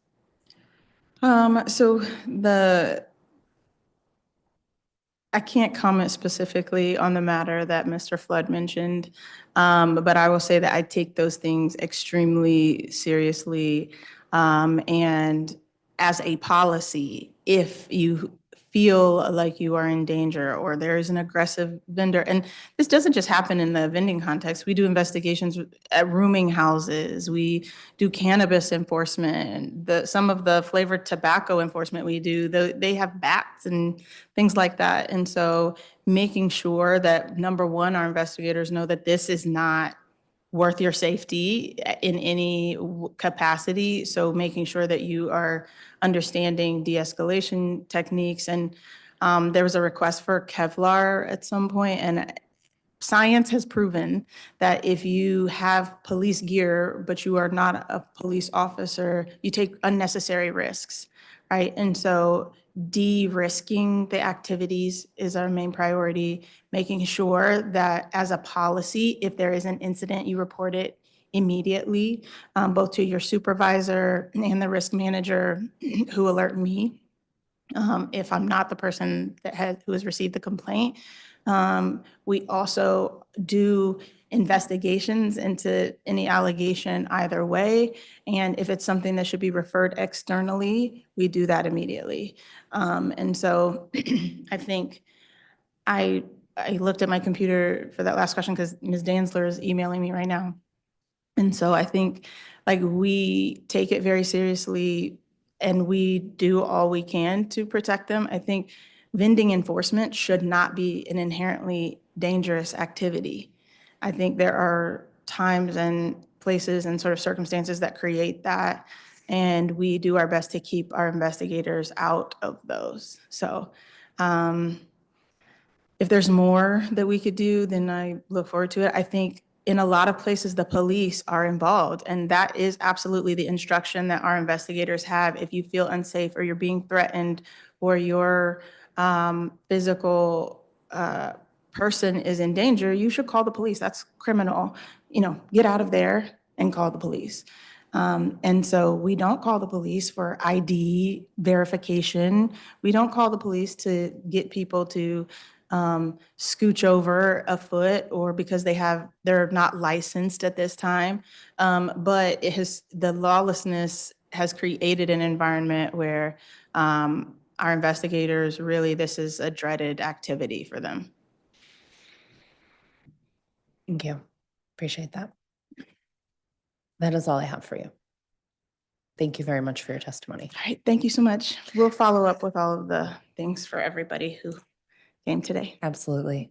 This concludes today's performance oversight hearing. If you plan on submitting written testimony for the record, please do so by going to the council hearing management system at lims.dccouncil.gov/hearings. The record will close on Thursday, February 6th at 5:30 p.m. I'd like to take a moment to remind you the Committee on Public Works and Operations will be holding 6 more performance oversight hearings over the coming weeks. Please visit the council hearing management system for our schedule. If you'd like to testify at any of these hearings, you can sign up there. The time is 2:22 p.m. and this hearing is adjourned.